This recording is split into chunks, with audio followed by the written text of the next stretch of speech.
Good morning, everyone. The September 17th, 2014 meeting of the City Council is here and called to order. This meeting has been properly noticed and posted in compliance with the open meeting law. These proceedings are being video recorded as well as presented live on KCLV Cable Channel 2 and are closed captioned for hearing impaired viewers, made possible this month through the underwriting from Dot Vegas. Please note, customers of CenturyLink, they may view this program in high definition on channel 1002, and some customers of Cox Communication who do not have a cable box may view this meeting on digital channel 89.5. The council meeting, as well as all other KCLV programming, may be viewed on the internet at www.lasvegasnevada.gov. The proceedings will be rebroadcast on KCLV Channel 2 and the web the Wednesday of the meeting at 8 p.m., also Friday at 4 a.m., Saturday at 7 p.m., Sunday at 7 a.m., and the following Monday at 1 p.m. This building is protected by state-of-the-art fire detection and suppression sprinkler system. If alarms should activate during today's meeting, please evacuate using the exit at the back of the chambers out to the mezzanine. Proceed out the double doors to the terrace, down the back staircase. For anyone who has difficulty with the stairs, please see a marshal or fire official for assistance. Once outside, please assemble on the northeast corner across the street from City Hall at Lewis and First. Employees wearing safety vests or city marshals will inform you when it is safe to re-enter our building. For public comment related to items on the agenda, citizen participation, and public hearing items, we have available a speaker card which you may complete and submit to our city clerk up front. Cards are available online in the clerk's office or at the rear of these chambers. If you do not submit a card, it does not prevent you from speaking under public comment, citizen participation, or specified public hearing items. If there's anyone present today who has need for hearing impaired equipment, please see our city staff up front.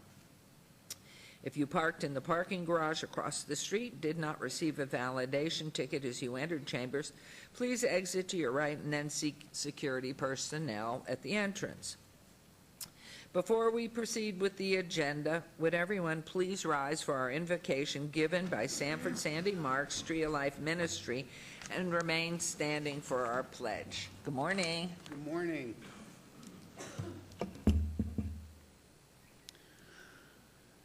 Heavenly Father, we meet today to serve our community, to use our resources wisely and well, to make decisions that promote the common good. We recognize our responsibilities to the past and the future, and the rights and needs of both individuals and our community. As trusted representatives, we seek blessings on our deliberations and our efforts here today. May we act wisely, distinctly, and impartially. We ask these things in your holy name. Amen. Thank you. Allegiance to the flag of the United States of America and to the republic for which stands one nation under God, indivisible, with liberty and justice for all. And we will now proceed with the ceremonial portion of the agenda.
Is this a message? No. They're the same or different? Okay. Morning, everyone. For our first item, I'd like to invite our Director of Operations and Maintenance, Larry Hagnes, to join us at the podium. Yay for Larry. Yay.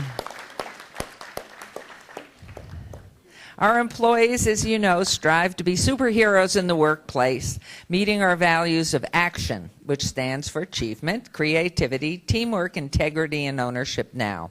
They build our community to make life better, and I'm proud to announce that the Employee of the Month is Jordan Sandecki. Jordan, where are you? There you are. Come on down. Good morning. Congratulations to you. So proud. Woo. Okay. Jordan has been with the city for almost 2 years and is a purchasing technician for operations and maintenance. This means she's one of the team out there buying all the necessities that our employees use to keep our buildings and facilities clean and functioning.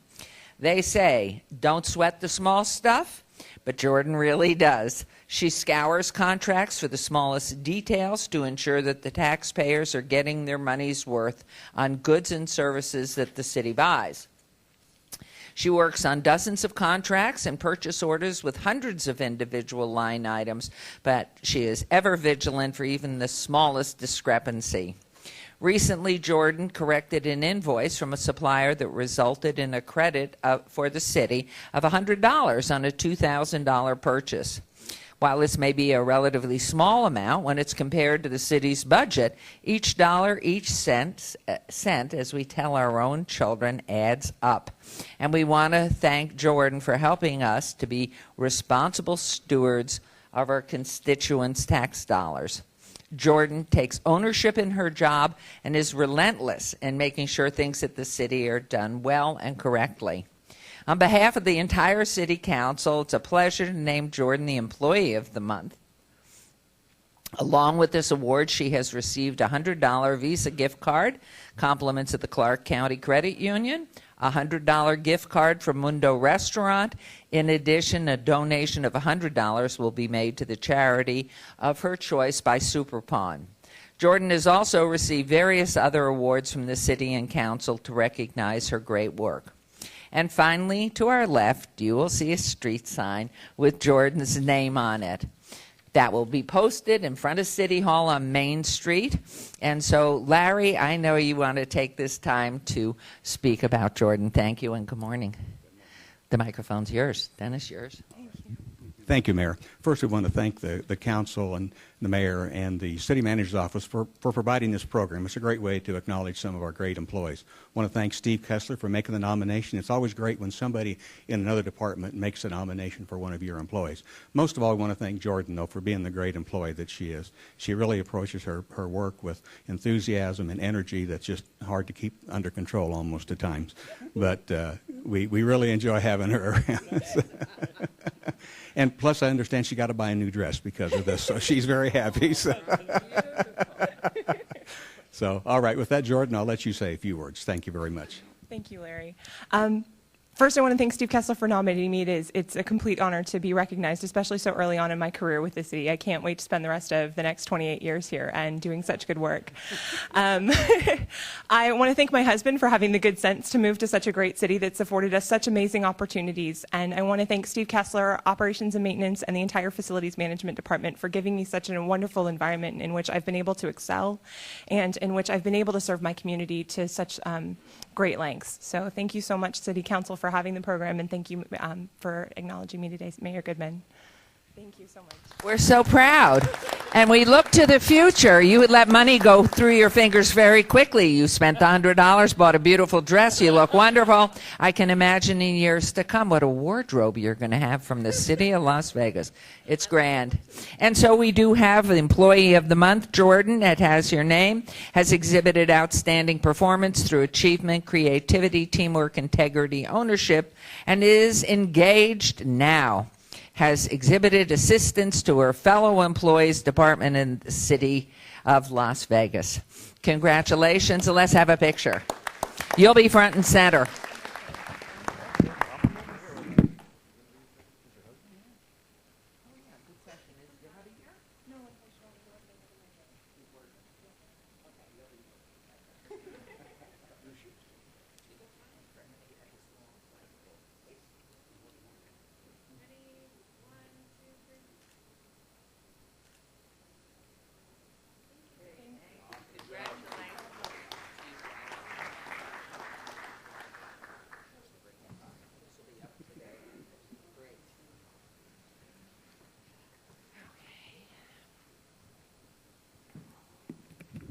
So exciting, and I want to tell everybody we welcome back our wonderful Mayor Pro Tem. He's drinking. It is water, not Bombay Sapphire, because he has just come back from travels to the Far East.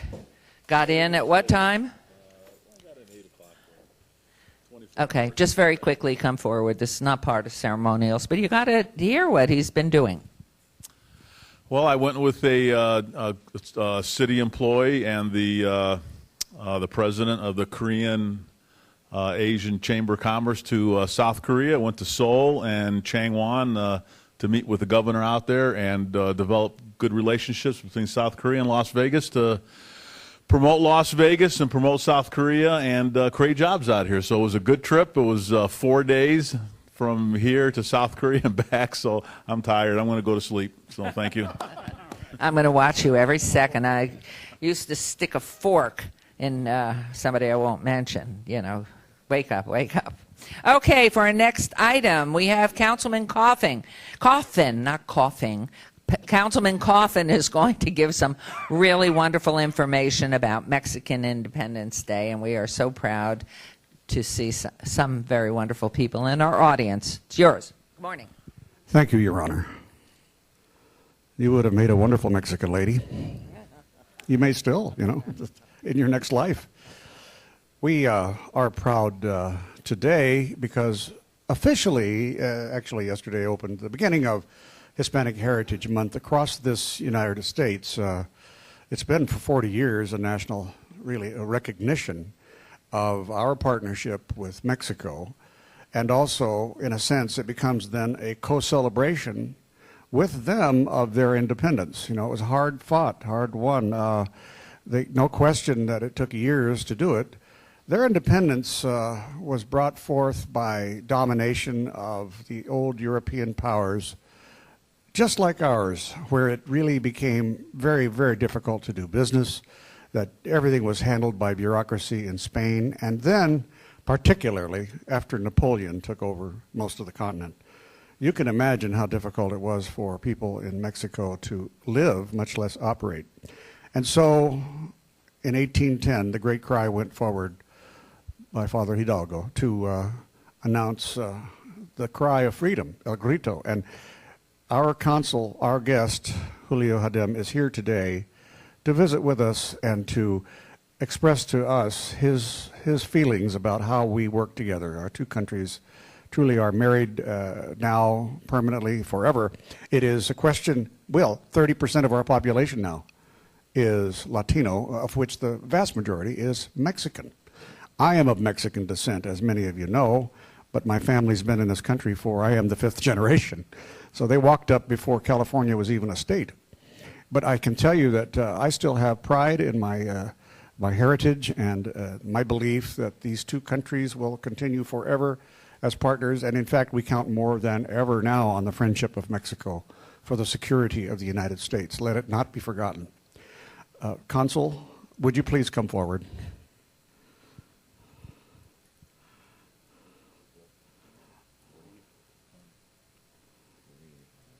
Consul Dem, welcome.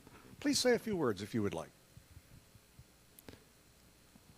I wish to thank Councilman Coffin for his kind words. I want to recognize all the efforts the city of Las Vegas has done on behalf of Mexican nationals living here in this city, which we know are tens of thousands, probably over 100,000, just in southern Las Vegas, in southern Nevada as a whole. We consider that there are over 200,000 Mexican nationals living here. Just 2 days ago, today is the 17th, on the 15th in the evening was the famous El Grito, which Mr. Coffin mentioned, in which Mexico remembers the beginning of independence, which was in 1810, so we celebrated 204 years of being an independent country. And on the 14th, we did our celebration here, and it was over at the amphitheater. And we were really, really lucky. We we had the great honor of having Mayor Carolyn Goodman in attendance. She was kind enough to come over on Sunday evening and speak a few words for the Mexican community, which was gathered there at the event of Festival Las Vegas, where I, in turn, gave the El Grito, which is basically repeat what Father Hidalgo did in 1810, which was make it a declaration of independence. So, Mayor Goodman, thank you very much for accompanying us, and also Councilman Coffin, thank you very much. And now I'm greatly honored that the Council in its chambers should recognize Mexican independence, that we have on this occasion, our country is recognized by the city of Las Vegas, with whom, as you know, we're not only friends, we almost can say that we Mexicans have a love affair. Why? Because if you went to if you went downtown, and also if you went to the county, to the Strip, you would have seen tens of thousands of Mexicans. We think 30,000 people flew over from Mexico to Las Vegas this weekend.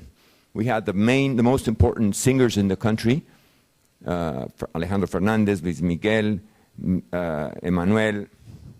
The list goes on and on. I still keep on, looking at what the hotels had.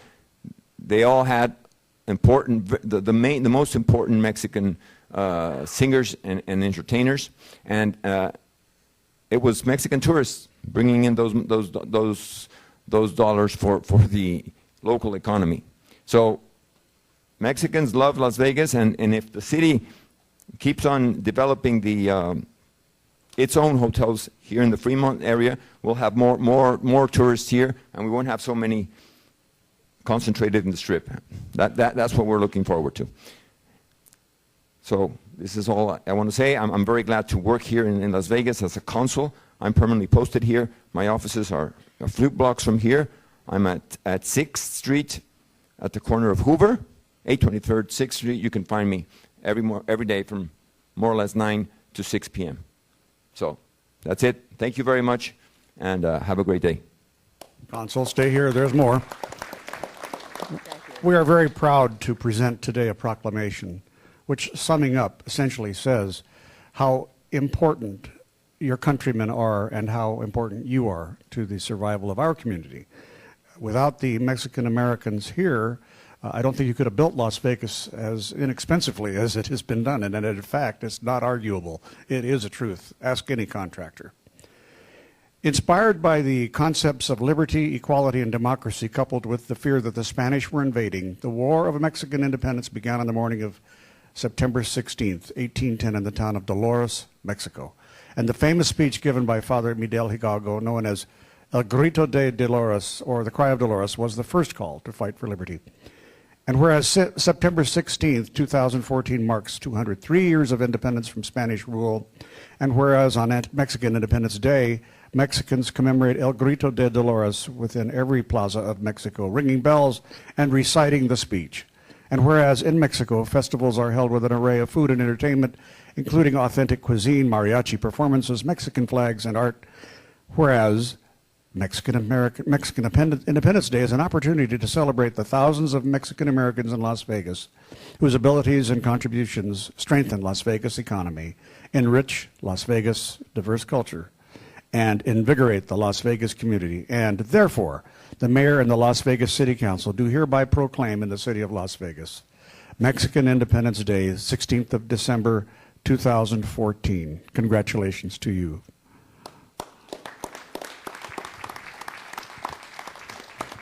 Thank you.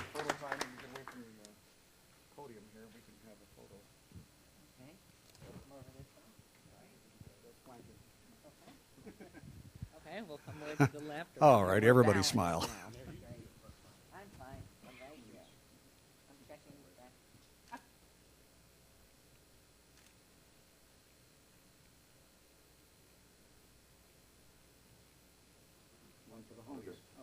Thank you very much. That's wonderful.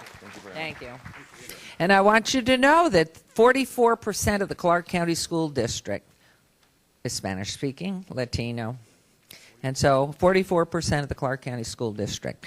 So whether we're 30% of the population or 33%, your family, and we're one. This is one group of people, always with the same focus, what's best for our community. And we welcome you. I was honored to be there. What a turnout you had. And it was great. I said, felicidades. And I said, buenas noches, señores, and señoritas. And I said, viva Mexico. And I also said, viva Las Vegas. So we congratulate you, and this is a wonderful day. Thank you for joining us. Okay. Oh, final item. Councilman Ross. Boy, do you have a good time here, huh? I always have a good time. I guess you do. Gracias, Mayor. Buenos dias. And that's the extent of my Spanish, by the way. I want to point out, Mayor and council members, Councilman Coffin has the Mexican and Nevada flag pin, lapel pin on today. So I just want to highlight that, Councilman. So you look sharp, and congratulations to you folks. Now, this next item may not be very sexy or glamorous, but it is extremely important. Right, guys? Yes, everyone's shaking their head over. This is Team Vegas over here. The employees of the city of Las Vegas do their best every day to provide outstanding service to our citizens. And before I go on, I want to invite Dave Bowers down here to stand next to me while I make up a story about him. Just kidding. It's my honor this morning to recognize one group of city employees who have really outdone themselves. The National Association of Clean Water Agencies is a nationally recognized leader in environmental policy and a sought-after technical resource on water quality and ecosystem protection issues. They are a dynamic national organization involved in all facets of water quality protection. Viewed as a key stakeholder in both the legislative and regulatory arenas, the NACWA has built relationships with members of Congress, presidential administrations, and the Environmental Protection Agency. Every year they present awards in several categories. Their Peak Performance Awards recognize member agency facilities for outstanding compliance of their national pollutant discharge elimination systems. Say that again, please. There'll be a test after this meeting. This recognition program consists of 3 categories: platinum, gold, and silver. Platinum awards recognize 100% compliance with NPDES permits over a consecutive 5-year period. I'm proud to announce that the city's water pollution control facility has earned a NACWA Peak Performance Award. This multi-platinum peak performance honors agencies that achieve 100% compliance over multiple consecutive years. And in our case, we have 15 consecutive years of compliance. I'll say that again. 15 years of compliance. Now, I don't know about you, but I drink my water out of the tap. And it's important that I know where it's coming from. And I know you do, Mayor, and I think that's significant. So, with that, I'd like David to talk a little bit about this as we present this award to you and your team sitting over here, David. Thank you, Councilman Ross. It is a very big honor for us to receive this award. The Platinum Peak Performance Award, as the councilman mentioned, is 15 years of compliance with the water effluent at the plant. And it's not an easy task. All 91 employees are involved. In fact, there's only 33 water treatment facilities across the nation that have received this award. So it's definitely a testimony to the hard work, dedication of the water treatment facility employees to keep our water safe and clean for the citizens of Las Vegas. And I think this is a great example of building community to make life better for the entire city. Thank you. And with me I have David Mendenhall. He's the plant manager, if you'd like to say a couple words. Sure, thank you. I'm representing those 91 employees to speak. We've got many here from all the different sections of our division. This award is really dedicated to their commitment, their dedication. We're out there 24/7 protecting the environment, protecting the drinking water source, and we thank you for all your efforts. And one of our anchors is to be iconic.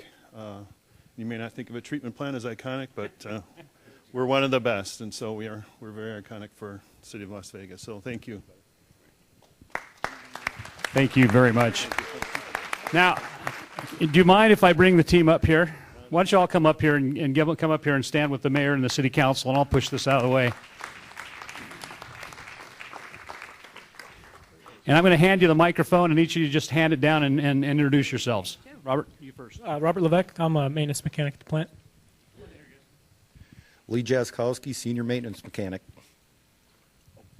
Gary Reed, Construction Manager. Daniel Kaler, Industrial Electrician. Pat Christ, Industrial Electrician. Gary Rush, Environmental Systems Tech. Bill Patterson, Operations. Christina Cox, Materials Management Supervisor. Deborah Fisher, Administrative Support Assistant. Brian Oswald, Operations Maintenance Manager. Laura Giuliano, Environmental Laboratory and Compliance Manager. Bruce Merrill, Materials Management Tech. Lance Lazama, Maintenance Worker. Marvin Tackless, Maintenance Worker. Don Boyer, Chemist. Robert Simpson, Senior HVAC Technician. Jesus Montanez, HVAC Tech. Now give them a round of applause, everybody. Look at this great team.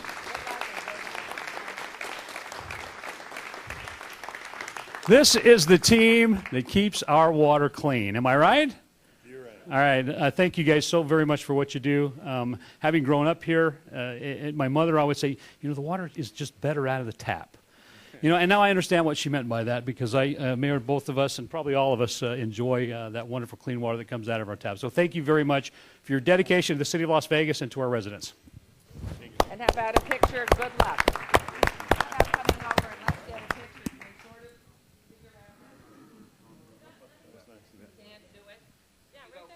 She can fit it.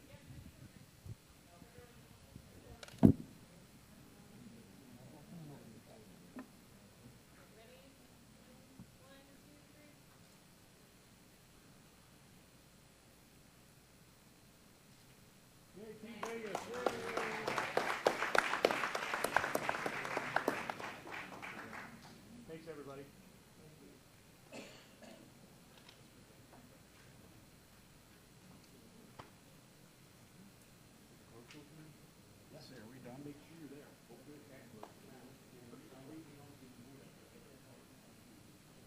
I guess we're done, huh?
Everybody looks like they're taking a few-minute break, so we'll just sit here for a few minutes and wait.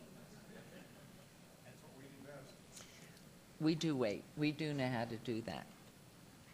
So, Councilman, are you going to be explaining about the fabulous painting behind you at some point today? Okay, sure. Do you want to do it now? How about, or do you want to do it formally during?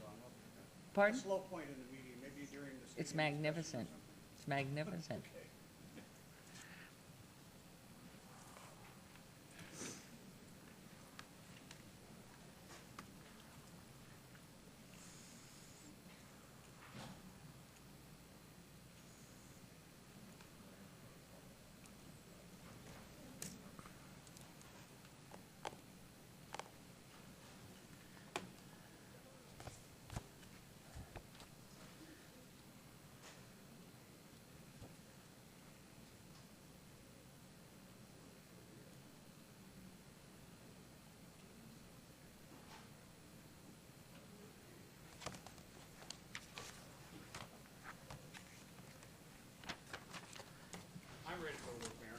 Okay. What's back there? Anything good that I'm missing? Okay. Okay.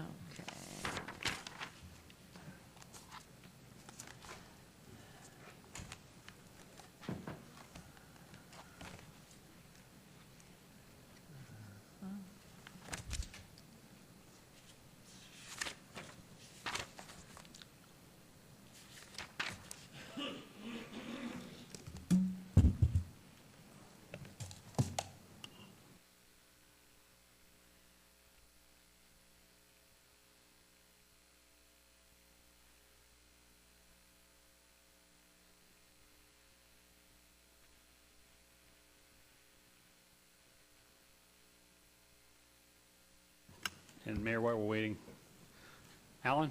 Yes, I drink my water out of the tap.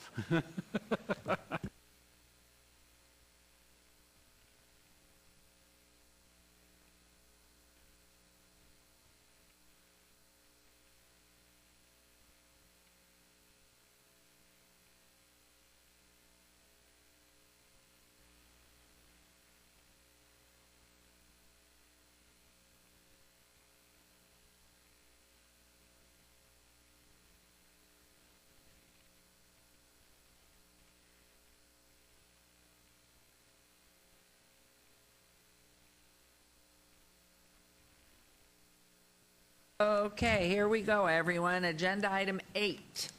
Public comment during this portion of the agenda must be limited to matters on the agenda for action. The amount of time any single speaker is allowed may be limited. All comments made will be cross-referenced to those specific items. If anyone submitted a speaker card who wishes to speak under this portion of the agenda, excuse me, please come to the podium and state your name for the record.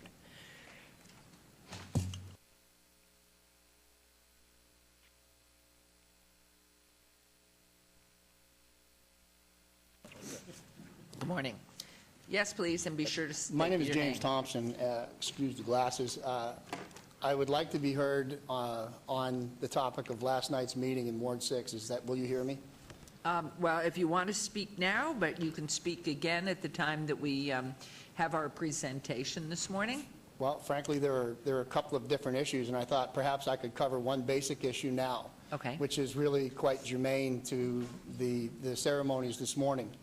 At the meeting last night, I was surprised and somewhat off-put by the introduction of various stakeholders in this proposed stadium and the announcement of I'm fifth generation in Las Vegas. I'm the third generation.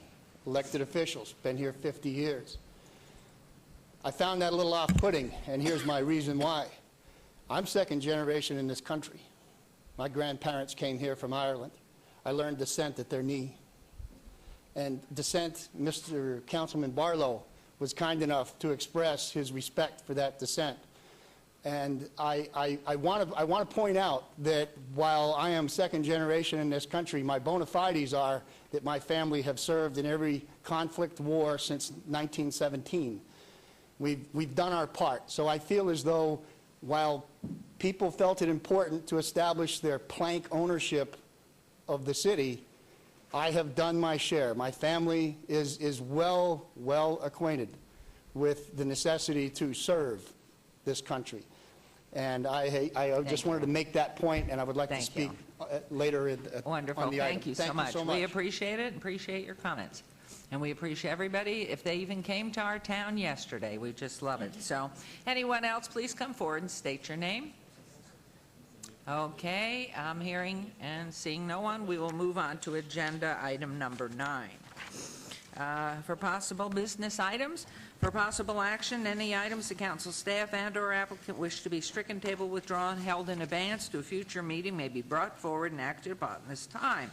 World Traveler, Mayor Pro Tem. Thank you. I have 3 items. Item number 42, extension of temporary new beer, wine, room license, Las Vegas Bungee, DBA Design and Wine, 3175 North Rainbow Boulevard. Staff has asked that to be stricken. Item number 56, bill number 2014-39. Councilwoman Tarkanian has asked that be obeyed till October 1st, 2014. And item number 57, bill number 2014-52. Councilwoman Tarkanian has asked that be obeyed till October 1st, 2014, and that's my motion. Thank you. There's a motion, and please vote. And please post.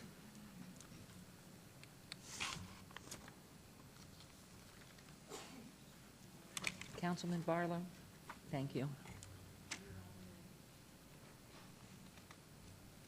Thank you. That motion carries. So let's move on to agenda item 10 for possible action. Approve the final minutes by reference at the regular City Council meeting of August 6th, 2014. Is there a motion, Mayor Pro Tem, to approve the minutes? Move for approval. Thank you. There's a motion. Please vote and please post.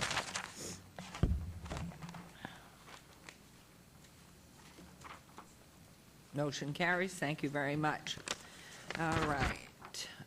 Before I make this, we're talking about the consent agenda here, but I just want you to be aware that agenda item 39 should be in Ward 3, not in Ward 5. So if you will turn to your agenda item 39 and mark that Ward 3 with Councilman Coffin and not Ward 5 with Councilman Barlow. And so items 11 through 45, with the exception, as we know, because it's been stricken, agenda item 42, on the consent agenda are considered to be routine or recommended for approval by the departments and may be enacted in one motion. Are there any items the council wishes to bring forward? Any items you want brought forward? Okay, anybody? Nope. We're cool. Mayor Pro Tem? I'll make a motion to approve the consent agenda item 11 through 45, except for item 42. There's a motion. Please vote and please post.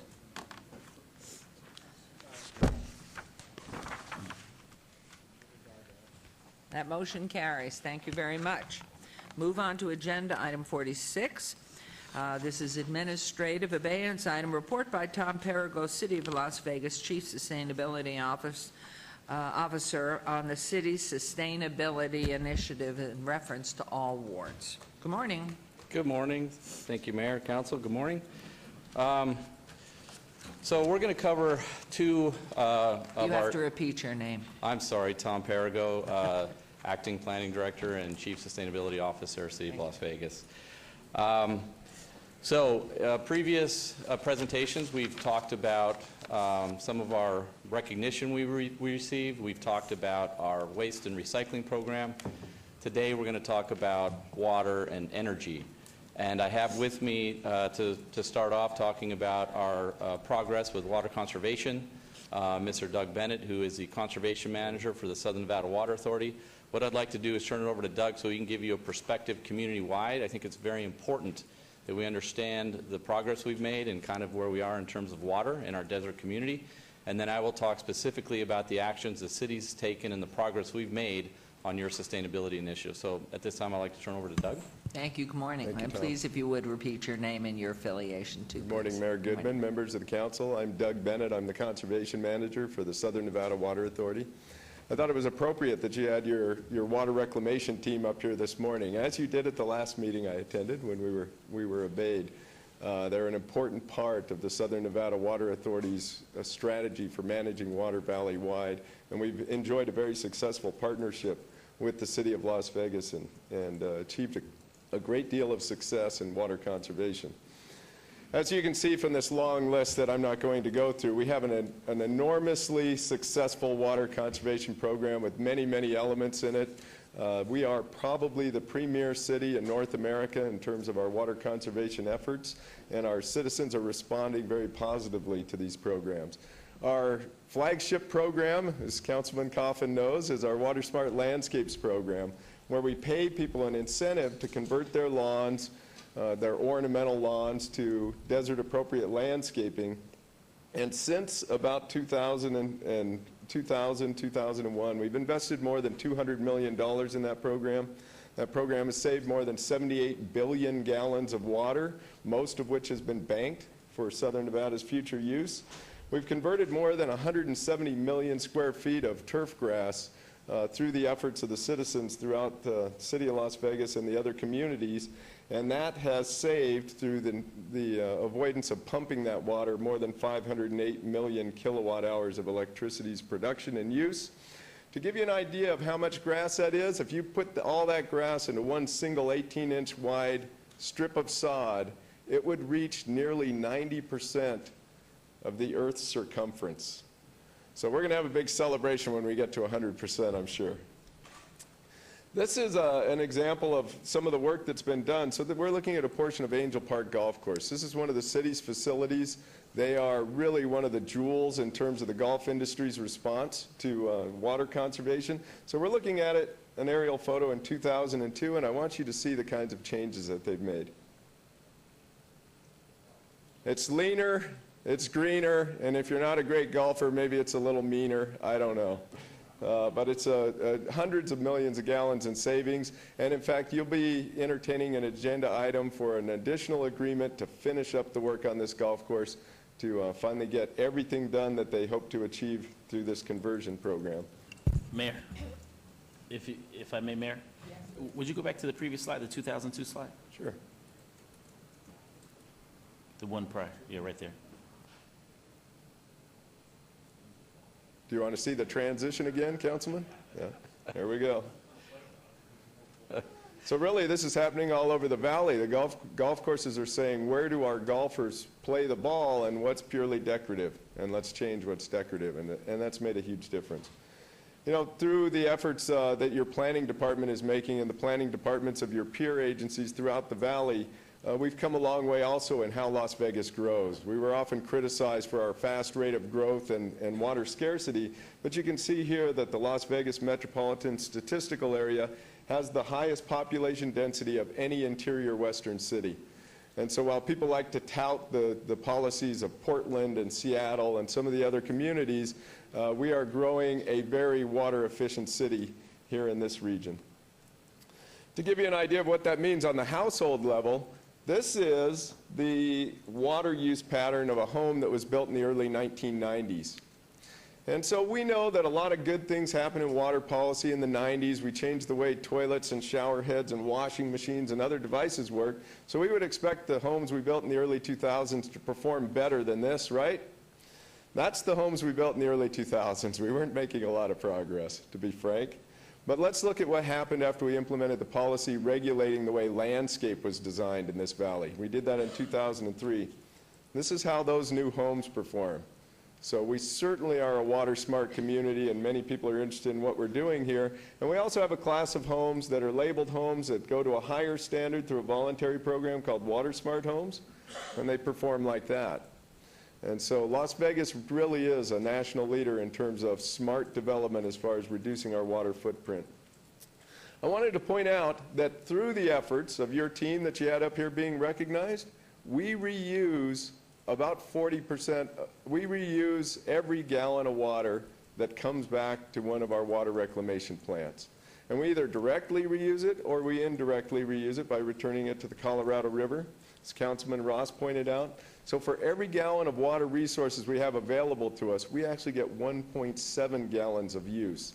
And so while that means that our gross gallons per capita per day are 212, our net gallons per capita per day, the amount of water we take from the watersheds that serve us, is just 124 gallons per capita per day.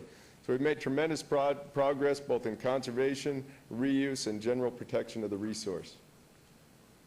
And just real quick, I might add that that's a number, the gallons per capita per day, that's repeated frequently by people looking at water consumption in the West, and they'll take that number of 212 for our city compared to other cities and say that we're very wasteful of water. And the reason is because the way they calculate that's differently. They're calculating it based on that 124 that we use, and so if you compared us to other cities based on the same calculation, we'd be easily among the most efficient users of water of any other city in the West. Collectively, you can see the results here, the amount of water we use in the blue bars over since 2002 when the drought struck us hardest, and what we're using today, and you can also see overlaid the population of the valley. And so we are now serving nearly 500,000 additional people. We have 40 million visitors that visit our community every year, and we are serving all of those needs with 32 billion gallons less water than we did in the year 2002. Mayor, if I can stop him right there. Yes, With please, your permission. Councilman I Ross. think this slide probably has the most significance to me because of just what you said. Water usage is down, population is up considerably. This is very important, and I wish I'll direct my thoughts to Mr. Riggleman, our communications director in the city of Las Vegas. You know, we need to get this out there, and I say that. I mean, it'd be great if we could do something on KCLV to talk about this, because this is significant. I get questioned often about our continued growth in the Las Vegas Valley and our lack of water resources, and we continue to see Lake Mead elevation lowering on a continuous basis. Of course, the watershed in the Rocky Mountains, but I think it's important we get this information out there. It's great to have this presentation, but how can we get this message to our residents in a better way? And through you, Mayor, can I ask for Mr. Riggleman's comments on that? Absolutely. Glad to do anything. For the record, David Riggleman, Communications Director. Glad to do anything that we can to help get the word out. Councilman, I can tell you that Doug's team has a show that runs regularly on KCLV called Waterways. They talk about water conservation, a variety of things the city's doing, especially what people can do at home to be more water efficient. So it's a great program. It's been running for many years. Somebody named David Riggleman was the original host of that show many years ago. So they've kept the tradition going, and it's valuable information. And they fill it with things like this, information about how we're doing as a community and why it's still so important to save water, especially at home and outside. That's where most of the water goes. Well, it's interesting too, Mayor and council members, my neighbors like to wash their cars out in their driveways, and I often will find myself saying, hey, don't do that, take it to a car wash, because that water gets right back into our system. And people forget that, or when they're draining their spas or their swimming pools, you know, directing that flow back into the system so it's cleaned by our great team that we just recognized today, and it's reused and sent back to Lake Mead and the Colorado River. And people don't recognize that. So I apologize for my lack of knowing what productions are on KCLV Channel 2, David. So I appreciate that, and Doug, I appreciate what you're doing too. So thank you, Mayor. Well, and last night I gave a talk out in Ward 2 to a group of about 50 people, and one of the most significant questions was about the water. And I had suggested they contact the Water Authority. Maybe somebody could come out and speak to their group, but I'm wondering too, as people pay bills online, that there's an asterisk of where they can get information, visual information on TV, or for those of us who still use the old snail mail, that it be inserted with the bill from the water district, says this is where you can find out, and very simple, just channel KCLV or wherever else throughout the community. Sure. So people can become informed. I think it's really important. Yeah, and you know, the most powerful water conservation tool is really right here, and so people need that information to make those proper choices. Do you also happen to have, or could you get me, and maybe the other council persons would like it too, I'd love a printout of your Oh, absolutely. report, Certainly. please.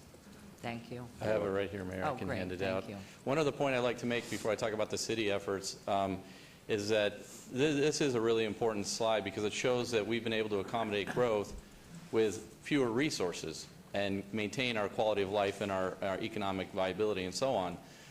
Las Vegas often is seen as being, people like to correlate the decline in the lake with the growth of Las Vegas. and say that it's because Las Vegas is growing, the lake is going down, and they're using too much water. This shows just the opposite of that. And in fact, we use, what is it, less than 3% of the water from the river. So 1.8% of the water allocated on the Colorado River comes to Nevada. So a tiny fraction. And Mayor, can I highlight that Yes, again? please. I mean, Ms. Pergo, that is so important that our residents understand that. The majority of water from Lake Mead and the Colorado River, I'll let you guys report on that, but it doesn't stay here. It goes to California and Arizona. Right. And we're talking about the Colorado River, what is that agreement? The Colorado River Compact or Pact or whatever that agreement was in the early 1900s. We're not there anymore. I mean, we are Southern Nevada with a population of, 2 million people. And so it's important that people recognize that. But it's also important that we are doing our very best, as reflected in this slide, to accommodate our growing population and our water conservation needs as well. And this gets right at the heart of sustainability. How do we do more with less? How do we use our resources efficiently and eliminate waste? So just very quickly get on to what's going on in the city. Thank you, Mr. Bennett. This shows that about 20% of our water consumption is in buildings, and as Mr. Bennett pointed out, a lot of that is returned to the river and recycled. And about 80% is what's considered consumptive use for irrigation at parks and landscaping and so on. But the good news is that over the last 8 years or so, we've reduced our overall consumption by 200 million gallons a year. At the same time, we've added over 300 acres of parks. So the city is very much doing its part to accommodate growth and provide that quality of life and those services with less resources. So we have converted 29 fields to artificial turf, removing 40 acres of grass and saving over $280,000 a year and receiving $1 million in rebates from the Water Authority. Obviously, we all know about the great work that's being done to beautify our streetscapes in ways that don't require additional water consumption. In fact, we have 50 miles now of streets that have this kind of treatment, which is very special and unique to our city. And then we continue to drive efficiency in our buildings, looking for ways that we can use some of the water smart techniques that Mr. Bennett talked about. And again, great that they're being recognized out there, because the city recycles more than 44 million gallons of water a day. And that water is going 1,900 acres on 11 golf courses, and the remainder returned to Lake Mead. So it's really amazing what we're doing in terms of reusing that water. When people say, well, you're a desert, why do you have all these golf courses? We have very efficient golf courses, and most of that is recycled water. Okay, now. Excuse me, Councilman Coffin, yes? Thank you very much. Excuse me for the interruption, but this is a good time to mention something that's kind of coincidental, because today we are recognizing Mexican Independence Day, and we had the Consul of Mexico here. And they were here, they sent a delegation, the city of Guadalajara sent a delegation to Las Vegas and to visit our plant in March, I think it was, because they had heard about the sewer plant that doesn't smell. And they said, we have a terrible problem. And of course, they're polluting their river that runs through there, and downstream it's horrible. So they came and they wondered at what we had done. They felt that we hadn't spent too much. They were amazed that we were able to do it for the dollars that were spent. And doubly, that in fact, it becomes part of our drinking water. That's the stunning thing. And so people, I drink Lake Mead water too. So I just think at this picture, it's a good illustration, because you could stand right next to them and barely smell anything. I think this is where the microbes, the bugs, the good bugs are eating the bad bugs, something to the effect like that, there with the sunshine on them. But the place doesn't smell. I mean, it's just like nowhere was when I was a kid, and Art Carney and Jackie Gleason were on the Honeymooners, and Art came in dirty for every show because he'd been working in the sewer plant. So thank you very much. Thank you for letting me interrupt, but I had to mention that. Yes, thank you. Thank you. Now I'd like to turn to energy, and I've got Mr. Edgar Patino here, who is the Local Government Affairs Manager for NV Energy. And so just like we did water, I've asked Edgar to give you kind of an overview of what's going on in our community, and then I'll talk specifically about what we've done in the city to conserve energy and promote renewable energy. Thank you. Welcome. Good morning. Good morning, Mayor and Council. It's a pleasure to be here with you today. Thank you very much. It's Edgar Patino with NV Energy, 6226 West Sahara. Again, thank you so much for the opportunity. Like Tom said, what I'd like to do for you just for a few moments is to focus on what we at NV Energy are doing to partner with you, the city, and also with our community with respects to a couple things, that being energy efficiency and conservation and renewables. And then I'd like to finish off on really why it is that we're doing all of these things in our community.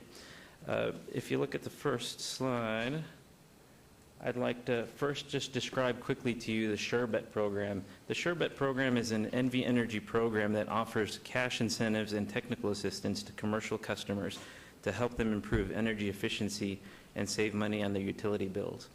And at the City of Las Vegas, I wanted to point out some incredible highlights. The city has been a fantastic participant in the Sherbet program with 36 projects from 2010 to 2014 with incentives totaling over $1 million.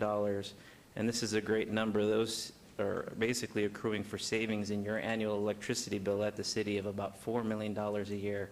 And that'll continue on for the length of the life of those projects. The benefits of these energy efficiency and conservation programs aren't really limited just to the city. Our commercial businesses and our residential homes also benefit. In the past 10 years, we've had over $330 million worth of incentives for our Southern Nevada commercial and residential customers. And what's important here, if you look at the third bullet point under Southern Nevada, is that these programs are reducing peak demand in our community by 350 megawatts. And then at NV Energy, we have something called demand response programs, which are shaving another 200 megawatts off our peak demand. So if you had 350 and 200 megawatts combined, that really totals about the output of a generation plant. And so these efforts are really cleaning up the environment. It's just a very sustainable activity, and we're very proud of all of that. Before I leave this slide, I just want to mention for those viewing on TV that these residential and commercial programs are all available on our website at nvenergy.com, Save My Way. So bottom line on this slide is we're saving your residents, our customers, lots of money. It's increasing their buying power in our communities. It's increasing the bottom lines for our businesses, and it's really making them more competitive. And if I might, it's showing that it's less expensive to save energy than it is to produce more production capacity. If we could move to the next slide, another great thing that we're partnering with the city on is renewables. I'd like to point out just one quick program. It's called Renewable Generations. NV Energy's Renewable Generation Program enables renewable energy projects and provides incentives to help customers offset the installation costs of renewable energy systems at their homes, businesses, farms, ranches, schools, and public buildings.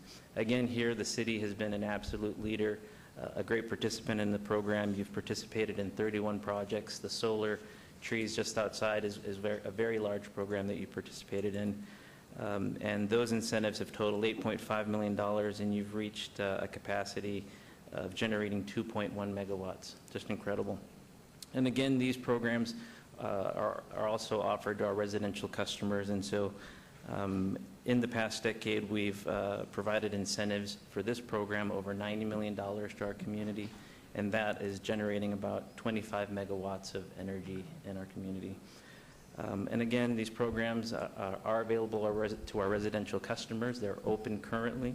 And information for that specific program is on nvenergy.com/renewable generations. Before I move on to the next slide, I really want to thank you for your leadership at the city. I want to thank Tom Perigo. I go back and I talk to the folks back at the office, and they always commend the city. They commend the innovative thinking that goes on at the city, the problem solving, the ability to overcome obstacles and always just come ahead and always want to participate in more and more programs. And I think our residents, our customers are really benefiting. So thank you for that to the city and to Tom. I just want to punctuate what we've discussed with two key things, and it's something that I'm very proud of. It's two core principles at our company, and that's environmental respect and a commitment to excellence in customer service. And these are the two key reasons why we get involved in energy efficiency and conservation and in renewables. I apologize, but I'm going to read the first bullet point. It's NV Energy's goal to reduce the impact that our activities and assets have on the environment by developing renewable resources and reducing the intensity of our emissions relative to energy outputs. We've got some great statistics under there, one of them being that generation output at NV Energy has actually doubled in about the past 10 years, while emissions have been reduced by 50%. We've been purchasing renewables since 1986, and we've participated in the RPS, the Renewable Portfolio Standard, since 1997, and we're currently exceeding that. As many of you know, the RPS is 25% by 2025. We're currently exceeding the mandated amount, and we're at 20%, so we're well ahead of the game, doing well there. And I think what's going to happen here is we're going to have to continue to collaborate with local government, with agencies, with the state, with our state legislature, and we're going to really move ahead with this.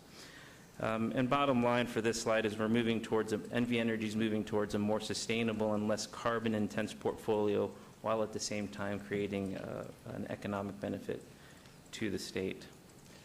And again, our other core principle that I'm very proud of is our commitment to excellence in customer service.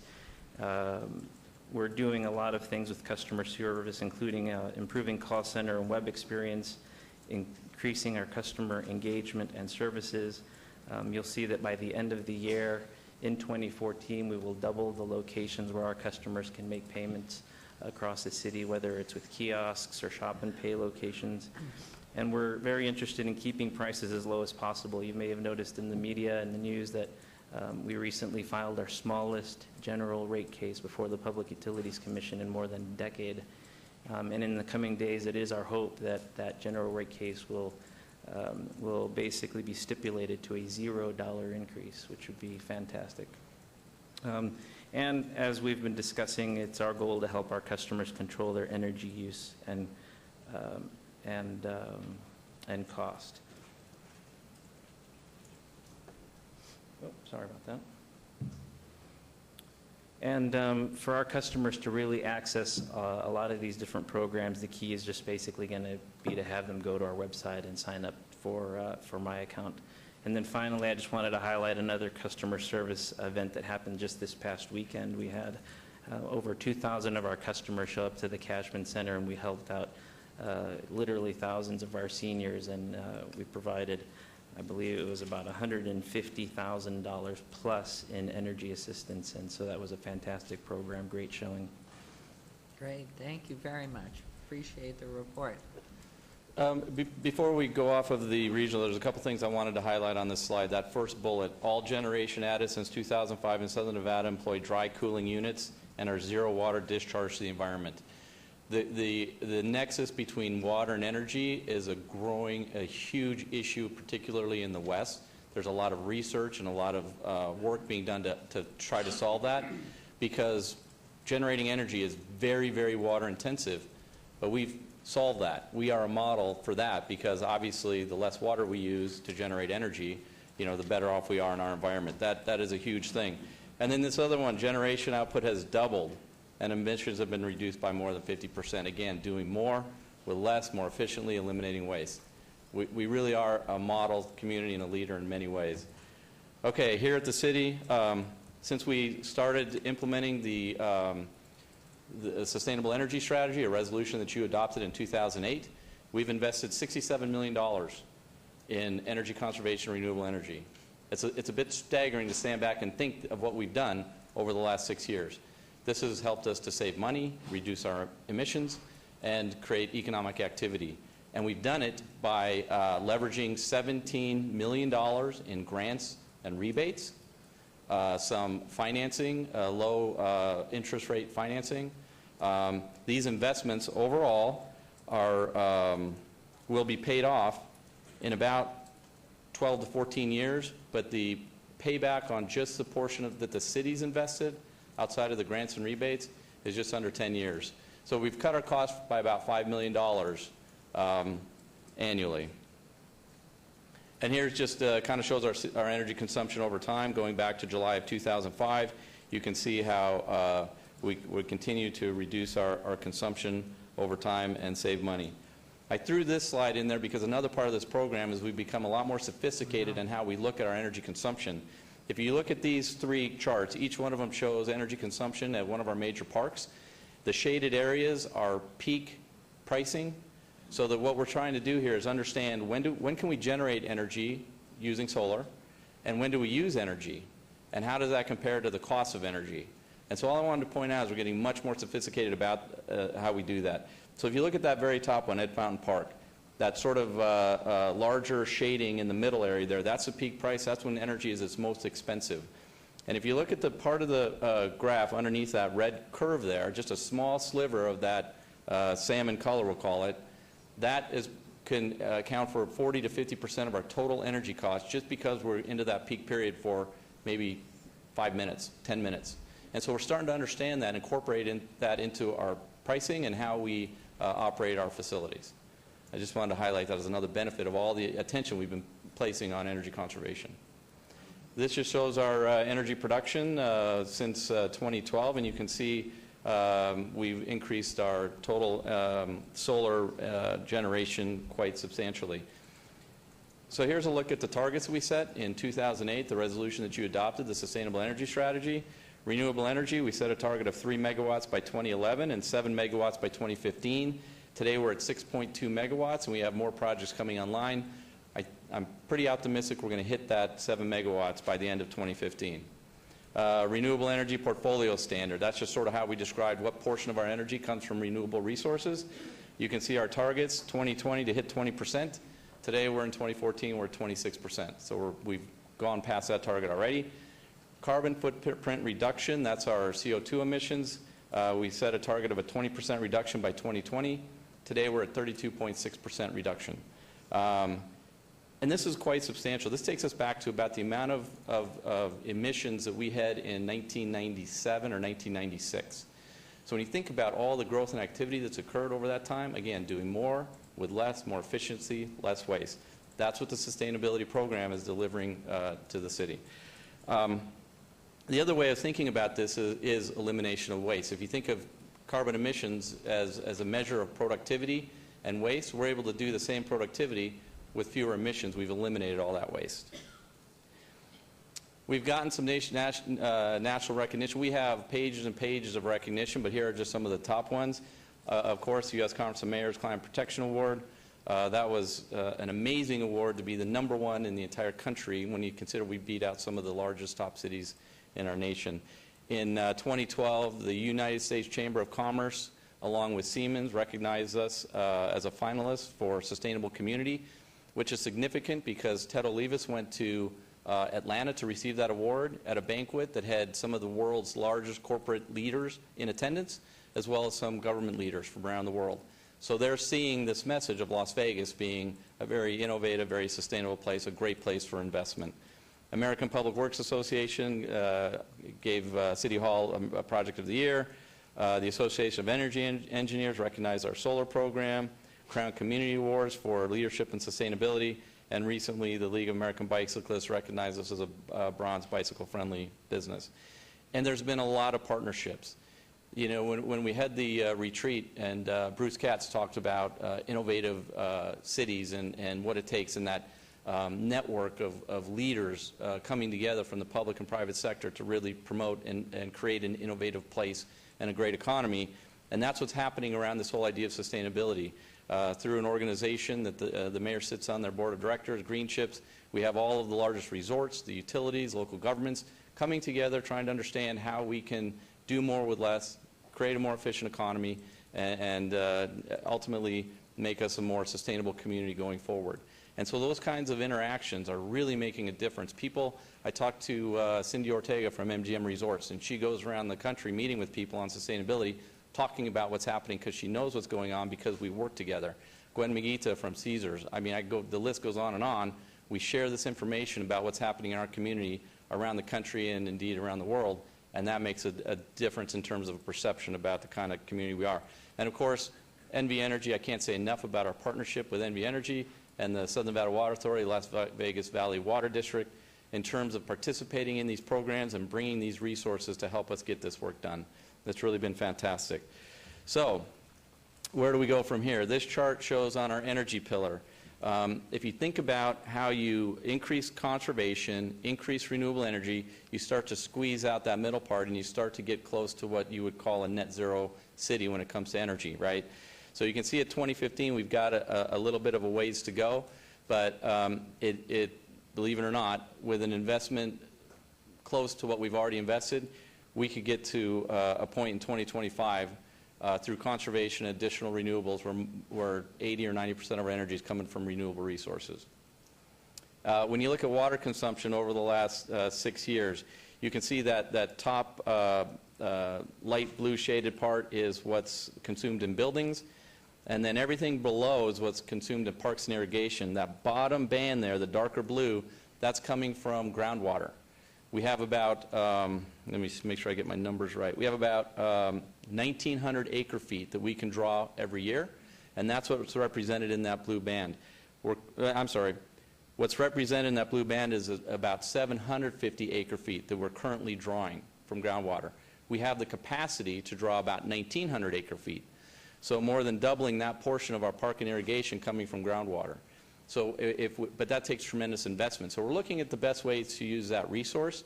It may be in our parks in irrigation. It might be through leases to bring money in to do more conservation measures. We're looking at that. But when you think about everything going into buildings is already recycled and we maximize our groundwater, we're starting to get to a point where we can deliver a lot of public services with a very small water footprint, and that's pretty amazing. And then we've already talked about recycling. This shows how we've changed, increased our recycling rate over time to where we're over 55, 56% today. We'll continue to increase that. We think we can get to 70 or 80%. And the way technology is changing now, that remaining 20%, I believe within the next 5 or 10 years, that is going to be a resource that will be used to generate energy, meaning that 100% of our waste stream is going to productive use. So I'll just leave it at there. Very much appreciate you allowing me the time to kind of go through all this. I know it was an awful lot on a busy day, but I really appreciate it. I think it's important for our community because people don't always see us this way. And when you look at the way that a lot of corporate decision makers think about this stuff, they think about communities in terms of resilience and sustainability when they're making their investments. And more people are calling and wondering, is this a good place to invest? And indeed, I would argue very much is. So thank you. Great report, Tom, and thank you for your leadership in this. I know you're passionate about it, even though you're splitting your time in another locale at this moment, not out of state. He is over at our development services and working in planning and as well, but I know this is your baby and you've just been tremendous. So any questions, comments, Councilman Ross? Thank you, Mayor. Great presentation, Mr. Perrigo, and I'm kind of saddened that this is your last presentation on how well we are doing in the city of Las Vegas. A couple of things. A shout out to the Water District and Mr. Bennett in regards to the Smart Landscapes program. I got my check. And you know what that means. I tore out my front lawn and it's all xeriscape, and I've got some artificial grass out there and I don't have to mow it anymore. I find myself sweeping my lawn now, not mowing my lawn. So I think Councilman Coffin can relate to that. But thank you very much for that presentation as well, Mr. Bennett. I think it's significant that we report on that quite frequently. Also, a shout out to NV Energy and Mr. Patino. I'm actually participating in the Empower program, where I'm actually looking at my thermostats at my house right now as we speak, and I have full control of that. Councilman, my wife will appreciate that, Councilman. That's a significant program as well, where you're trying to help the consumer save energy. And it's interesting, at peak times when power consumption is most expensive, and certainly for NV Energy and the consumers down the line, NV Energy controls my thermostats, and it's called an energy event, and we have full control of that. We can opt out of it, and it's a quite significant program, and I think it's saving me a couple of bucks. My wife doesn't believe so, Edgar, but I'm working on her. That being said, some of the awards we have received in the past several years, Mr. Perrigo, we just, and the mayor at the mayor's conference, weren't we just awarded the Green City of the Year? Yes, sir. That was the Mayor's Climate Leadership Award. So that was that award. And I think that's quite significant because we are doing everything we can. And maybe it's the Boy Scout coming out in me, but we're doing it, and we're doing it right. And I think we're an example to the rest of the country of how this little city in the middle of the desert with a bunch of golf courses can handle this and do it correctly. Mr. Perrigo, our sustainability initiative is quite significant to me, and you know that. I'm a big promoter of that, and I talk about it all the time when I'm out and about, and I'm quite proud of that. I'm proud of the fact that we've got these awards, our partners in the environment, if you will, and then the corporate partners. I mean, we're sending a loud message out there to everybody about how well and how easily we can do this. So I'm proud of our relationships and grateful for those relationships with our energy providers. That being said, that sustainability initiative, the last time we revamped that was 2008. I mean, I think it would probably be time, especially in light of the slides you just shared with us, to update that. And let's continue our efforts and continue that statement to the community and to the country of how important this is to us and how much we take it into consideration. So I would ask through the Mayor Pro Tem and Ms. Fretwell, her staff, and Ms. Perrigo, your staff, to update that report for us. Bring us an updated sustainability initiative, I guess is what am I saying that correctly, Mr. Perrigo? Yes, sir, yeah. And let's go from there. I mean, let's move forward with this. Let's highlight what we've done. And then let's set those goals to where we want to be in the next several years and shoot for that star. Does that sound good to you? Absolutely. Thank you, Mr. Perrigo. Thank you, Mayor Pro Tem. Mayor Pro Tem, if I might. Yes. I just wanted to say it's obvious that the partnership between the different entities, Nevada Energy and the Water Authority and the city, how we've worked so hard together and not working parallel, but working together on it has made such a difference. When I tell people from Washington or someplace we've won this award, they can't believe it. They think I'm, spoofing them. But I think we should be very proud of it and very proud of the fact of how well all of you have worked so hard and done it as a partnership. Thank you. I mean, you're just glowing and you have a halo, so it's wonderful. Anyone else? We're so proud. And every time I drive back and forth to California and look at all those phones with their little trees on top, I think of you. So it's great what you've done. We appreciate it. Thank you. And your team, of course. Nobody does anything alone. Thank you. Councilman Anthony has an announcement. Please, thank you. Beverly, item number 42. It said on my notes that it was supposed to be stricken. It actually needs to be obeyed, so I need to go back to 42 and make that motion. Councilman, actually, we're okay. We can put it right back on. There's a code change that needs to happen simultaneously, so we're going to time that item with the code change. Item number 42? Yes. Okay, that's an extension. That's why it was stricken, so that we could time it with the other action that needs to be taken to address the issues associated with that applicant. So when are we're gonna go back? It'll probably be about 30 days, but in case there's a lag, we'd rather just wait and put it on when the whole regulatory structure is ready.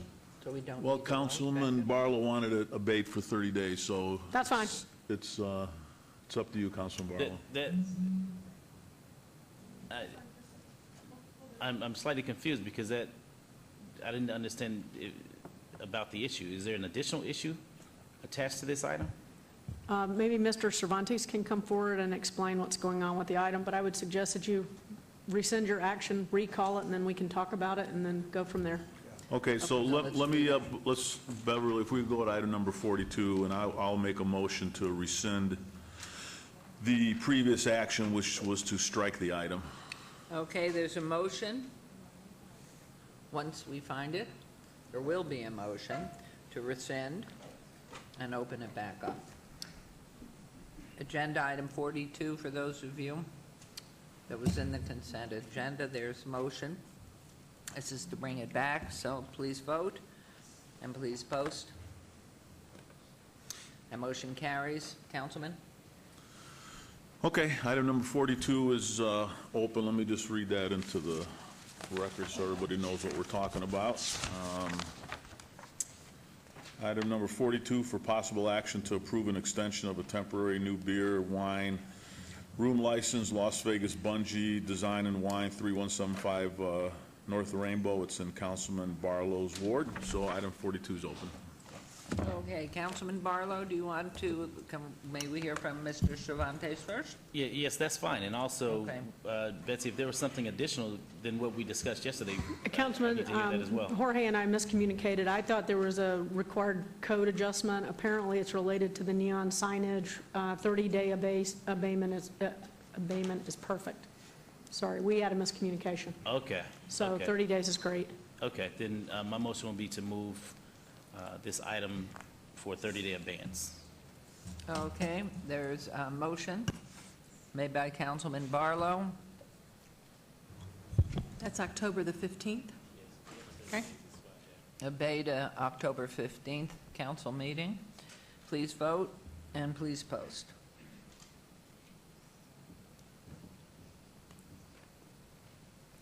That motion carries. Thank you.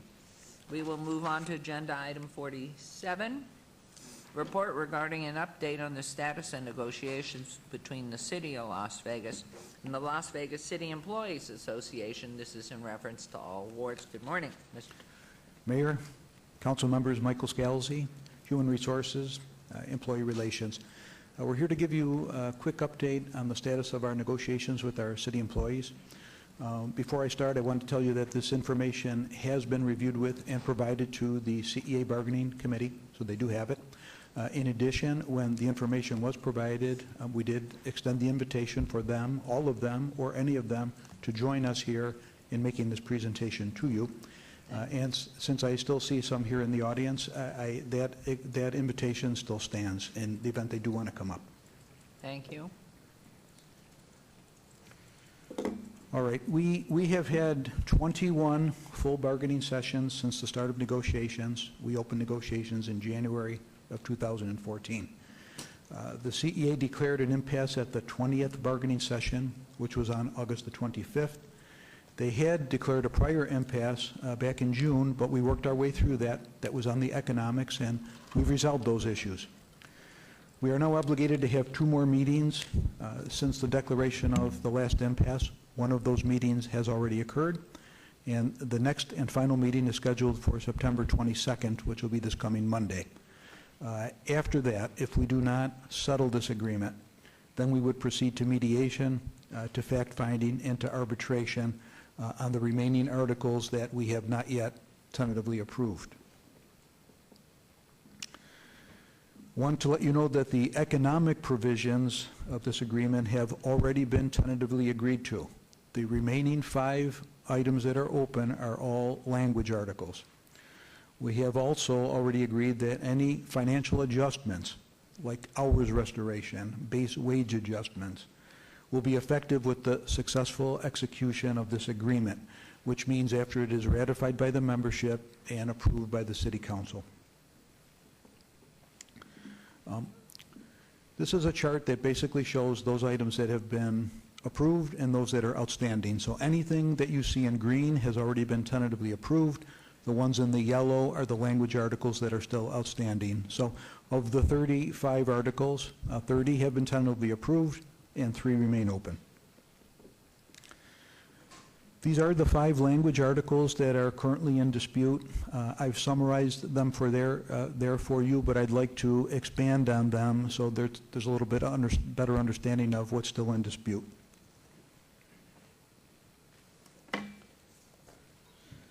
On Article 3, which is the definitions issue, we've mutually agreed to several language changes in this article. What remains is the definition of just cause, which the CEA would like eliminated from this section of the agreement. Just cause first appeared as a standalone definition in the 1982 collective bargaining agreement between the parties, so it has really existed in our contract for 32 years. What just cause means is that we have to have cause to administer discipline to our employees, and it has to be just. So whatever we administer has to be proper. The penalty has to fit the crime, basically. Article 13, which is disciplinary action. Excuse we have me, also if I mutually might, agreed. On that is, the request is to eliminate that? Yes, remove that language from the agreement. Could you tell us the reasoning? Good point. I don't know the reasoning. We've asked for the reason, but we've not really been provided one, Councilwoman, which is why we asked the CEA to join us here at the podium so they can tell you what their objection is. Is there any member here present from CEA in the audience? Could you give us that information? Because Excellent. it would appear to me that just cause would be a protection. Right. Thank you. And if you would, state your name and your position, please. Thank you. Good morning. Good morning. Henry Lujan, President, Las Vegas City Employees Association. There is a reason, but our council does not wish to divulge that at this current time, our attorney. But it's something that he's very passionate about, and it's something that he would like to have changed. I'm sorry I could not give you a more Okay, definitive but answer on that, could Councilwoman. could your counsel then somehow let us know? Because, if we make... Councilwoman, Yeah. this is Betsy. This is kind of an update report for you today. It's not necessarily, to have an open negotiation session with LVCEA. We do have one more meeting with them scheduled for the 22nd. Assuming we can't make any progress there, they've indicated they will declare an impasse on these 5 items next week. Monday. And so we're happy to double back with you and let you know. We briefed extensively on this yesterday, and we're happy to double back, but we wanted people to understand that we have 5 non-economic items that are still left open that are keeping us from completing our negotiating cycle and may end up landing us in arbitration.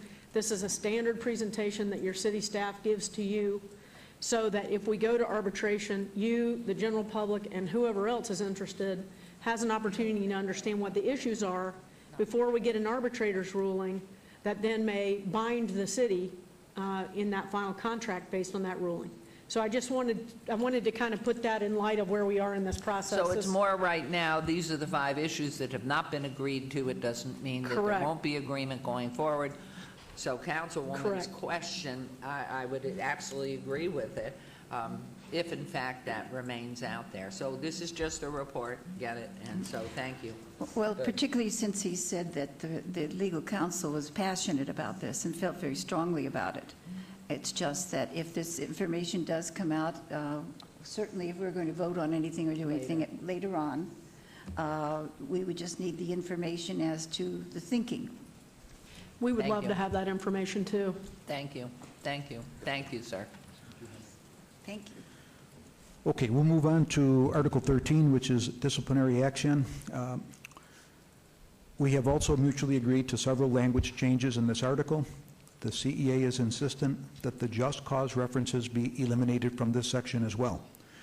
The current disciplinary action article first appeared as a standalone article in the 1993 collective bargaining agreement, and the just cause section was inserted at that time and remains unchanged through 2014. Prior to 1993, just cause was referenced in the definition section of the agreement dating back to 1982. The just cause language mirrors what is currently found in our civil service rules. Article 31. Article 31 is referred to as the waiver article. This article contains just 2 paragraphs, as the 3rd paragraph was obsolete language and has already been stricken. The first paragraph is not in dispute. It acknowledges that the parties have had the opportunity to discuss demands and proposals during the negotiation sessions, and that the parties therefore waive the right and agree that neither side shall be obligated to bargain collectively with regard to any subject or matter that is covered by the agreement.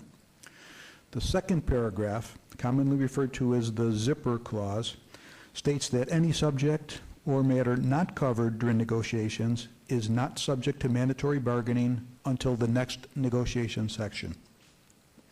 The CEA is demanding that this second paragraph be eliminated, and there is no compromise position that they will consider. For reference, this same language has appeared in our collective bargaining agreement dating back to 1973, or a little over 41 years, and up to this point has not been challenged. Article 32, it's known as the savings clause.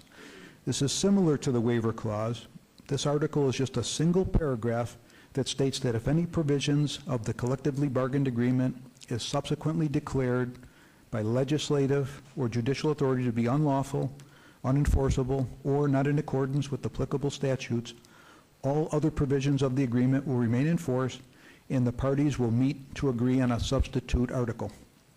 However, if the parties cannot agree to substitute language within 30 days, then the matter will be postponed until contract negotiations are reopened, or the next bargaining session.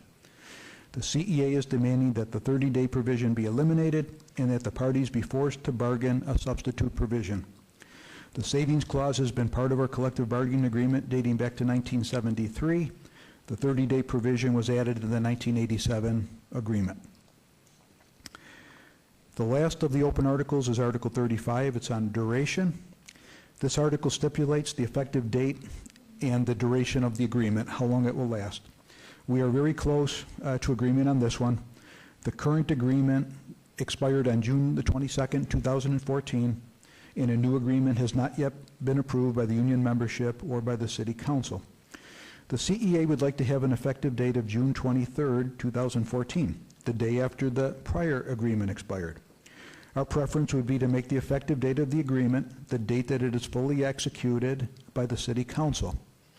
Regardless, the CEA has already acknowledged in writing that the negotiated 1.5% base wage increase and the hours restoration would not be retroactive to the beginning of the new contract period, but would take effect following the successful execution of this new agreement.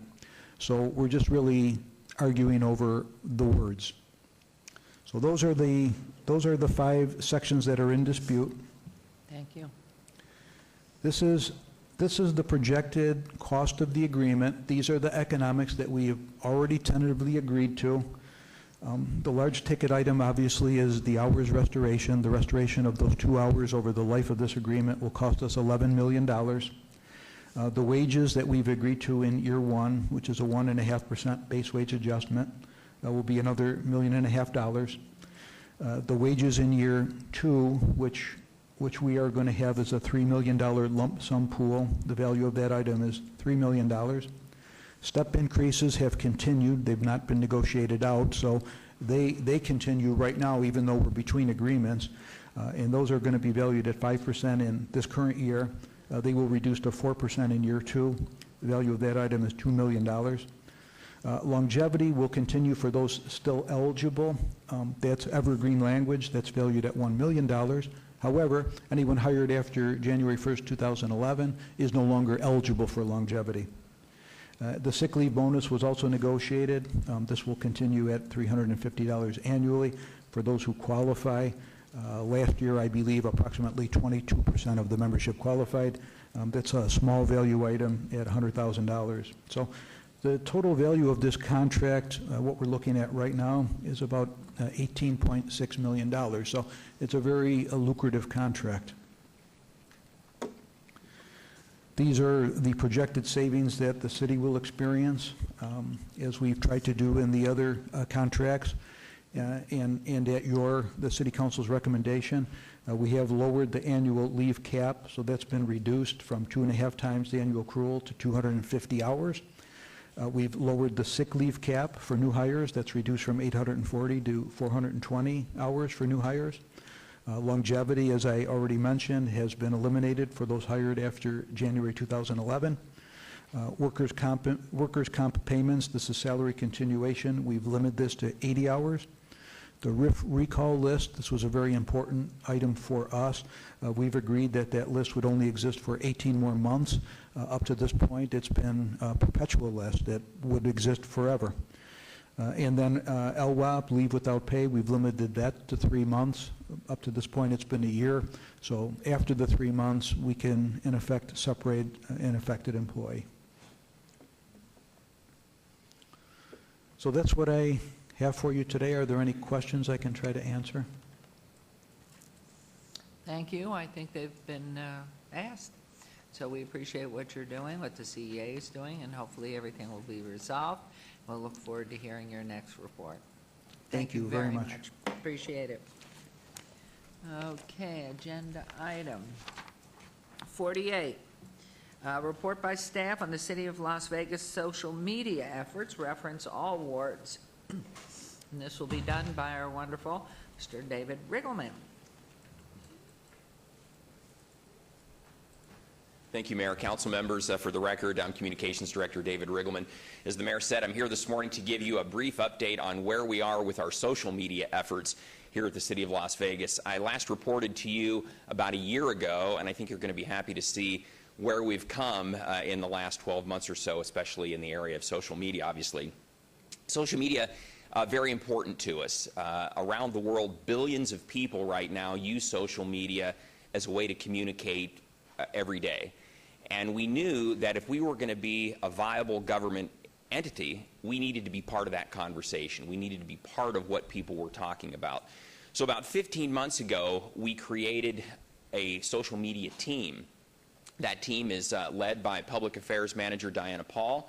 Jennifer Davies is on that team. She's a public information officer, as well as Susie Martinez. But really, everyone in the Office of Communications, the public affairs staff, the KCLV staff, the graphic artists, everyone within the department does something to contribute to our social media presence. We've also had great participation from the other departments. For example, information technology has been very supportive for us, specifically Don Jacobson and Craig Andrews. The city manager's office has been right there with us through this whole effort. Betsy, Orlando, Maggie Plaster, and really all of you have been encouraging and supportive of our efforts to find a new way to communicate with the public, to enhance the tools that we have. The thing we love about social media is that it's direct communication. Unfiltered, it's a conversation between us and our followers, and they can communicate directly back with us. That is what makes it exciting. It's a two-way conversation, similar to picking up the telephone, except you can communicate with thousands of people at one time, and they can communicate back. I think it helps make our government more transparent, no question. They have a better idea on a regular basis of what we're doing here. And I think it helps put a face on government. When they send a message to the city, or we tweet something out and they reply and we respond, answering a question, it shows that we're real people down here and that we're willing to have a conversation with them. We're not just some nameless, faceless government behind the walls of City Hall that never communicates with the public. Okay, so with all of that said, let's give you some of our progress report.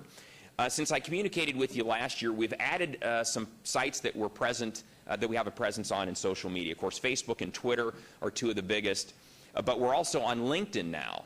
It's interesting. People want to know about jobs at the city. They want to know about the work culture here at the city. So in the last 30 days, we've had about 15,000 impressions.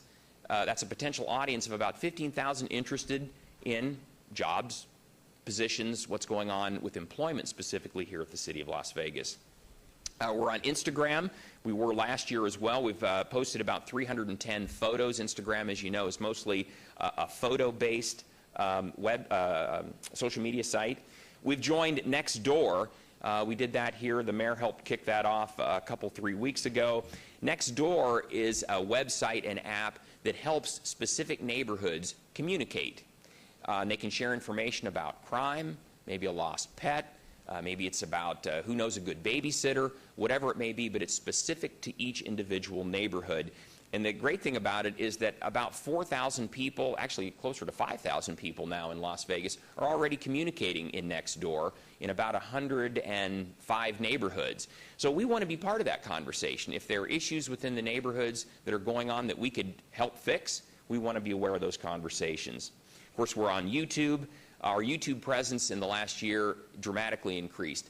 Your programming, Access City Council, City Scene, City Beat, Out and About with the Mayor, those types of programs, we post on YouTube, on social media. Our visits went from about 6,500 to about 9,000 a month. People come and visit and view our videos. So they're obviously interested in what we at the city are saying and what you specifically are saying about what's going on within your wards. Of course, we're still on Tumblr. Tumblr is the social media blog. We're not limited to 140 characters On Tumblr, we can talk about things that are a little more complex, medical marijuana being one of those. There was a lot to explain of what was going on and what the city was doing with medical marijuana. With Tumblr, we have more space to talk about what's going on as opposed to Twitter. You're limited to just a few characters. And last but not least, we have a presence on Google+. Google Plus allowed us to do Google Hangouts, and many of you have already done these. Councilman Ross, the mayor, Councilman Barlow, Betsy has done these. It's an online video chat that is really exciting because people can interact with you. We record these. You can watch it later on if you didn't have a chance to participate. But it's a great way to hear an interaction where you can ask questions, follow what's going on. I think, too, one thing I want to mention, in the last year, all of you have seen an increase in your social media presence. You're very active on Twitter. Councilwoman, you're on Facebook now. All of you are on social media and use it on a regular basis to communicate with your followers. So it's exciting, and I think it's just a trend that shows that not only is the staff willing to communicate with the public, but you are too. And the mayor, when you joined Twitter, I think you had 1,000 followers in about 3 days. So that just shows the power of the mayor and that they're interested in what you and the rest of you folks have to say out there. All right, some demographics. I think you'll find this interesting. On Twitter, 57% of our followers are male, 43% are female. This is pretty typical. Now, for us at the city, the top age group that follows us, it's nearly tied, 35 to 44-year-olds and 25 to 34-year-olds. Kind of debunks the idea that only young people, the really young, use social media. Facebook breaks down like this. We have 60% of our followers are female, 40% are male. Our top age group that follows us is 35 to 44. 95% of the people who follow us on Facebook are from Southern Nevada, 95%. Also, something you'll find interesting, we have more followers that are 55 plus than we do that are 18 to 24. So social media encompasses all age groups, all demographics, all walks of life, all ethnic backgrounds. It's the way people communicate across the board these days. I'd like to compare where we were last year compared to this year. I think you'll find this interesting, and just it underscores how popular social media is and how the public wants to hear what we have to say at City Hall. We went from 10,000 Twitter followers last year to 27,400. We just passed Clark County in the number of followers. We went from 5,200 on Facebook to now 13,500. We went from 180 direct mentions or replies per month on Twitter to 1,300. A direct mention is where they tag you, at City of Las Vegas. So obviously people are tagging us, talking about what we're doing as they're tweeting things out. Our best tweet last year, the record was 10 retweets, 10. Now it's 202. Also, too, the average shares or retweets per month is now 1,600. And then the average keyword mentions last year was about 3,000 a month. That's gone to 8,000. A keyword mention would be some of your names, Betsy's name, things that would, if they're mentioning the city, those would be keyword mentions. So we've jumped from 3,000 a month to about 8,000 now. So that means that people are not only listening to what we're saying, but they're talking about what we're doing here at the city as well. Engagement in the last 90 days, this is interesting. We had 63,000 interactions by 46,000 unique users. I'm sorry for all the numbers on this, but an interaction is where somebody did something with the tweet or the post. They either favored it, they liked it, they retweeted it, they did something with it. We had 55.7 million impressions. That is the potential audience. And it shows you the multiplication factor of social media, how something that gets sent again and again and again and again by the different people who follow you, who follow other people, and how the chain goes from here. Because we sent 1,800 messages, that resulted, as you can see, in 55 million impressions out there. That's a big audience from only 1,800 messages. That's the way social media works. It's one person connecting with everyone else. We have 8,400 new Twitter followers in the last 90 days, last 3 months, and 3,900 new Facebook fans. Some engagement opportunities that are new that we've included. All of you have been a part of this in one way or another. We started off with our crowd hall. That's the one in the upper left. A crowd hall is an online town hall. The best part of it is that it can go on for as long as you'd like it. You could have that conversation continue as long as you need it. Councilman Coffin, medical marijuana. We had the opportunity to talk about what people's impressions were, what they wanted, what their concerns were, and that dialogue could go on for several days, and it was important to us. We wanted to hear what people had to say, and we had in-person town hall meetings, but it was another way to engage people that might not be able to come down in person to share their sentiments. As we said, we've done Google Hangouts. You can see the one there with Mayor Goodman and Superintendent Pat Skrzykowski from the Clark County School District. Again, a conversation there, a video online conversation where people can submit questions. You can interact, talk about a certain subject. That was obviously education that day. We record those, and then people can come and watch the proceedings later on. And then we've had some Twitter chats. A Twitter chat is a conversation that just takes place via Twitter. We've had several of these. In fact, we've got a couple coming up about the stadium, one on the 18th, one on the 22nd. So people can let us know what they think about that process or any process during whatever the subject of the Twitter chat might be. Local comparisons, I think you'll be pleased to see this. We have a far greater following than any of the local entities, but for Metro. They're still the big kahuna on the block, if you will. We have 13,500 Facebook followers right now, 27,400 on Twitter. You can compare that across the board. We just passed Clark County, as I said. They have 26,000 followers on Twitter. We have a lot more followers than the other cities in the county, but Metro is still a large presence.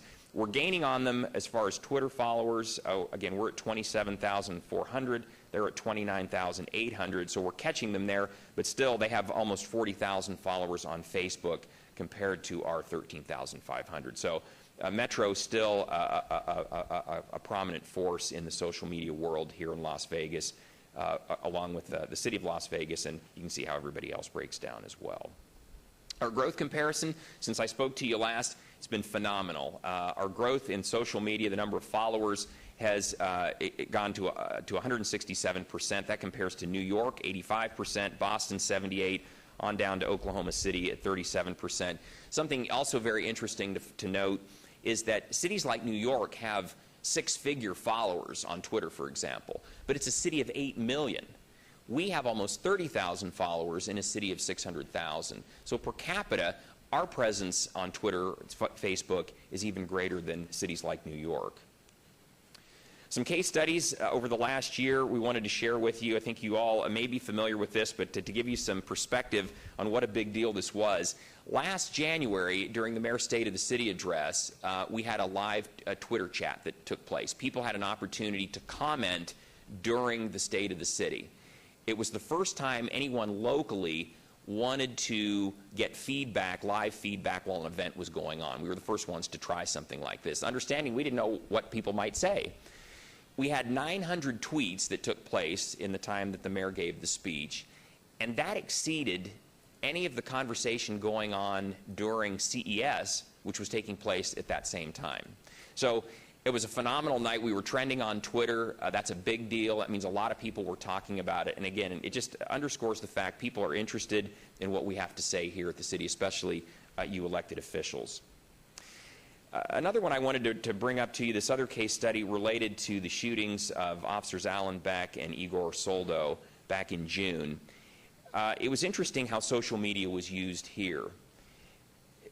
The public clearly wanted a place to share their sentiments and to mourn. And interestingly enough, our site was one of the places that they had a lot of interaction. In fact, we had on Facebook almost 370,000 impressions. We had 17,000 comments, retweets, favorites, shares. That compared to the record before that was 700 in 1 month. So that increased tenfold. This event increased that participation tenfold. And the funny thing is, because of the city's presence there, we've seen an increased presence since then because of the presence we had during that event. It has a ripple effect in social media, and this is a classic example of our participation bringing people, more people and more people right to the present time. The last but not least, I think you all are certainly aware of the Mountain Ridge Little League. Our last 10 most popular posts, 6 of them have to do with Mountain Ridge. We had something like 13,000 shares, likes, favorites with this, and it just shows you how the community can get behind something, especially on social media, and how they use social media when there's something that people want to really get behind and share. So Mountain Ridge, classic example, these are some of our posts, and they were hugely popular. All right, so the future, where are we headed from here? What comes next? All of you know that 2 of our strategic anchors here at the city are being iconic and doing it with service value. In other words, doing it without wasting a lot of money. Betsy lives and breathes those every day, and her direction to us is that in everything we do, we don't want to be second best or a follower. We want to be in a leading role. So we got the message loud and clear when it comes to social media. And we have worked really hard to, rather than be somebody who's following the trend, we want to help set trends and be out front. And already we're seeing some results on that. Jennifer and Diana have been nominated for an Alliance for Innovation Award for our work in social media. They're being invited to speak at conferences. You only invite the people who must know something to the conferences. And interestingly, cities like Oakland, California are reaching out to us to find out, how did you do that? We want to do something similar. We want to emulate what you're doing. So we've gone in a short time from being the person following to being more in a leading role. And that's really a credit to the entire team. Kudos, absolutely fabulous. Absolutely. We are proud. I was wondering how you were doing this all with such a small staff. I know that Betsy frowns on adding. Do they sleep? Well, I'll tell you, Mayor, they're awesome because you'll see tweets on the weekend. You and I, Mayor, at Friday, we were out at the Ruvo, and Councilman Coffin, we were out at the Ruvo 5th anniversary. I posted a tweet of you 2 releasing your butterflies, and within minutes, I think it was Diana or Jen, one of the 2, had retweeted it and posted it on the city site. That's what they do on everything. If you guys are out at an event, they're on top of it, they're retweeting it, they're posting stuff literally 7 days a week. And we're responding to people's questions, comments that they have. They want to know what's going on. We try to reply to them right away. And on social media, it's easy to do that because you always have your phone with you, or you're not far from your computer. So, Mayor, just the last thing I'd like to say, some of the things you'll see as far as the future, give you a sneak peek on where we're headed next. One of the things we really want to focus on is the use of video. Video on mobile devices the last 2 years has increased by 400%. People want to watch videos, not just on television anymore, but they want to watch it on their smartphones, or their iPads. So we know that we want to have more of a presence. Instead of just posting photos, we want to post some videos, too, of what's going on at the city. So we've got our KCLV team, perfect crew to help us facilitate that. It'll create a whole new audience, not just on television, but also on social media as well. So that's some of what we'll be working on between now and the next time I report to you, probably next September. So anyway, with that, everyone, that's my report. I'm happy to answer any questions. Congratulations, it's awesome. I mean, I remember saying that there were a bunch of twits out there at my State of the City, but boy, was I wrong. This has really been a movement that's incredible in how it's helped the city, and I really don't know how you do it because, I mean, how can you respond to all these? Well, our team they're passionate, they love doing it, and we know it's important. It's the way we communicate at the city, so we take it seriously, and we've got a great team. We got people that they understand how critical it is that we do respond, and that we are just behind the walls of City Hall hidden here, but that we're interacting. We're so proud and very, very grateful. Any comments here? Yes, I know you're Mountain Ridge. You're going to say something right there. I was saying about Mountain Ridge, but yes, okay, hooray, but Mountain Ridge. I did want to say this, though. Mr. Rugelman, you as well are socially active on the social media sites as well. It's fun. I personally. love it, yeah. And you know, my wife is a Facebook maniac. I mean, and her friends are a little group of her circle of influence there. And we found that to be a very useful tool. And I'll share something with you, especially with the press in the back. You know, they get the tweets, they get the Facebook posts, they get this. That's real-time stuff. So if we're trying to get our message out, you know, they too help do that and get and promote that. But when the last Grand Teton River episode occurred, 7:30 in the morning, I received a post on Facebook about from one of my neighborhoods that are affected by off of Buffalo, asking to get the back gate open so they could get in and out of their neighborhood. And immediately we got that open by 8 o'clock. So it was just a useful tool for them to communicate with me, and I'm still trying to get the hang of communicating on Facebook. And Councilwoman, I am so proud of you if you have a Facebook account. She does. Because you know what? Your children, your grandchildren, your fans, your constituents, you know, they need to know that. But you likewise want to share you with them, and it's a great vehicle to do that with. So I'm finding it very useful. I know that, I don't know about the rest of us. I know Councilman Barlow and I have kind of embraced the Google Hangout thing, Mayor, and I think you too, and then live Twitter chats. Jennifer, am I getting that right? So we're still in training, but we are so progressive, I think, in our communication skills at the City of Las Vegas. It does not surprise me that other cities are calling you, and these two young ladies who are absolutely phenomenal are going around on the tour circuit talking to people about social media and how it really affects. But I think as a government, it's imperative that we are continuously constant contact with our constituents.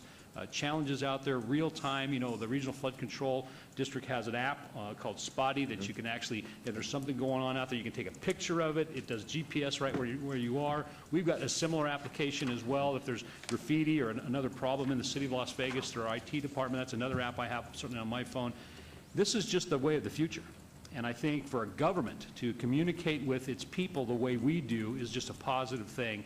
And then, David, you mentioned the video stuff. Everybody's got a phone now, literally. I mean, Apple came out now with the Apple 6. And with they iOS 8, yeah, so it's going to be easy to process videos 4 on that thing, million folks have reserved one in 24 hours. I mean, that's phenomenal. I mean, of course, that's worldwide, but it tells you where we're going communication-wise. It's on these little devices, and you know, whether it's a picture or a video, or I'm doing a wedgie poll, you know, so I can hear what the city has to say. It's an effective tool for us as government and public officials to get that word out there. So thank you, Mayor. Thank you, Mr. Riggleman, and your Thank staff. you. Great job, you guys. Congratulations. Thank you very much, Mr. Riggleman. Mayor? And I see Mr. Councilman Barlow. Yes, Councilman Ross shared some new information that I wasn't aware of, and that's Councilwoman Tarkanian having a Facebook. Yes. I want to know what's your handle. I probably don't know. Well, I'm most definitely, I'm going to friend you and see if you friend me back. But Councilman Ross, you're absolutely correct, and I am like so excited that the city has really embraced the technology that is upon us. I just was telling the folks in the back how just a few years back, and I have to put David on the spot, how the city was kind of uneasy in regards to talking about Facebook and Twitter because we didn't understand it. And I just remember saying either we're going to get hit by the train or we're going to get on this train. And I'm glad to see that we got on the train. We definitely got on, no question. And so, David, thank you to your entire staff who's doing a wonderful job with keeping the community abreast as to all of the wonderful activities and information that the city has to offer, keeping the community informed because the technology is just, it's amazing as far as the things that we can do now on our phones. They call them smartphones, but they can be dumb sometimes as well. But that's just a part of life, you know, in regards to some of the working pains. That's why we constantly get updates and they change the phones out because technology is continuing to just improve each and every day. And so I'm glad that we're staying ahead of the curve in a greater sense, but most definitely remaining on that train of the new technology rolling out and seeing how we can embrace it to really impact our residents and communicate with them more efficiently and effectively. So kudos to you and your entire team. Thank you. Thank you, Councilman. Thank you. Thank you, David. Thanks, Mayor. Appreciate it. Okay, agenda item 49, report for possible action on public outreach efforts, status of the term sheet and development agreement between City of Las Vegas, City Parkway 5, the Cordish Companies, and Finley Sports and Entertainment, LLC, for a proposed soccer stadium in Symphony Park located north of Bonneville Avenue, east of the Grand Central Parkway, south of Ogden Avenue underpass, and west of the Union Pacific Railroad. This is in Ward 5 with Councilman Barlow. And good morning. Good morning, Mayor, members of the council, Betsy Brotwell, City Manager. Last meeting, you obeyed action on the term sheet that was presented to you, and so that item is slated for consideration on the 1st. However, at that meeting, you asked us to do several things between then and the 1st. And so one of those issues that Councilman Barlow put as a part of his motion is that we would have a standing item to update you all on our progress as we go about getting prepared for and answering all the questions that we possibly can leading up to that October 1st consideration. So this morning, we wanted to follow up on some key items. One, we wanted to give you an update on the public outreach schedule, which we started yesterday. And we have 5 more meetings, but we have a whole variety of outreach mechanisms we're employing right now. And we also wanted to update you on parking. We've had 4 parking meetings in the intervening time since the last council meeting. So I've asked Brandy Stanley to give a quick presentation of what's been presented to the downtown community so that everyone has that available. And just this morning, we received the AECOM report in an updated fashion, and David Stone and David Abrams will be here to be able to talk about that report. And I know that you probably have not had an opportunity to review it at this point, but they will be able to provide some observations about that report and the future work needed as it relates to that. Excuse me, if I may, is Yes. this a final report that they're giving, or is it subject to change? This is, I think this is something that you may want to talk with them about. As they talked with me this morning leading into the meeting, these reports change as terms change because the terms impact what's happening in the pro forma. Both of the Davids are probably going to be in a better situation to be able to provide the kind of information about what could change going forward. But it seems that this is the best information that we have to date based on what we've worked on to date. And I'm sure that those 2 gentlemen can respond to specific questions related to that. And we're happy to do it here today, in between now and the next meeting, individual meetings, whatever it is that you need to get familiar with that material. So that's why we're here today, is to bring those 3 points back. There's been a lot of things that have been getting addressed over time. I know that there's some letters that have come in the last day or so that Mr. Finley may want to share with you today, and there could be other observations that go along with just status updates on all the various components associated with pursuing and not slowing down on our efforts to develop the development agreement. So with that, I will turn it over to Bill. He's going to introduce all the various speakers, and then we're happy to try and answer any questions that you might have today. Thank you. Good morning, Mayor, members of council. For the record, Bill Arntz, Director, Economic and Urban Development. I'd like to introduce our first speaker, Melissa Warren with Fess Foley Warren. Melissa?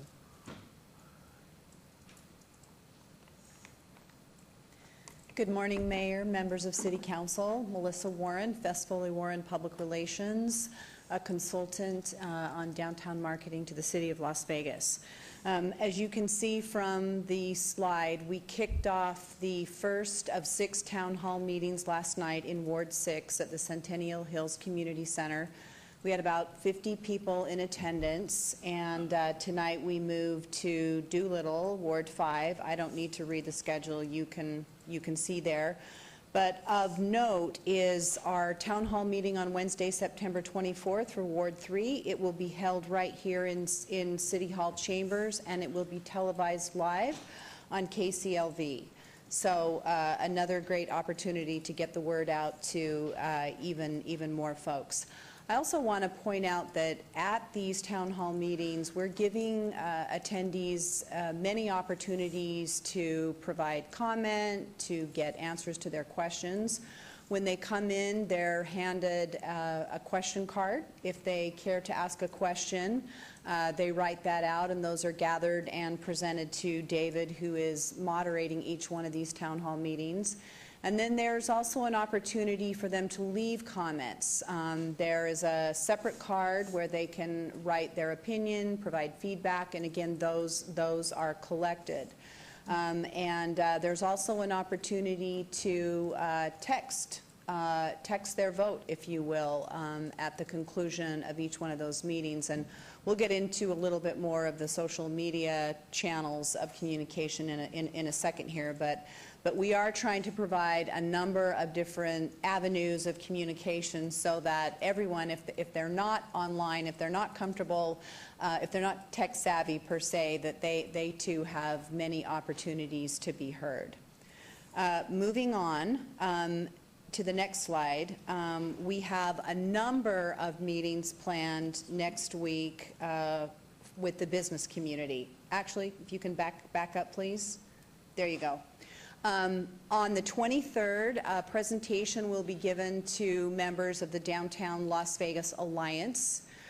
Also on the 23rd, the Board of Directors of NAIOP, which is the National Association of Industrial and Office Properties, and just this morning we confirmed that ULI, Urban Land Institute, will also be joining that meeting on the 23rd. And together, those two organizations really form the backbone of the real estate development community here in Las Vegas. And then the morning of the 24th, we've got a big briefing planned. We have reached out to all of these various chambers of commerce, and we have heard from all of them, along with the LVGEA, and they have each committed to sending a number of representatives to a briefing that will be held here at City Hall on September 24th. And the exact times, locations of all these meetings will be on the city website, and I believe they're going to be included in Betsy's newsletter that goes out next week as well. And then moving on to social media, David's presentation, obviously extremely well timed. He primed the pump on this. A crowd hall is occurring now online between September 11th and October 1st, so this is an ongoing opportunity for people to go to this website and voice their opinion. And I think he mentioned the two Twitter chats coming up, one with Betsy on the 18th and another one with Mayor Goodman on the 22nd. And then finally on September 30th, a Google Hangout is planned. So obviously, in a very short period of time, we are reaching out to as many people in the city of Las Vegas as we can, and this is what we have planned to date. Thank you. Thank you. Any questions, comments? Any questions? I would like to ask, I had received a call from a member of the Culinary Union that asked if we could have a meeting with them, and I didn't know if that would be one union, or you might just want to invite other unions, but I wanted to pass that information on to you. Thank you. We will reach out to them today and get something scheduled. Excuse me? We will reach out to them today and get something Okay, and scheduled. then I Thanks for don't have sharing that note with me here, but I will get it for you. Okay. And The I would add to contact. that, I think the councilwoman's suggestion of invite all the unions. Absolutely. Good Yeah. point. Yeah. Yep. Great. Thank you very Get much. the working men in there. Thank you. Thank you. Thank you so much.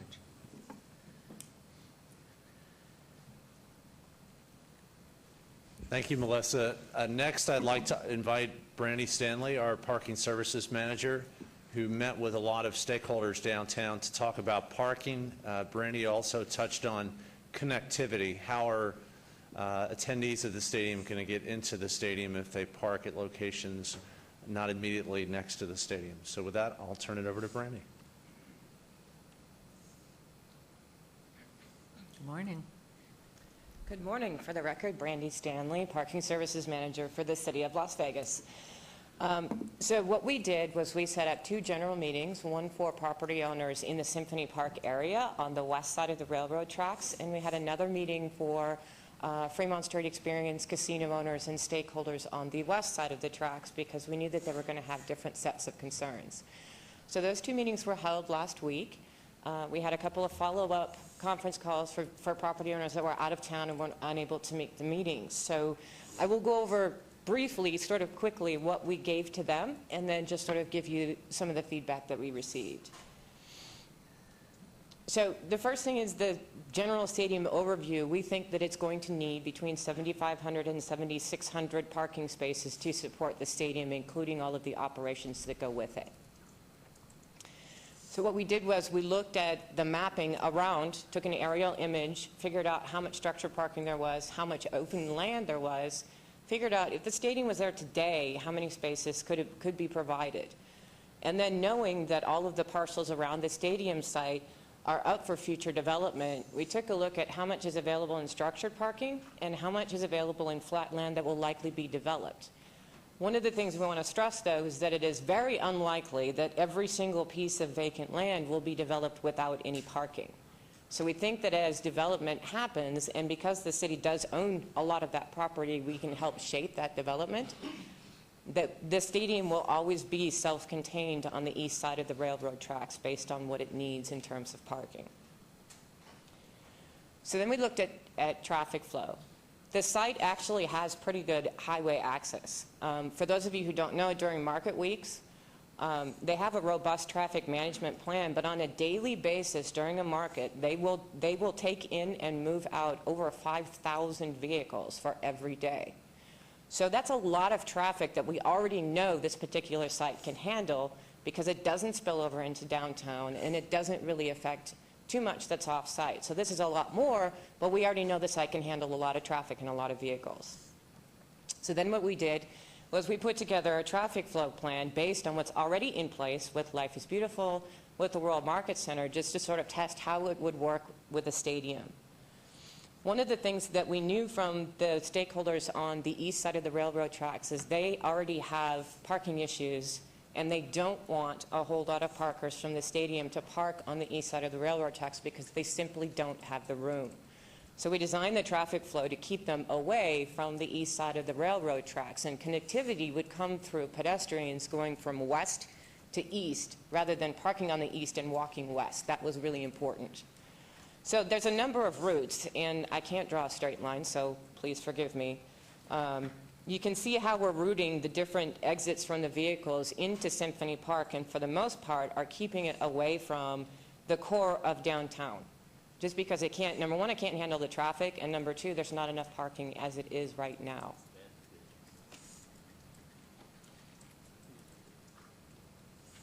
So I won't explain each one of these, but just basically it's going there. So there are also some operational concerns that we have with bringing that volume of vehicles into a single location and out of at the start and the beginning of a game. Obviously, ingress and egress backups are a big issue. There's also a lot of property owners that want to make sure that their parking inventory is protected and that nobody from the stadium takes up their inventory and drives their customers away. So I won't go over everything, but basically it's very, very important that parking and traffic flow be managed professionally, effectively, and very, very well. The other key thing is that anybody that's buying a ticket or attending the game should be given the opportunity, almost to the point of being pushed into it, to buy their parking or reserve their parking in advance. One of the telling examples is Comic-Con in San Diego, which is an absolutely huge convention in downtown San Diego. Historically, when it was put in, you had multiple officers at almost every intersection within a half mile of the convention center. The one year they made a switch by just putting a Reserve Now link for parking on their registration site. They got 10% of their attendees to register for parking in advance, and they were able to cut their police officer presence at the intersections by 3/4 just in a single year from a very small percentage. So we know that strategy works, and that needs to be something that is heavily relied upon for the stadium. So, you know, we need to make sure that we don't have backups getting out, getting in. If that requires us to reverse street lanes, to staff with flaggers, to have Metro out at the key intersections, that's what we need to do. We also need to make sure that we effectively manage pedestrians as we know how to do from the Smith Center. We also want to make sure that the properties that that are most likely to be quote-unquote poached on by people that are going to the stadium, we want to protect those properties. And it means posting signage for those properties. It also means actually staffing the entrances to their parking facilities to filter out the traffic. And that is a part of the plan, and that's what I think the group has committed to. And then obviously working with RTC and encouraging alternate transportation to reduce the number of vehicles coming in. So that's sort of the Cliff Notes version. The stakeholders, the meetings were very pleasant. The stakeholders were very active. They were very involved, had great questions, very positive. Almost all the stakeholders said, we want to see long-term agreements with the already existing parking structures. So I know that when we were before you they had reached not terms, but the World Market Center and the Mulaski Center, and of course the city with our City Hall garage, we have all agreed to participate in supporting the stadium. What the stakeholders want to see is they want to see long-term agreements that will survive change in ownership and survive change in building use to make sure that those spaces are locked in for the stadium. They want to make sure that scheduling conflicts are prevented. So in other words, you don't have a sold-out soccer game during market week. And those will be written into the terms of any agreements that they have, because obviously it's not going to work. Neither party wants that to happen. If there are going to be like a Smith Center event and maybe another venue event, we need to make sure that the times are staggered. We'd like to see all that stuff in writing. A lot of the stakeholders also requested that the city play a major, if not management role, in the parking and traffic situation for the stadium, and that it be a single entity that manages that. It doesn't necessarily have to be the city, but it needs to be a single entity that manages how traffic gets in and out and manages how parking gets managed. The stakeholders also want to see an independent traffic and parking study. And then there are a couple of other things that a lot of the stakeholders brought up that not only apply to the stadium, but they apply in general. One of the big issues is Project Neon. We don't know what the timeline is and don't necessarily know what the traffic impacts are, which is obviously relevant for the stadium, but for downtown as a whole. So that's one of our takeaways that we need to work on. A lot of the stakeholders are interested in adding additional transportation infrastructure, citing a need now, and then obviously if you put a stadium in that brings that, then that makes the need a little bit greater. They also wanted to see some additional parking infrastructure that would support both the stadium and downtown. And the council was kind enough to approve some additional bonding for the Parking Enterprise Fund. That may be a good use of those monies. And then lastly, connectivity. They wanted to make sure that there was a connection. If there is going to be a pedestrian bridge or some other way, that it needs to be built at the same time as the stadium so it is available from day one so that people can park on the east side of the tracks and use the pedestrian bridges to get over to the other side. And that's pretty much the feedback we had with everyone. Does anyone have any questions? How many more meetings are scheduled at this time, please? At this time, we do not have any more general meetings scheduled because we reached the vast majority of the stakeholders in terms of the property owners' casinos. There's a couple that we need to reach out to. They're out of town, and we're going to set up individual conference calls with them. If they come up with new information or have anything in addition to this, we'll make sure that we bring it back. So obviously, though, going forward, should this continue, those will continue to work through the process.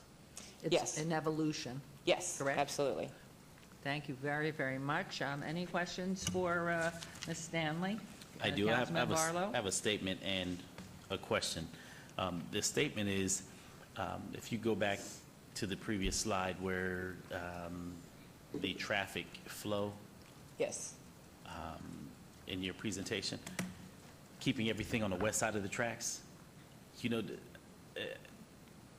me being a global thinker, that to me is counterproductive, right? Our entire objective as council members is to bring people downtown versus keeping people on one side of the tracks. And I understand the concern from those gamers who are concerned about their parking. But I believe that there's a greater opportunity to really drive people into the downtown, to park all across the downtown community and keep them captive by the number of amenities that we have to offer our guests while they're down here, making it a true experience. And the traffic flow that you're showing keeps everyone on the west side, and to me, it's like cutting your nose off to spite your face. That's not a global approach, in my opinion. I understand the work that you've done in the presentation is clear, but for me as a leader on this board, as a legislator for the city, I believe that it should be open across the downtown community, giving all of the businesses, not just the gamers, but the smaller retail shops and restaurants, an opportunity to really tap into the pockets of those visitors who are coming down here for a true experience. And I would want to give them that true experience. We have the cultural corridor. We have the gaming overlay. We have the East Fremont and the wonderful taverns that are taking place. We have the retail. We're working aggressively on the medical piece, right? And now having the opportunity to be presented with another entertainment piece from the conversations of an athletic sport. I think it really helps to seal the deal and the vision of what this mayor and council has been shooting for a very long time. And I know not everyone agrees with that, but that's at least the vision that I see for the city that I was born and raised and the community in which I played for many, many years, that we really need to do all that we can to really just expand our thought process as far as seeing how we can capture people from all corners of the valley to come into the downtown to really experience all of the wonderful amenities that exist. And so moving forward, and I know we haven't had an opportunity to vote accordingly, but just moving forward, I think if in fact we do have that opportunity to move forward, I think that's something that needs to be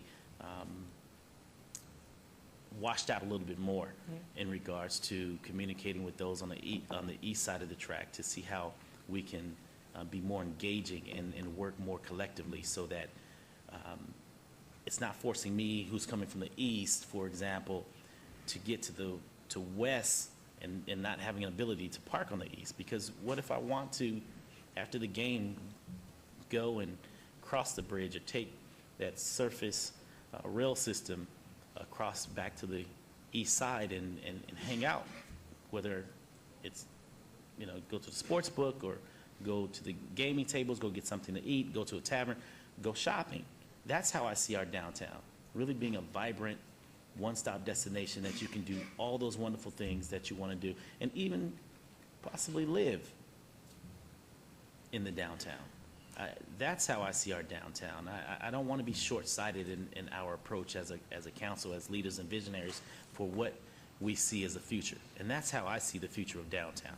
So that's my statement, Mayor. The question is,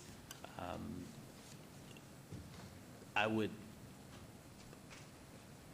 ask that you all be amenable, or will you be amenable to revisiting the east side of the track as it relates to the traffic flow, if in fact the mayor and council approves this to move forward in the future?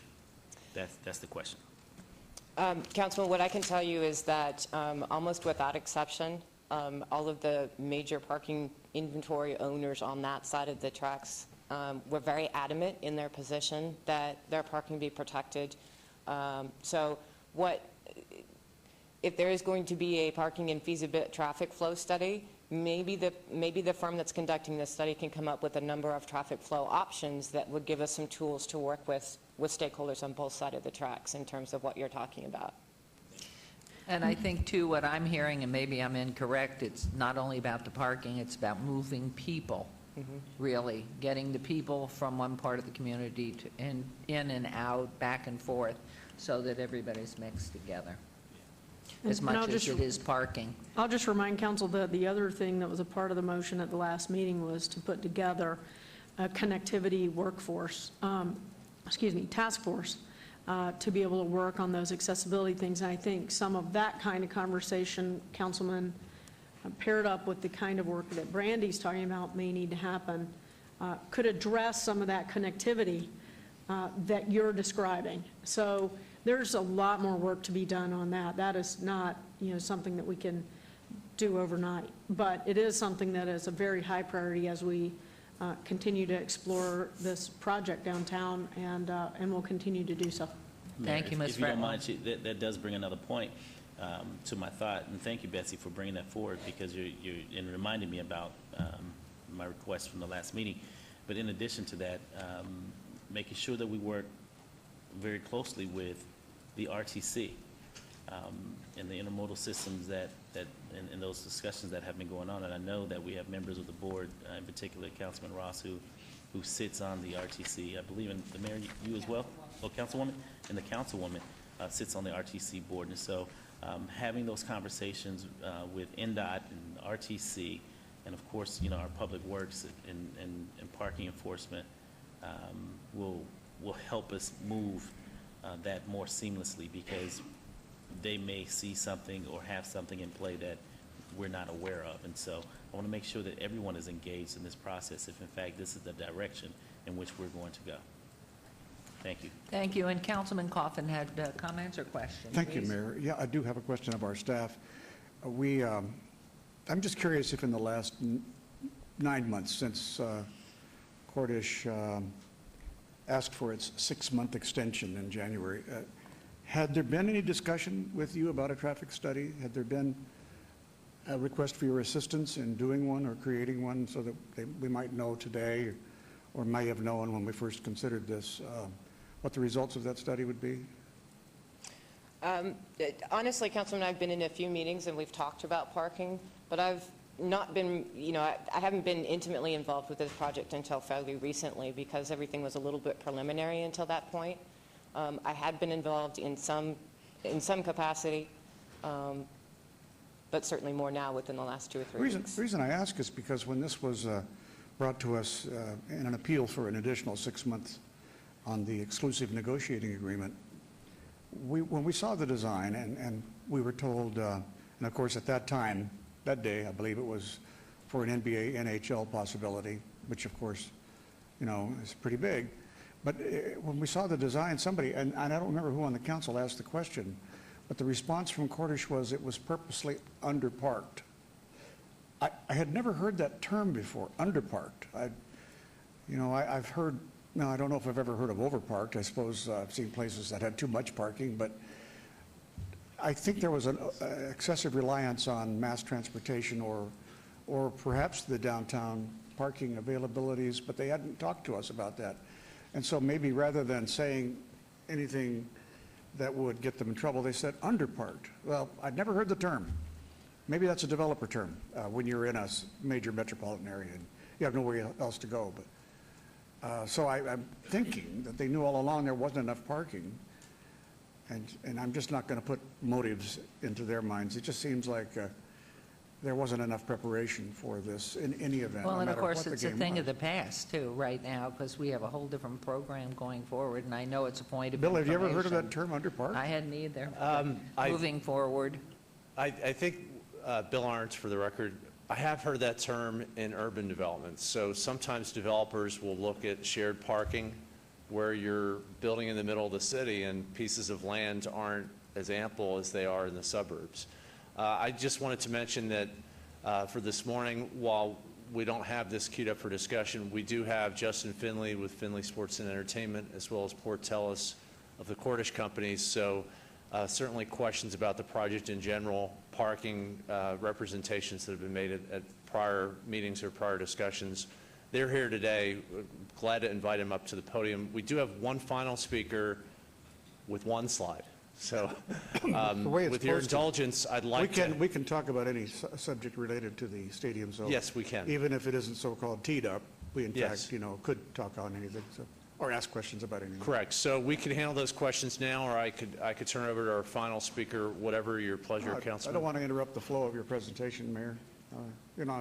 Somebody else has questions. So. No, I was just trying to keep, I know this is lengthy going to be, and while it's very interesting, and nor had I ever heard that comment either, we're into a whole new thing, and so I'd rather spend the time today and then explore that later. But it's a good comment. Councilman Ross? Thank you, Councilman Coffin. Also, anyone he'd like to chime in. Thank you, Mayor. A couple of things, and I'll address Councilman Barlow's comments first, because it reminded me of this. For this council in the past, the last city council when Oscar was mayor and council members were different, the vision has always been, what do we want to see Las Vegas be one day? What do we want to do in downtown? And there was a time when everyone was ready to write downtown off and say nothing, nothing's going to happen. We're going to write downtown off. It's a waste. We're not going to do anything. And look what's happened over the past several years because of that vision, Councilman. And I think that's important that we kind of recognize that. What do we want downtown to grow up and be one day? Now, granted, we haven't done this by ourselves. We've had a lot of private sector folks step up to the plate and do some magnificent things.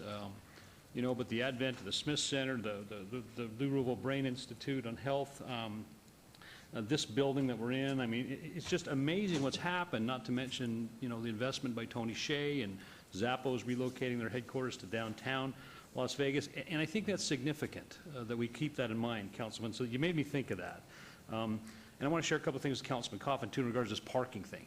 When Councilman Barlow and I had gone to Portland to see and witness what they do, that stadium's built right downtown. There's no parking. And the residents were quite concerned about that. So the city actually put meters on the streets that people were to drive and park on the streets, and that wasn't cheap. I want to say it was $12, $15 for an hour, and a game's 90 minutes. Now I know that now.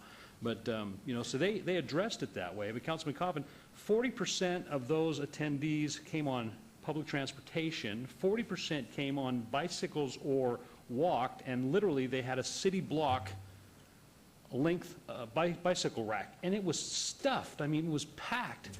I would think, and I know Mr. Finley has already reached out to Ms. Quigley over at the RTC in regards to those discussions about using public transportation. So I appreciate Ms. Stanley's report, but these are all things that we need to take into consideration, as did the city of Portland in regards to locating that stadium downtown. And it's been a magnificent thing for downtown. After speaking, Councilman Barlow and I had the opportunity to speak to both the previous mayor and the current mayor in Portland, and the opposition that they'd received as well during that time period. It wasn't easy for them to do it, but they did. And at the end of the day, the decision was brilliant for them to be successful. So I just wanted to share that with my colleagues at the end. Thank you, Mayor. Thank you, Councilman Beers. Thank you, Your Honor. I don't know if we can do it, but if we can get the slide back, that one right there, that shows the overhead of Symphony Park and the parking inventory. At the top, there are those white rectangular shapes, which are the tents, the temporary buildings that they use for the furniture shows, I think. We've got that down at 1,000 spaces. And the World Market Center has informed me that they have informed the city and the developer that those spaces are simply not available, and it's not possible to park there. With the change that we're seeing today in the total inventory required, because I believe that the presentation that Brandy made to the downtown stakeholders, where perhaps it was the first pro forma, I think it was the first pro forma, said something around 6,400, 6,500 spots would be needed, and on your presentation today it was 7,000 plus, which is pretty close now to the 8,000 total spaces identified here. If that 1,000 goes away, that blows the whole thing. Now you don't have the number required to hit your required inventory, assuming you could do 100% in all of those identified spots. Councilman, you're absolutely right. If any of these locations that has surface parking, which is, the structured parking is a little over, not quite 6,000 parking spaces. Now, the structured parking we know is not going to go anywhere. All of those structures have committed to supporting the stadium. The rest of the surface, all that land is flat land, and it's either for sale, it's under development agreement, or we expect another use to be made of it. My point when I talked earlier was that it's unrealistic to think that every single piece of those parcels will be developed without parking that goes with it. So the idea is that most of the demand for the stadium is met with structured parking as it is currently, and it's reasonable to make the assumption that future development will also include parking spaces that will make up some or all of the difference and be able to support the stadium because maybe they are daytime office use, or maybe they overbuild for events and other things like that. It's fairly reasonable to believe that the shortfall in anything you see on the surface would be made up by future development, was my only point. And why is the Smith Center parking garage not included here? We did not include, you see that big asphalt surface lot along the railroad tracks? That is also not included in that count, nor is the Smith Center garage, and mostly because the Smith Center has a guarantee of a certain number of parking spaces that will be available to them whenever they need them, whether there's a soccer game scheduled on that day or not. That is a commitment that will survive probably all of us in this room. So those spaces would be available if the Smith Center was not having an event. However, Smith Center events trump, which is why I did not include those spaces in the count. Thank you. On the ingress-egress issue, during the furniture shows that they have at the World Market Center, most of the attendees are not from here. And so they're essentially either accessing the hotels downtown, or they're accessing hotels on the Strip, in which case they're going for the freeway. With this event, which some say will be much more heavily weighted with local residents than a furniture show, what are we doing about trying to pump the number of people required west on Alta? Because that's 2 windy lanes now, once you hit Rancho. Yeah. Councilman, basically what this is a sample traffic flow plan based on how we think, based on the Life is Beautiful and the other events. Again, one of the things that is necessary is a parking and feasibility study by an independent and qualified public engineer. This is what we know has worked in the past, and this is what we know based on our experience in Las Vegas, but it does need to be vetted and played with by a professional firm. Okay. Thank you, Your Honor. Thank you. Okay, continue, Mayor. please, Mr. Oh, sorry. If I may. No. Yes. If we go back to the aerial, Mr. Arndt.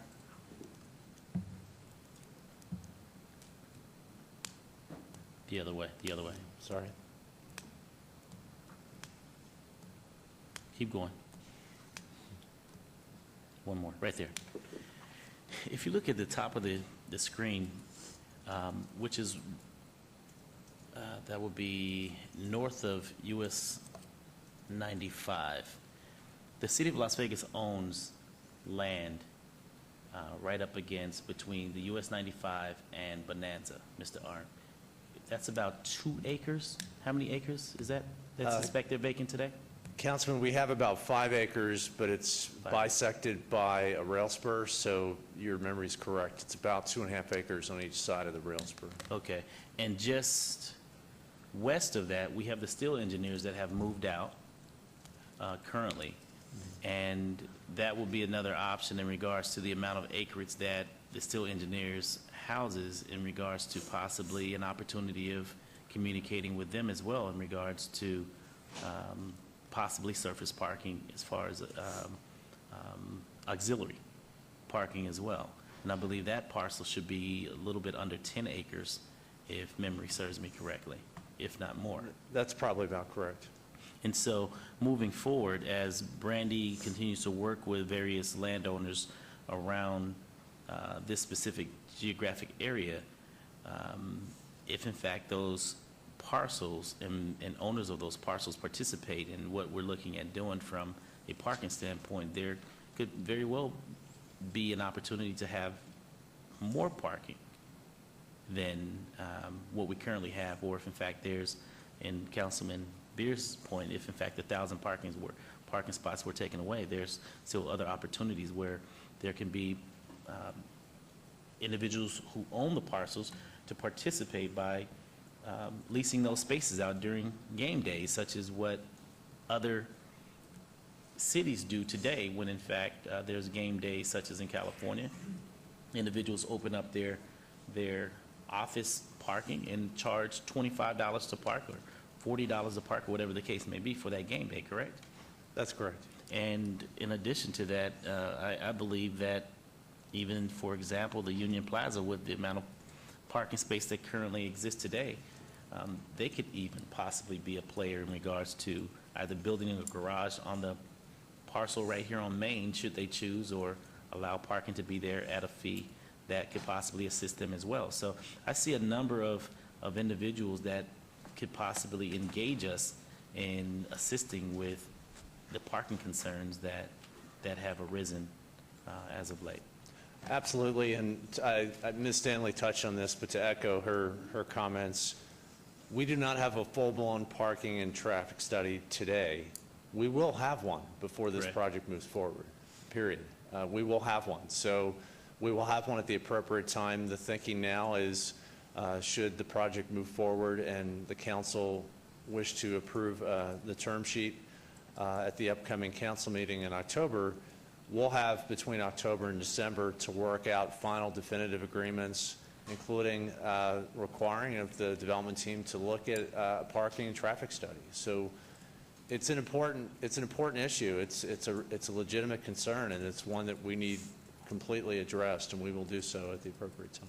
And taking those private developments into consideration as well to see if they would like to participate in the parking sharing program, if you will. Absolutely. Thank you. Thank you, Councilman. Any other comments, questions? Okay, please continue. Mayor, thank you. And Thank you, Ms. Stanley. Thank you, Mayor. I'm going to call our final speaker, David Stone, who is an Associate Vice President with AECOM. Mr. Stone and his firm have authored a report looking at the feasibility of the stadium. In introducing Mr. Stone, I want to explain what we've done over the last 2 months, where we're at today, and where we're headed with respect to this study. I also want to let you know that our advisor, David Abrams, a principal with the Strategic Advisory Group, is with us this morning as well. What we've done with this is we really kind of had two options when we looked at what the city wanted to have. The city have a comfort level with the project, the feasibility of the project, and any financial risk to the city. Because that's always what I come back to on every big transaction. What is the financial risk to the city? So we really looked at two different options. One would be to have a single consultant do a report, issue it as final, and then we would have that report, and we'd either accept the assumptions and the conclusions in there or reject it. So that was one option. A second option, and the one that we elected to do, was the city elected to hire its own advisor, Mr. Abrams of Strategic Advisory Group, and work hand in hand with Mr. Stone and AECOM and challenge a lot of the assumptions, question the report for the purpose of having a better study. So we really wanted to make sure that this report was fully vetted. We wanted two sets of eyes looking at it. We wanted someone representing the city looking at it, but really to have a lot of input during the process, because really we're concerned about two things: the feasibility of Major League Soccer. Is it feasible, and how does that impact the stadium and our participation? And then second, the feasibility of the stadium. Is the stadium feasible? What income would be generated there? How does that impact the overall feasibility, the risk to the city, any private payment obligations that the stadium has? So that's been the spirit that we've worked together with. It's been a collaborative effort. Mr. Stone is here, and with that, I invite Mr. Stone to take the dais, and I'm also going to submit Mr. Stone's report that we have received. I have 8 copies, Mayor, one for you and each of the council, one for Beverly Bridges, our city clerk, and so I'm going to submit this as part of the public record. Also, just for the audience as well as the listening public, We're asking David Riggleman, our communications director, to post this report to our website. We have a page on our homepage on LasVegasNevada.gov and a button on the right-hand side, Stadium. So that's where we've been reporting all of our information. And I think this is really kind of the opposite of what some have thought, that are we being transparent? We're being overly transparent to the point of actually submitting a draft report that is still a work in progress out in the public, because we want to make sure that the entire public understands what we're doing, understand why the city believes that this project is feasible, both the MLS team and the soccer. So with that, I'll turn it over to Mr. Stone. As promised, he has one slide, which is going to talk about the financial feasibility of the stadium and how that impacts the private commitment to repay some of the debt that's going to support the construction of the stadium. So with that, I'll turn it over to Mr. And Stone. if I might add, just quickly scanning this, because of course we haven't seen it yet, knowing that there it says draft, it says final draft, I would imagine there will be another final draft coming, perhaps. And I'm wondering, you may answer that, but if in fact there's another final draft, and having done these before, can you make sure that each page says the date of that final draft? Because it is possible that you might pull one page out from September 16th to be updated with one of September 27th. And so if each page, both sides, has a date on it, so when we know that this is final draft number X, that we have that information accurately. Thank you. Okay. Thank you, Bill.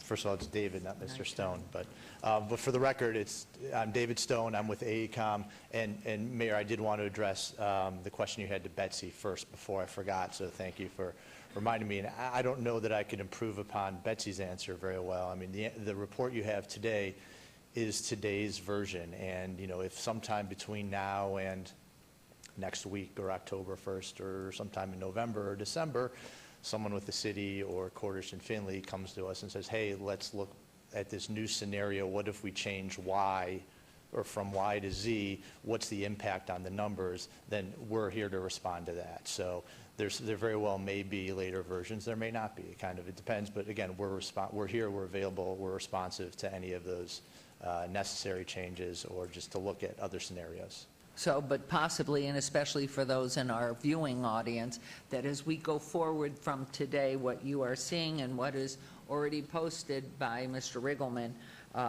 the report of today, this whole one is September 16th, that says final draft, but going forward, each page, if it is updated, will reflect that this one page or whatever has been updated. Absolutely. For us. Thank you. Absolutely. Thank you. So if we could, I don't know if it's up to me or someone else to cue the slide up. There it is. Thank you. So we thought we would at least start with this slide up. It's, I know table 38 in the report, I'm not sure exactly what page it's on. I think it might be 88. That could be wrong, though. Actually, I have it in front of me. I could tell you. Is that right? Yeah, is that right? 88, Betsy? Thank you. Page 88. So again, we thought we would start with this. We're happy to talk about it. Probably for most people, this, I would say, is probably fair to say this is the most important page or half a page of the report. So again, it's where we wanted to start. We could walk through every line item if you wanted to. There are obviously a lot of assumptions that go into building up to these numbers. These are, what's reflected here in this table is, again, I think Bill may have touched on it. It's the share of revenues and expenses that are available to the stadium in comparison to the development team, the soccer team. And this is, again, reflecting today's draft. I did want to take the quick opportunity to say, you know, as Bill said, you know, this is a draft, kind of a living, breathing document that has been changing. I know it's been kind of a longer process for you all, but since I've been involved, this has all been moving very fast. We've been coming up with different drafts all the time as we pass versions along through our working group with city staff. So this reflects where we are today. you know, they're, and again, as Bill said, you know, as far as, I've never been involved in a project where a draft has become public, part of the public record, so this is a level of transparency that I haven't seen before. So I know we've heard a little bit to the opposite. From my perspective, it's the opposite of that. But I also did want to say that, you know, there never has been what's been reported in some places as the $4 million hole. You know, that's never been the case. You know, we think there are more than sufficient revenues to pay the debt service. So maybe with that said, I'm happy to walk through these at a relatively high level or very high level. I don't know how much in the weeds we want to get. But again, I'm happy to walk through this kind of, you know, again, at a high level or in more detail. Thank you, Mr. Stone. I hear a Thank you. question coming from Sure. Mr. Councilman Coffin. Mr. Stone, thank you. Are you going to discuss your cover letter, which attaches to this? Because I'd like to engage you on this for just a minute, because you're talking about the leaking of the draft report, which had been dated, I think, August 20, but when we finally saw it a couple of weeks later, and then our staff sent it to us on a Sunday. And that did not contain any information or confidentiality stamps or any sort of thing that would indicate that it should not be released or that it had not been vetted by our staff and so on. But there's some language in here that I take exception to, and when you say there is a way of vetting reports, and you say unfortunately the report was inappropriately leaked to the public before all the folks mentioned here, consultant, Findlay Sports, and the Cordish companies could comment. I take exception to the word inappropriate because, after all, we're public officials, and when something comes into our hands marked final draft, and it's not said confidential, not confidential, it's ready for prime time. And so for that language to continue out here in front of us dated yesterday, I think is inappropriate. Whoever leaked it, I'm grateful that they did. I'm also grateful that whoever leaked it read it first, found mistakes that apparently no one else had found, or we wouldn't have been given that draft report. So I'm just going to make sure that you understand that try not to shift the blame for bad publicity to somebody else that felt it was a duty to discuss it and put it out there and comment on it and read it. Point taken, that was not my intent. The word inappropriate indicates that it is, so that's important. Thank you. Okay, any comments, questions? I know we just got this in hand except for the prior draft, so Right, so, we yeah, probably would want to have, obviously, time for bedtime reading. Yeah, if you have insomnia, this is You maybe know. a great cure. I understand Right. any questions may not be fully cooked, but again, also happy to talk about any changes between what Now, has moving come up forward from today, Ms. Fretwell, what is the appropriate, for questions that are here, what would be the appropriate funnel through which, obviously, when one gets a document and one has questions, do you go, is it your request to us that we would go directly to Mr. Stone, or would you like us to process through you or for Bill Arndt? Because when you see something that is glaring, if that is the case, which I don't know, the obvious statement would be, who can I ask? I see something here that is, I have a question about. Who do we go to?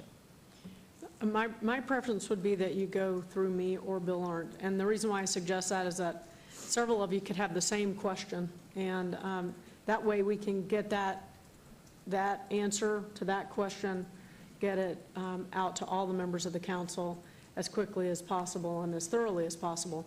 So my preference remains our standard course of business, which is send those questions to me, send those questions to the relevant department head, which in this case is Bill, and we will run down the answer for you, get it out to all the rest of the council so that if someone just didn't have a chance to send the email asking the same question, they have the answer. Correct. Okay, so I think that will be our charge. Going back to you with a question that we see now, that we will come through Betsy, who will tell us whether she will proceed with Bill to get the proper response. And then, too, I'm going to ask for counsel, as the documents change and when the city has agreed to whatever's going on to make sure that we get it in as timely a manner as possible, replacing whatever changes if it comes from the other venue. So I'd really appreciate that. So giving us the chance for this, are there any in this draft as opposed to the one that was a week or two ago on a Sunday that we got? Have there been, aside from replacing this table with the one that should have been in there, Right.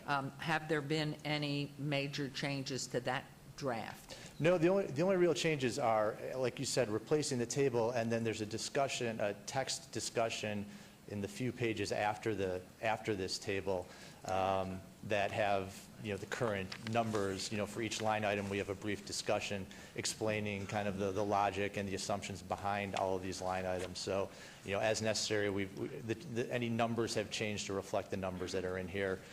Aside from that, this table also shows up in the executive summary, so it's been replaced there too. That's the extent of the changes. Thank you. Comments, questions, any further here? I feel one. It's coming. Question? Yes.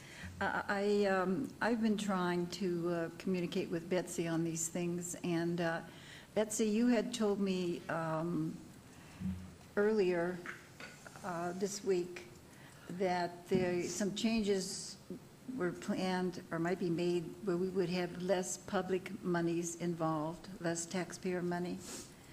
Is that reflected in this? I haven't had a chance to read this, of course, and I'm asking that question. This has been updated based on the term sheet that's been available. And in the term sheet, there's 3 different financing mechanisms. There's a publicly financed mechanism, there's a privately financed mechanism, and then there's a certificates of participation mechanism. All 3 of those are things that we continue to discuss as we continue to look at this project and prepare for conversations on October 1st. So that information or that working on that is a work in progress. It is not reflected in what we have here. No, and I think And just that's to what I kind of- needed to know before I right, read it. echo my comments from before.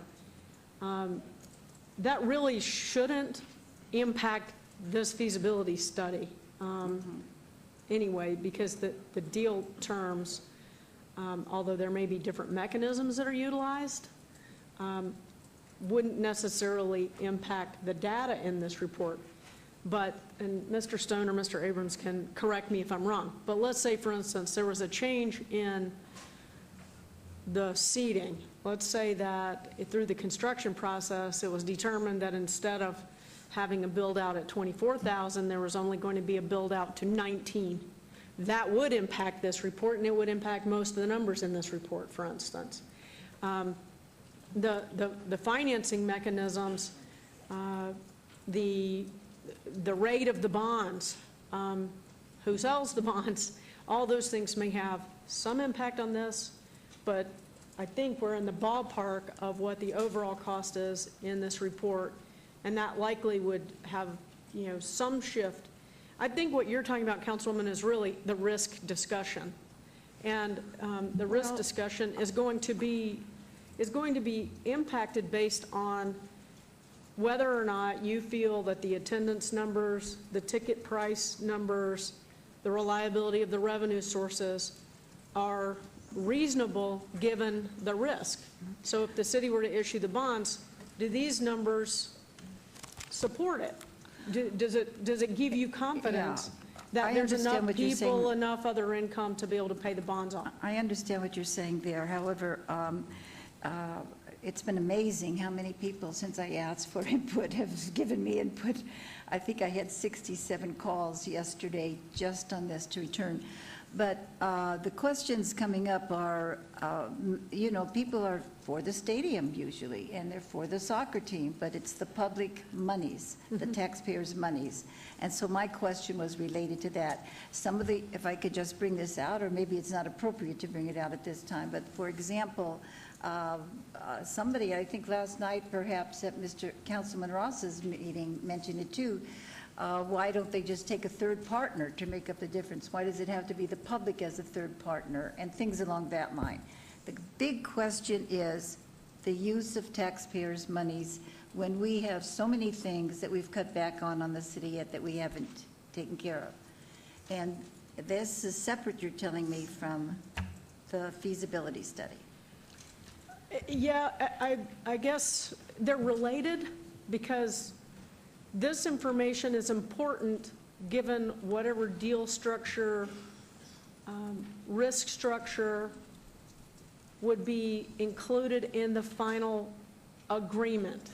So let me give you an example. If the city of Las Vegas didn't sell the bonds, let's say the private developer sold the bonds, and we were not reliant on the income from the things that are outlined in this report that help the team be successful in being able to pay the $3.5 million in rent, or the $500,000 to the $1.5 million that we have anticipated in the term sheet that would be paid to the city from the team and the stadium to help pay off the bonds, that infamous 41-59 split. The risk is the city's in that situation. So if those revenues fail to perform or those rents fail to come in, then that's what creates the bonding risk for the city. If the city doesn't have the bonding risk because we don't sell the bonds, for instance, relying upon those revenues, then that risk level drops significantly back. So I don't know if that helps answer the question, but I think that's where you're going. I think I understand what you're saying. Okay. I really, thank you. Thank you. Thanks. Thank you. Thank you. Okay, I think then we'll move on. And does Mr. Abrams, Mr. Arndt, are you there?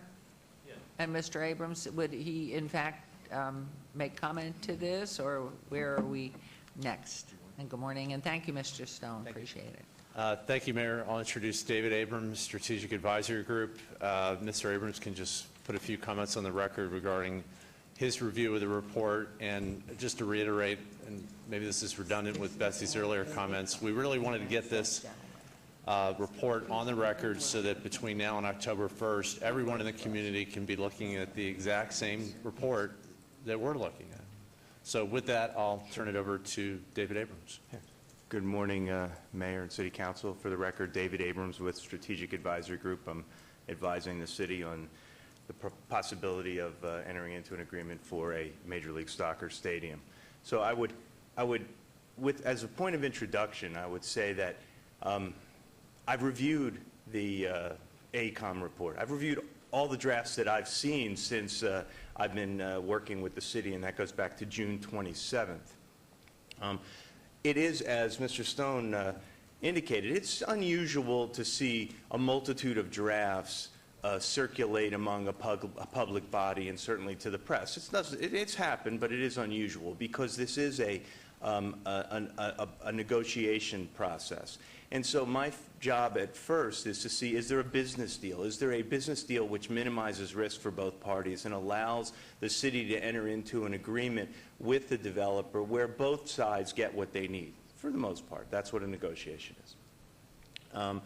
It's not necessarily the first thing that you touch is the financial feasibility, because if we all decide as a group that it's financially unfeasible for the city to invest or the team to be able to do what they say they're going to do, there's no real reason to have a negotiation. So the first thing is the business terms. The second part is to discuss whether there's financial feasibility on the part of the developer, on the team, on the league, and on the building itself, and the ancillary issues related to doing that from the city's perspective. So I did dive into that as well. And so one of the first charges that Mr. Arndt gave me was to review an early draft, and I did. And I gave him numerous comments about that, requesting further data and backup. We got deeply involved in the discussions of the term sheet, and that took up a fair amount of time, but we did get back to this. And so I have gone through with Port and with Justin, with Dean, with David on many of the assumptions related to this document. Now, I'd love to tell you that they're not going to change, but they may. There may be a business term that you all will decide that you'd like to have incorporated in here that might change some of the profitability of the building. But what you see in front of you is a base case of around 79 to 80 events at this building on an annual basis. The majority proportion of attendees will be Major League Soccer. And this is there are reasonable assumptions in here, and the numbers that you see in that slide, table 38, is a reasonable expectation for the building, for the stadium side, not the MLS team, because this is representative of the stadium. And so I've gone through those assumptions with them. We've challenged a lot of the assumptions, Betsy's office, Bill's office, and we've asked for some modifications in there, and they've come back with us. And some of you have asked for changes in how they're represented, and we've responded accordingly to that. And so I feel very comfortable that what you're seeing in front of you, and when you've digested it, I'll be back here to answer questions on October 1st, that it's reasonably representative of where they will head. Right? There's still more to do. This is something that will be ongoing over the next several months should you decide to move forward. That's all. If I might, Mr. Abrams, and again, because we always have new viewers, if you would again just reintroduce yourself as consultant to the city and your experience of, how many have you read of these? Have you had 1,000 operations on one's brain or 3? Right. So, I mean, I really like you for our viewers in particular. Absolutely. So, again, my name is David Abrams. I'm a principal at Strategic Advisory Group. We're a consulting company that deals with tourism, sports and entertainment, convention centers, convention hotels. I come out of the municipal finance business. I spent 28 years working for firms like Merrill Lynch and Morgan Stanley and Bear Stearns, doing financing in municipal infrastructure, and a lot of that was sports facilities and entertainment facilities. So I've negotiated a number of transactions where I've actually represented the private sector, and I'd say the vast amount of my experience is private sector representation, where I've stood in front of bodies like you asking for money for projects like this. I've negotiated on this for cities and towns as well, but I'm primarily a business transaction consultant. I'm not a feasibility consultant like Mr. Stone is. I react to those reports, look at them as to whether they are suitable, sensible, and realistic. And so my role with the city is to guide you in the business process, and that process is reviewing the transactional documents, helping you come to terms with a business deal that is suitable for the city. And therefore, I'm assuming you've had been involved with major league sports as well as just general sports in reviewing similar documents? Yes, Mayor. Or creating them yourself? Yes, Mayor. It's not my area of expertise to create those documents, although I have done that. I've worked for large investment banks most of my career. We typically are not the ones that produce feasibility reports. We're the ones that leverage or do the financing for those. But yes, Mayor, I have worked with all the major leagues, including soccer, in constructing, building, financing sports facilities all around the country. I've worked with the leagues themselves. I've worked with owners, I've worked with cities and towns in developing and also in the acquisition of expansion franchises. This would be, if there's an expansion franchise here, the 5th such project I've worked on where there's an expansion franchise. Thank you, and I'm sorry, every time it's a different day, I'm going to ask you to do the same thing again, because you were consultant to us, and we're depending on your expertise and background to make sure that everything that the city does moving forward is with your expertise and experience behind it. Yes, Mayor, and I would add that I work for you in the city, through the city manager and through Mr. Arndt. My goal is to protect the city, is to help you enter into a transaction, should you be so inclined, that is aligned with the risk profile of the city. Thank you. I think that's very important. Any comments, questions for Mr. Abrams? Thank you. Okay. You're welcome. Mayor, thank you.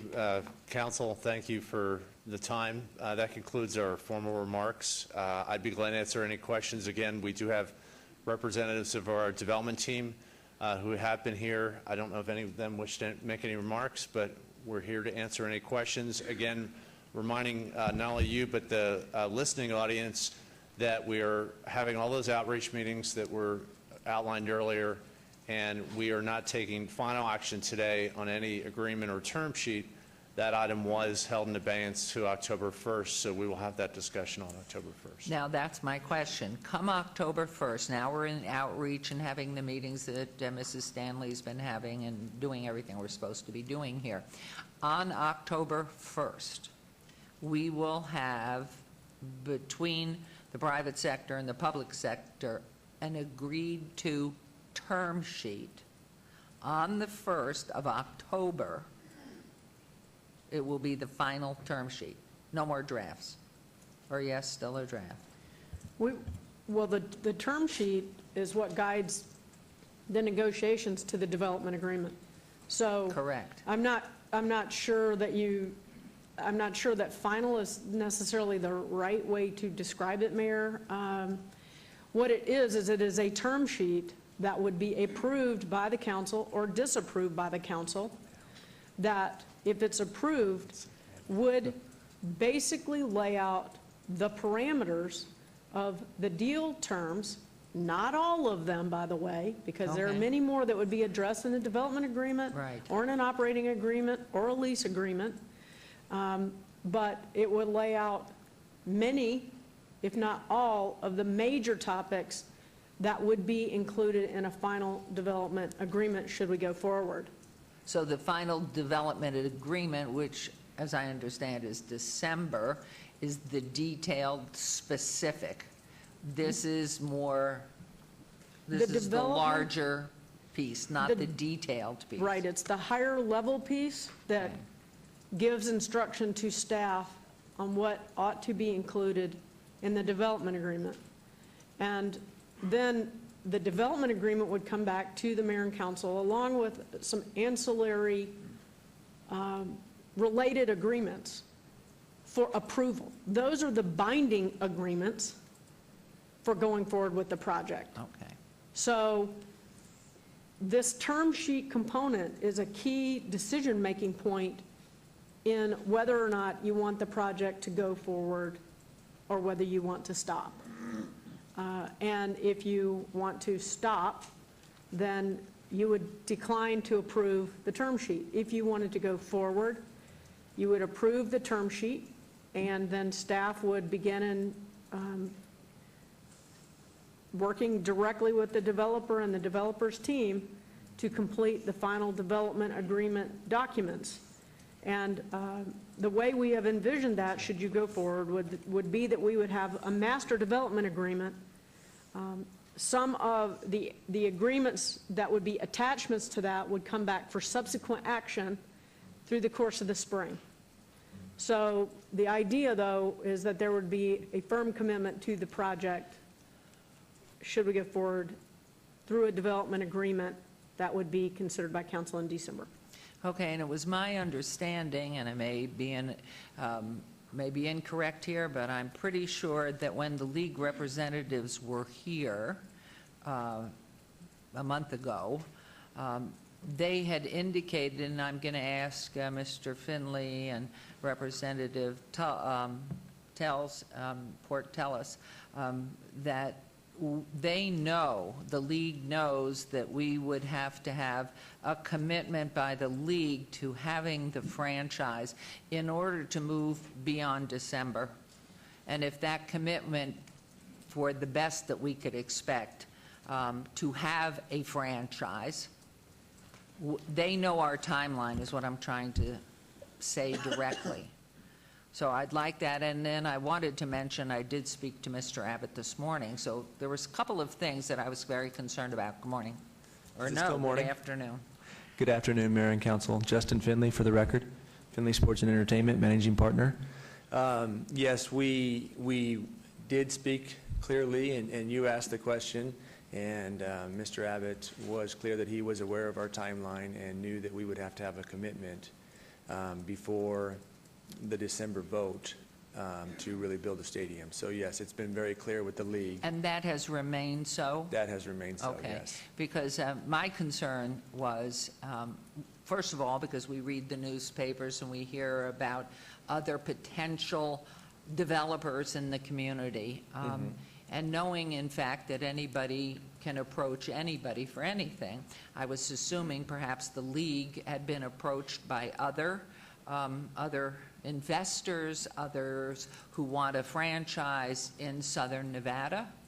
And so I did speak to Mr. Abbott this morning. I forgot to mention that timeline, but he did assure me that he has had conversations with other team potential owners, and he is dealing solely with the Findlay Cordish and will be entertaining none others, and that if in fact we're not on this, it is going to Sacramento or Minneapolis. That there is not, the indication to me was there is no, that was a very, as I understood it, and I asked Ms. Fretwell, because sometimes I have no hearing problems, but I always like a second person in the room, that to me it was very disconcerting to read the papers because we know how they misquote and do whatever they do. And I wanted to be very sure from the exact source. Were these, there's a particular gentleman, Agar, or close to that, who had indicated to the press that he had all the money and he was going to go do it, which is wonderful. No discredit to him, but is he being courted as well by the league? The answer was absolutely only Findlay Cordish. Yes. And that if in fact this doesn't move, they will be in Minneapolis or Sacramento at this time. There may be other cities that are involved. But I thought, one, the most important thing, did that still hold because of these other issues, that December, we would know by December? Yes, they're aware of our timeline, and that hasn't changed. Okay, and I Even know though it's our reassuring. one deadline did change, we still have stuck with the December timeline for the development agreement, which is the most important one. And he assured me that if this is not successful, they will be elsewhere, they will not be here. And that's So why I we wanted just- him to speak with you personally, so that wasn't coming from us. Because that's been our clear message every step of the way, that you know, who they're speaking to in Las Vegas. Well, and I know as we go forward, this, I mean, it's a wonderful opportunity, but there are other, you know, issues, and we want the input of the public, and that's why we're doing it in the proper way that we are. But it also made me nervous that delaying, and because there are other people that are making offers, were they in fact, one, being considered by the league for a future, and particularly on this franchise. And so we got that clarification today, which you probably know, but it made me feel better. No, yes. I So know they thank were you. looking Thank forward you. to speaking with you. So Thanks for taking the December, time. we will know whether or not between Sacramento, Minneapolis, or whatever cities are being considered, and Las Vegas. And I know he's really, and the league management is really looking favorably at Las Vegas. But if that door is closed, they're gone. Yes, all indications are that Las Vegas is being seen favorably. They do want to see the details, the architecture, the stadium, you know, these elements. We haven't been able to really take them to the league yet, and that's where we look forward to doing in the next step. once Right, we and clear that our hurdle here. could do something to it as well. Yeah, So I that's just gonna wanted to be very make sure. important. Okay. Thank you so Perfect. much. Mayor, if I may, Appreciate it. while Yes, while he's please. still up there, Mr. Finley, I think we're all in receipt of your letter that you'd submitted to all of us, and I would request the city manager that make that part of the record, if you would, because I know you forwarded that to us as well. You know, I actually have them at my seat. I'll grab them and bring them back. That would be good, but I also want to say, I'm sorry I couldn't stay for last night's meeting. I hope it went well in Centennial Hills. I was a little disappointed with the turnout. We do such a great job informing our constituents out there in the Northwest of things that are going on, usually related to floods. But it was still a good turnout nonetheless, and I want to express my appreciation to my colleagues, Mayor Goodman, Councilman Barlow, and Councilman Beers for also being there and seeing firsthand the concerns of the residents in Centennial. And I look forward, Ms. Fretwell, to the additional input we get from these meetings, because Mayor, and Councilwoman, this is what I was talking about a couple of weeks ago at our last meeting. This is that time period where we need the input from the community.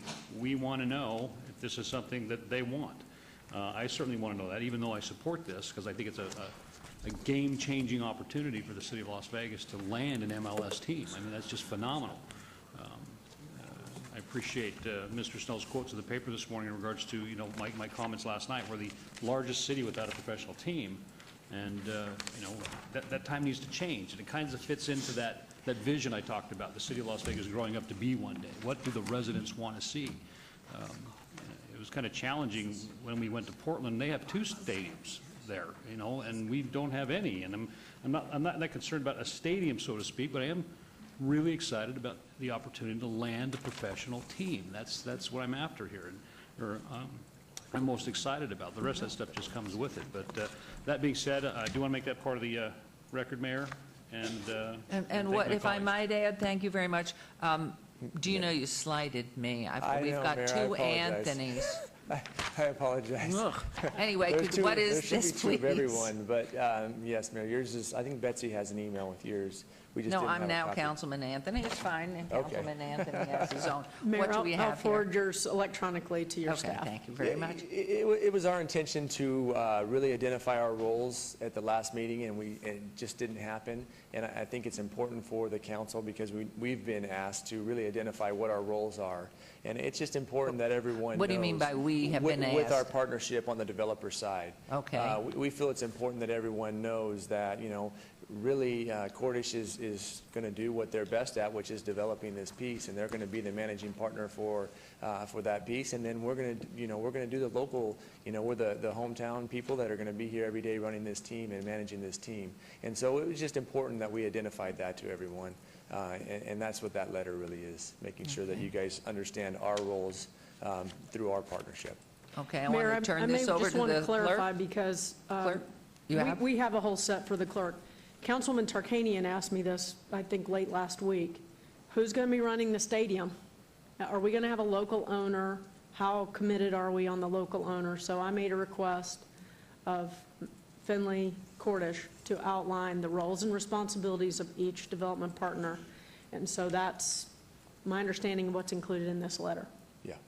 Yes. Thank you very much.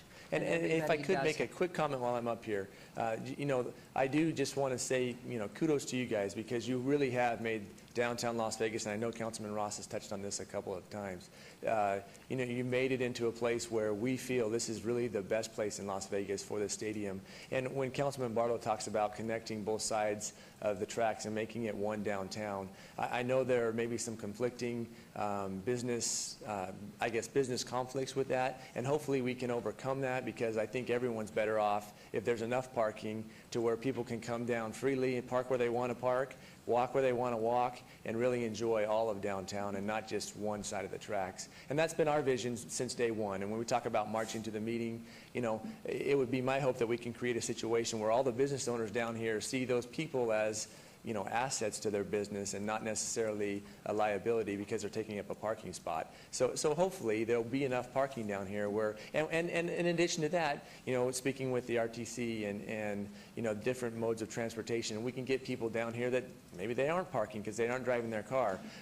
Just hopefully we have the opportunity to work through all those details and just make downtown something that everyone is really proud of and just really functioning well for not only a stadium or the Smith Center or one side of the tracks, but all of the tracks and all the business owners because we know the businesses are really the economic engine that makes everything work. So great job to you guys for really implementing and getting that vision to this point, and we really want to help be the next big step to take it even further. Well, and as tourists come into town, the hope would be to come downtown and stay and fill the beds in the hotels downtown and eat and do everything else. Yeah, I mean, this that's definitely the definitely, hope. while it's for us who live here and might like the whole concept, or maybe not, that in fact it is really a tourist-driven, is what we try to do all the time, and fill beds. Yes. Fill the beds. We have Mayor. 152,000 rooms in this whole southern Nevada area, so hopefully it would work. Mayor. May I ask a Okay, question? yes, I have to know which way to look. Thank you, Mayor. Thank you, Thank you, Councilman. Justin, for coming. Justin, I forget if it was you or Dean or who was at the podium when we last considered this. I asked the question, what would be the impact? I kind of assumed that a study had been done on the impact on the revenue in the pro forma if this project was privately financed versus municipally financed. I realize that there's some tax advantages one way, but there are advantages the other way. Just curious how that's worked out and if you've got the answer for me yet, because I was curious if private meant much different than public financing in terms of the cost to the public to enter the arena, and also, of course, not just soccer matches, but also anything else that happened in there. Yeah, and so we're definitely exploring different options. You know, that was part of the term sheet that we would explore different options as far as the financing, and Betsy alluded to it some earlier. I don't know that we're in a place where we can fully discuss that, but that is being considered. As far as the financial partnership with the city, though, you know, it's definitely something that in our plan, it's a partnership. This is a partnership between the developers and the city, and you know, it's important to us. But even if it was privately financed, you'd still be in a partnership with us. I mean, Yes. there's no question. The Yes. city's land, and there's a reversionary interest to the city on the actual physical plant. But I'm thinking that, I was hoping that somebody would be working on an answer to my question, and maybe Port has an answer, or he can tell us when it's going to be forthcoming. Thank you. My name is Port Tellison with the Quarters Company. Just so I understand your question, Councilman Kaufman, are you saying, what I think I heard you say while I was walking up is there was still going to be a public-private partnership, or are you saying that there's no public-private partnership and everything is privately? You want me to help you put it in context? Please. It was this, at the last meeting, or the meeting in which we had a split vote, I had asked, golly, I've lost track of them, but I had asked if in the discussions, in your behind-the-scenes discussions for how to put this deal together, I'm guessing you looked at private financing as well as the combination of public-private as is contemplated now. And so the question I had asked then was, well, what difference would it make for the patron of events, not just Major League Soccer, but also anything else, concerts, you know, games of any kind, to amortize the cost of things. There's advantages, there's disadvantages either way. And so I'm hoping there will be an answer coming to that question, Port, because I had a feeling there would be one. I mean, you must have gamed it out. Yeah. Thank you, Councilman. I remember your question, and just to add additional context to what you just said, you had asked, well, what happens if you boost the ticket prices up by a certain percentage, and Well, I was concerned that I didn't know, because it's important in my decision, my final decision, whether this is public financed or privately financed. The impact on the patrons, which can then affect your attendance, would be important for me to know. Yeah. So that's where I'm asking for. Yeah, so just to clarify, the analysis that we've done is that it needs to be a public-private partnership, and that if we were to try and build the entire stadium privately, that we simply cannot do it. And that's just a deal that we can't do. That would just beg the question, Your Honor, one more thing then, because at that same, as I recall, that same moment, I was also illustrating how there were a number of other privately financed stadiums, and I don't know how well they're doing, but they're there. So you're saying that it cannot be done with private financing? No, what I'm saying is this is a deal that we cannot do. We do not think it's economically feasible in this market. And to talk about the two stadiums that you were referring to, one is in New York and the other one is in Los Angeles. And when there's a couple aspects to this, and Mr. Abrams spoke about this at the last hearing, talking about different types of markets and the sizes of those markets. Los Angeles is the largest television market in the United States. New York, I'm sure, is very close to Los Angeles. And so, one, you have a different economic model in those sorts of markets where you have different revenues. For example, I think a good example, this is not a soccer team, it's a basketball team, but, and I think I mentioned this at the last meeting, when you look at what the Clippers traded for, $2 billion, or you look at what the Dodgers traded for, $2 billion, the Kings sold for, above $5 million, it was like $540 million, and oh goodness, I'm forgetting the name of the other team in the Bay, the Warriors, traded for a similar price, and that's even in San Francisco, which is a large market but it's not as large as Southern California. So I hope that helps in clarifying our response. Well, you've said essentially you can't privately finance it. What I'm saying is, yes, we cannot privately finance it. Thank you. Yeah, thank you. Thank you. Thank you. Thank you. Okay, now, any comments? Any? Please, Councilman Beers. Thank you, Your Honor. Just a couple things to think about while you're preparing our fourth final draft of the, I presume the one's going to be prepared. This assumes an average attendance of 20,000 people. Even the pro forma from the team itself that was distributed 2 weeks ago assumed 18,000, which many of us thought was an exceptionally aggressive average attendance figure. So I'd like to see some kind of a reconciliation between the 18,000 assumption and the 20,000 assumption. This new one sprung on us after we started meeting this morning has a brand new line item from the second revision, team expense reimbursements.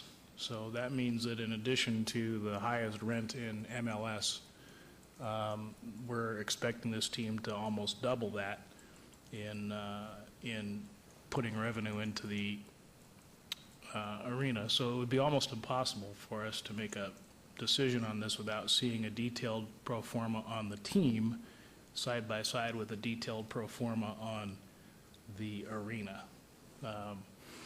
It was essentially that was the issue that caused the $4 million hole in between the first and the second version of the pro forma. The actual two-page pro forma summary that we received initially said that the arena would be built to an attendance of 19 to, I think it was 23,000, and this assumption is 24,000.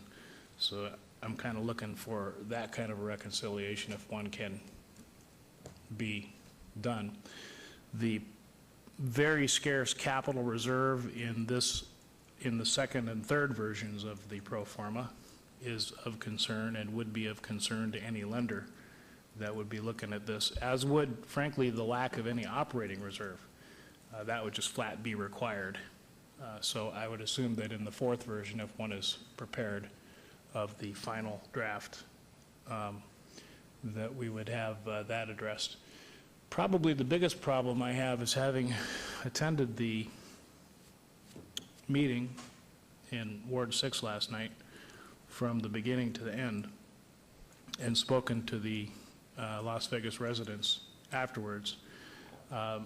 None of them expressed support of the concept even after the meeting. And so I'm concerned, and it was a pretty expensive meeting. I counted, I think, 60 people there, probably 20 were staff and other than taxpayers.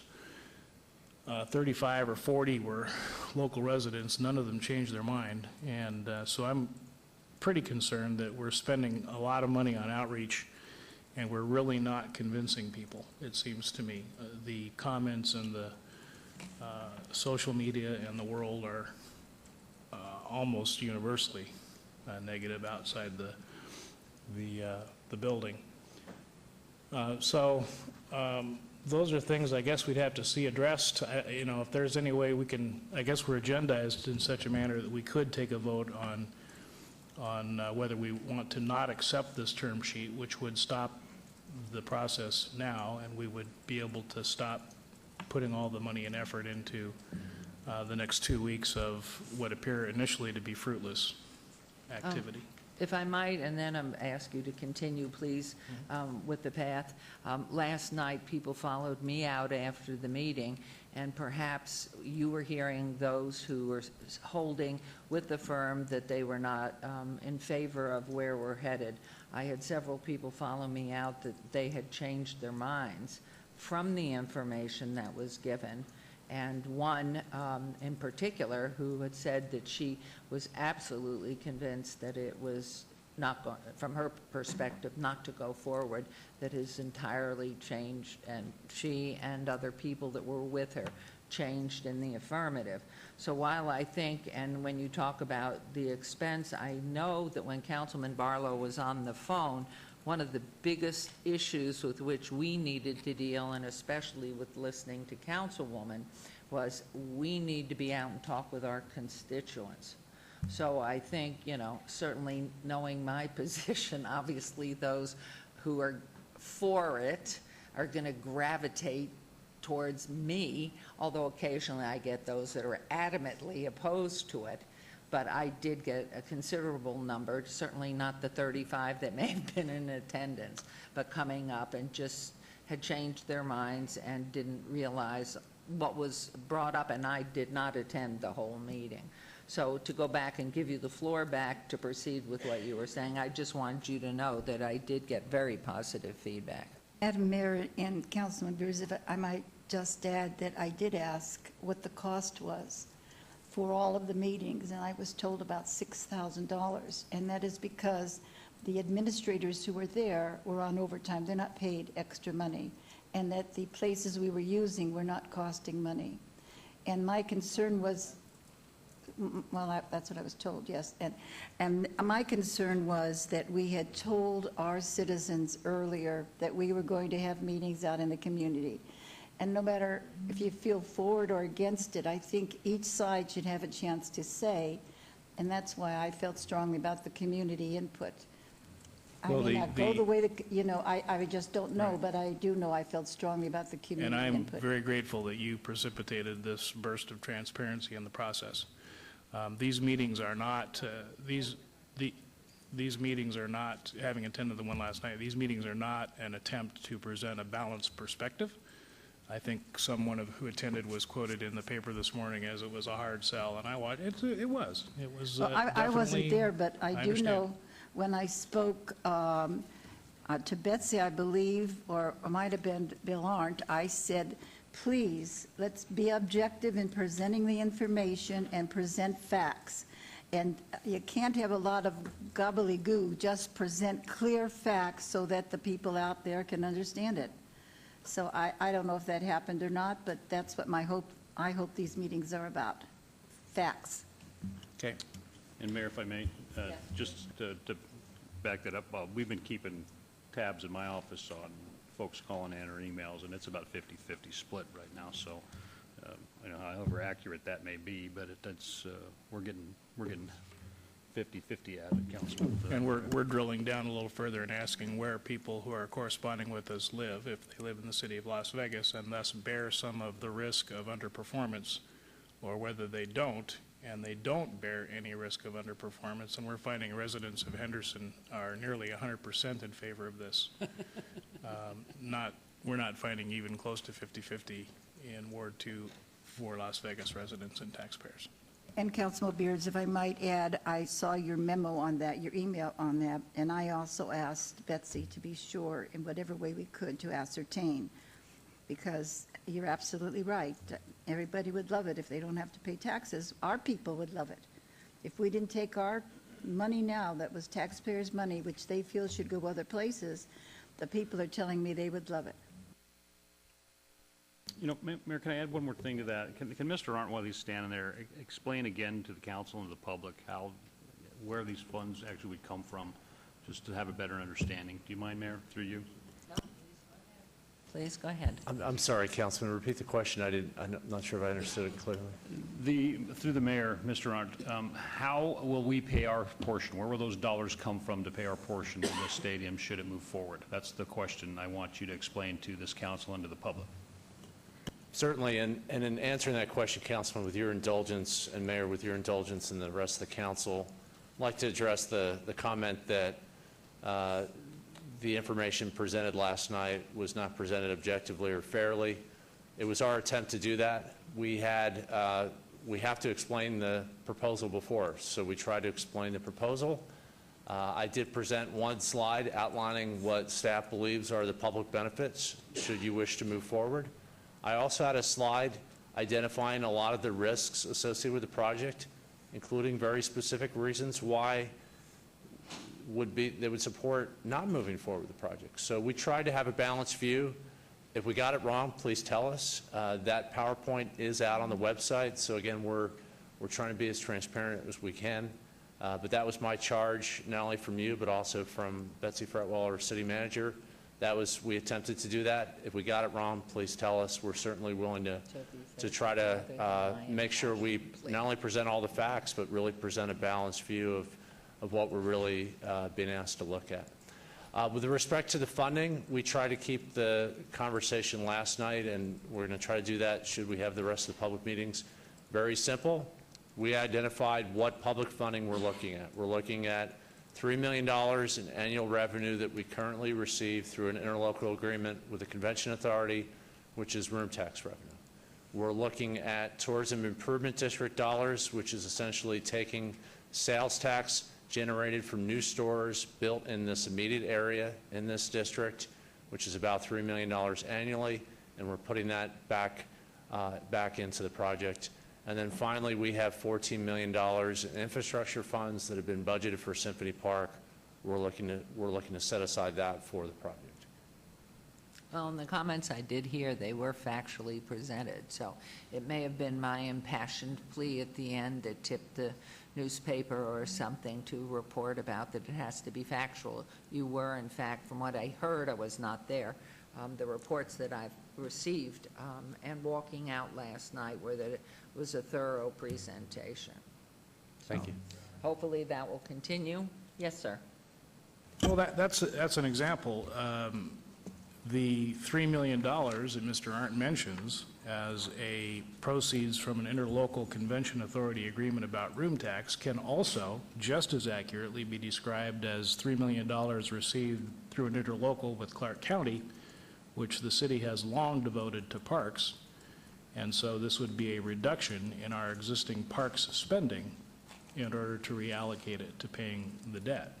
So, yes, both descriptions are correct, I guess, but the public is only being shown one. I think most of the people who spoke last night had done separate research and realized that this would be a reduction in our parks budget if we were to go forward with this, and there was no acknowledgement of that, really. And so that's the kind of thing that it didn't appear to be objective and cover all sides of the story. Okay, thank you. Those are good points. Ms. Fretwell, do you want to respond? I don't want to belabor the point, but many of those issues were covered in the Q&A part. One of the things we were struggling with, and we heard very loud and clear from you in preparing for these public meetings, please don't take 5.5 hours like we took at the city council meeting. You've got to get to a higher level and a more understandable presentation so that people that aren't living and breathing this every day can understand it quickly in 15 to 20 minutes. Even saying that, it still took us over 30 minutes to get the message out of what the project is, et cetera. And so many of these issues were dealt with in the questions. In fact, the point that Councilman Beers brought up about, are there competing projects? I can't tell you the number of times last night I said, this is a prioritization decision on the council's part. Yes, these funds could be spent on capital projects, including parks. Bill mentioned zoos, museums, park projects, park maintenance. So yes, these are prioritization decisions. And it's the council's decision whether or not you want to prioritize the use of these funds for those other types of projects, museums, zoos, other recreational facilities as outlined in NRS 244, or if you would like to take these proceeds that have recently become available as a result of the retirement of a prior bond and put them into this project or some other, or use it as pay-as-you-go.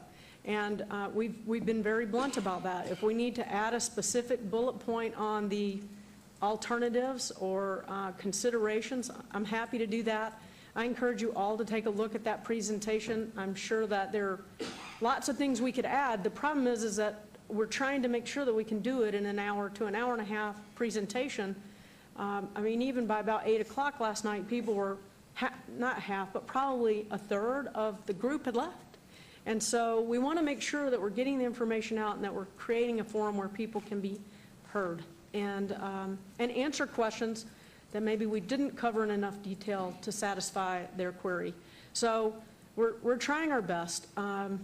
And I recognize, as you mentioned, Mayor, we're not perfect, but we do try really hard to get the information out. And one of our citizens who's here today, pointed out something that he felt was concerning to him about something inconsistent in what I was quoted in the paper last week and how I framed it last night.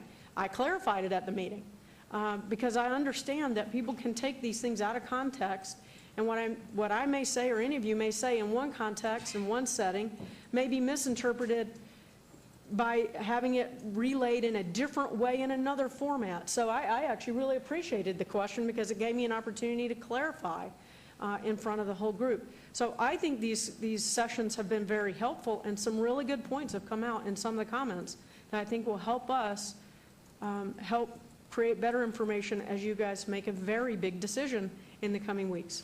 Well, and listening to what I think it was Councilwoman had just mentioned, or maybe it was Councilman Beers, is there, and having not been there for the entirety of it all, is there an order of what the agenda was or who spoke, that perhaps to be more aligned with the facts and getting them out in the shorter period for those who have to leave, that maybe it's rotating who should go first, what should be said, and saving, anything else for later. And then you've got the same facts out at every one of these 6 ward meetings. One thing we did do is we're making available at every meeting all of the slides from the presentation to council, because those are very detailed. You all know because you sat through the hearing on that.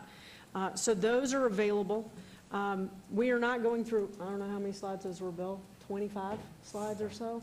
We're not going through all 25 slides. We are covering some of those slides, and we're also providing some additional, we're delivering information in a different way that we think helps inform the public.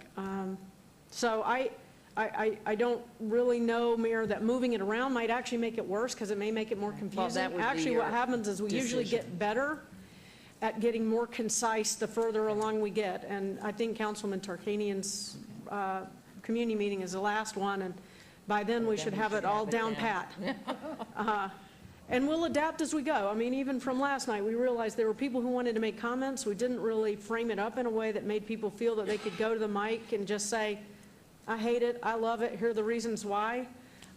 We were asking for questions, but we prompted some of that comment, but didn't make it clear. It's okay to come to the mic even if you don't have a question. So we're going to change that up tonight, and we'll continue to improve our technique as we go along. I hesitate about trying to change the format midstream because that also can get confusing for everybody. Right. Well, and the only comment from me was just because to expedite it and be case on point.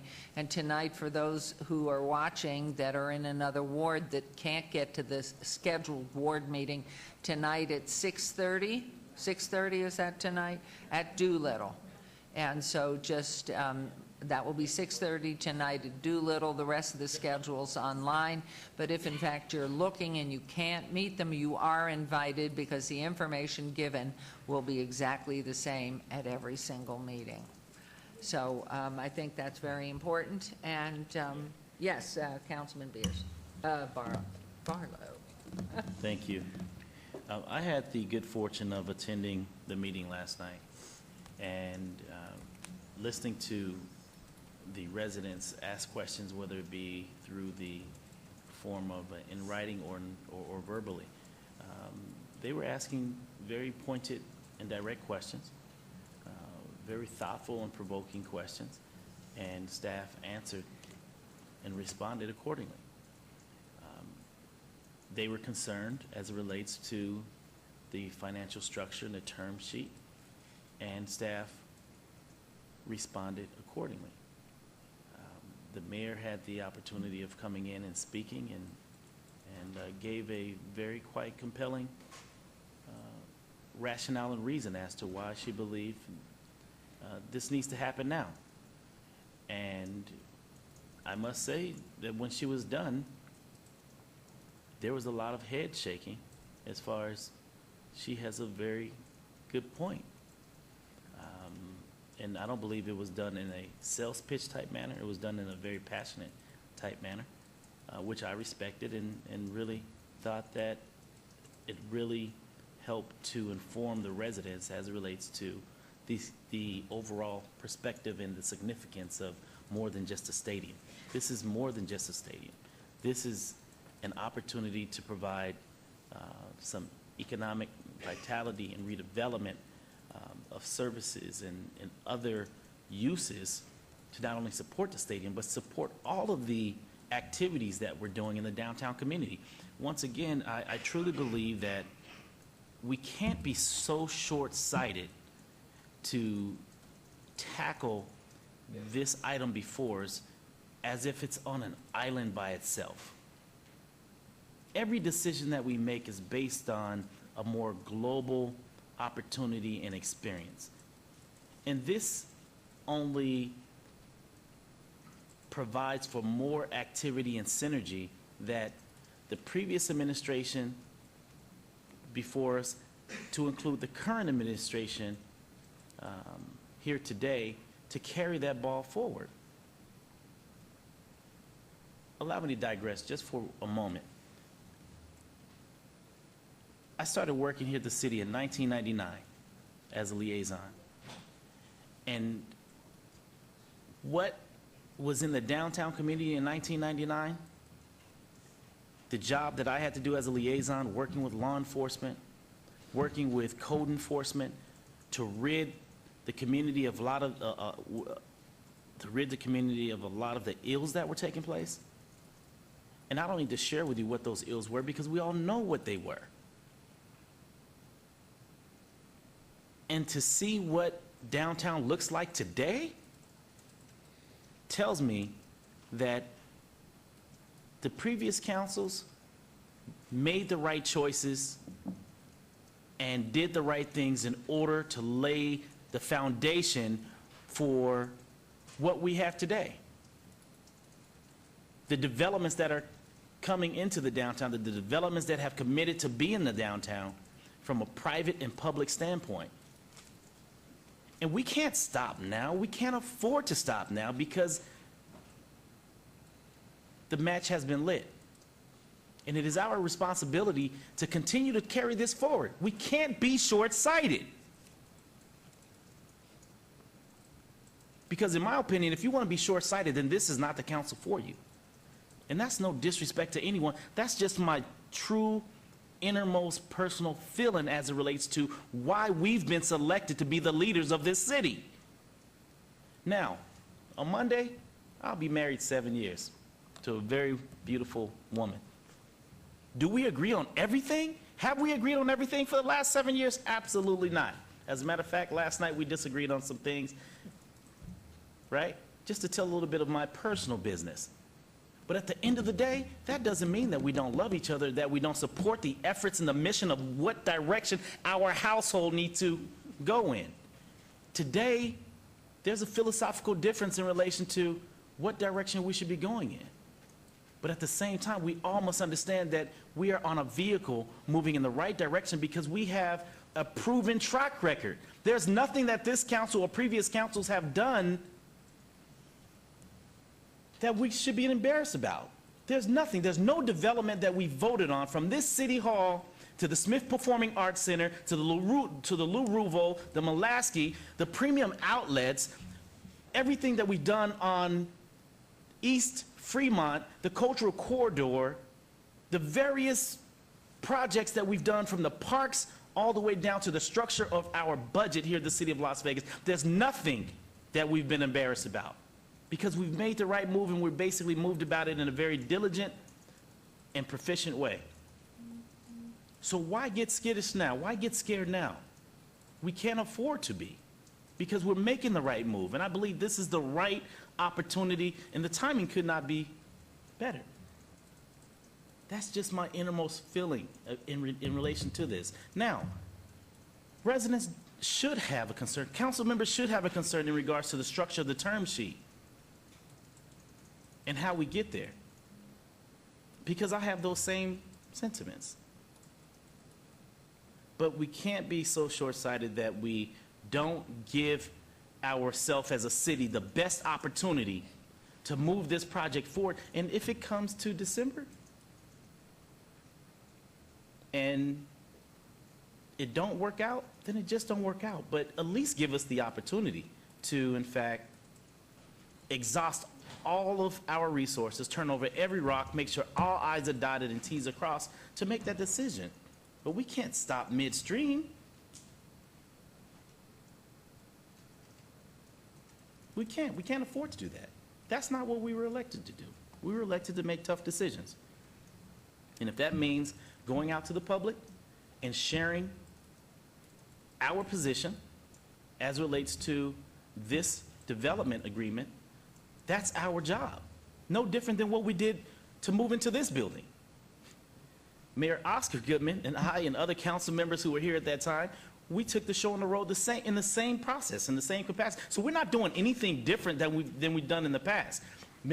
Certain members of the council today weren't a part of that process, so maybe they don't quite understand, the process of going out and meeting with residents and the significance of that. No different than sending out mailers that cost $6,000, $7,000, $10,000, depending on why we're sending them out in order to get the community engaged. It's a part of the political process of what we're dealing with. It's a part of government. That's what we're here to do. We are here to improve the quality of life of our residents. And not every resident is going to understand our vision. But at the end of the day, as long as we're making the best decisions on behalf of our residents, the greater whole, I truly believe, just as those naysayers talked ill and the media talked ill about the decision of building this city hall on behalf of Las Vegas residents, they too will come along. Because not one complaint have come forward that I'm aware of as it relates to when we turned the key and walked into this new city hall, the community's city hall, not ours, the community city hall. Everyone was very impressed with the move and the decision that was made then, because they can actually see the benefits of it now. And so for that, we have to make a decision now on behalf of the greater global perspective of downtown, not just the stadium being an island on an island by itself. It's not on an island by itself. It's about the medical district, expanding the opportunities and everything that comes in support in the wraparound services to support the greater global look and vision of what we want our downtown to be. So we have to open up our peripherals and look beyond our big toe and look out into the future, because this isn't for us, it's for future generations and the solvency of our downtown years to come. Thank you, Mayor. Thank you. So we should have taped that. Well, it is taped. Gee, we could present it tonight at Doolittle. He's not smiling. Okay. Thank you, Mr. Arndt. We appreciate it. Are there any instructions or directions to staff on this item? Yes, Councilman Beer. Thanks. Just a brief response. I don't mean to criticize any past council decisions. I think all 7 of us have a shared vision on how cool it would be to have professional sports in downtown. But I do want to remind my colleagues that we have a developer here who's now delivered 3 different final drafts, all of them late, none of them making sense.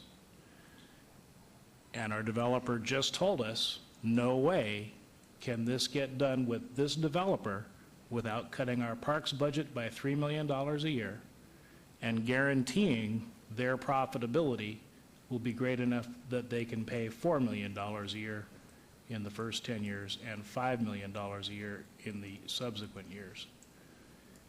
If that set of facts adds up to less than 5 members of this council who want to move ahead in December, then in fact, we are wasting our time. The energy we're putting into this could be put into many other projects to help our city and move our city forward. And that is, to me, the crux of the issue. That is the problem.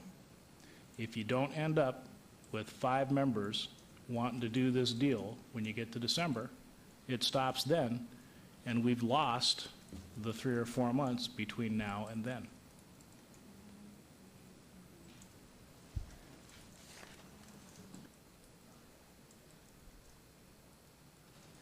Okay, so an instruction out of that to staff, anything? I have the information from the earlier comments. We'll double back in briefings next week or via email with answers as quickly as we can. Okay, so we know you'll be updating. Now, I did promise Mr. Thompson, and I'm sorry you've had to wait so long, but we do that. And please, I would welcome you back to the microphone.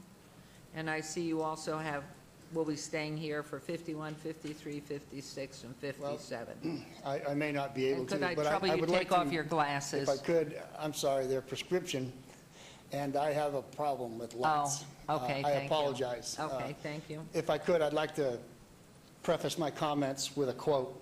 This is David Matheson, who is an economist of note from Holy Cross. And this is relative to stadium that was built with hotel tax funds for a hockey team that is now bankrupt. That hockey team is now operating in a private arena in Scottsdale. The basic idea is that sports stadiums typically aren't a good tool for economic development, said Victor Matheson, an economist at Holy Cross who has studied the economic impact of stadium construction for decades. When cities cite studies, often produced by parties with an interest in the building of the stadium, touting the impact of such projects, there is a simple rule for determining the actual return on investment, Matheson said. Take whatever number the sports promoter says, take it and move the decimal one place to the left, divide it by 10, and that's a pretty good estimate of the actual economic impact. Now, I would like to, if I could, I'd like to offer my observations of the meeting last night. It is not that misinformation was there. I do have to say that I was highly disappointed that Councilman Ross had to leave. Even though Councilman Beers, Councilman Barlow were there, my concerns were firmed up, Madam Mayor, when you spoke. This was, with all due respect, ma'am, please, this was emotional hyperbole. And it's the same kind of hyperbole that was delivered by Mr. Findley. And I want to tell you that of all of the people who came here and spoke today, the person who drew my attention most was the young man from Kaddish. He was poised, thoughtful, and blunt. I appreciate that, because this is a business arrangement. This is not a time for emotion or to allow your desire to fulfill your dream, your husband's dream. This is not that time. This is going to require thoughtful, careful consideration by all of you. And I can't tell you that I greatly appreciate all of the work that you've done. But I got to tell you, this is not akin to brick and mortar development. This is not akin to the Lou Ruvo Center. This is not akin to the mall. This is not akin to the Smith Center.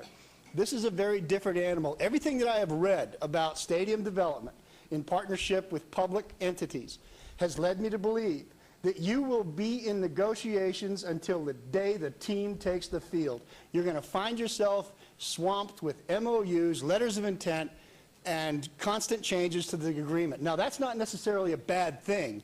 However, it does impinge on the fact that you don't have a team. And the team will not acquiesce until they have a home. So, we have, in my opinion, as a longtime resident, right, my opinion is that the horse is well before the cart here.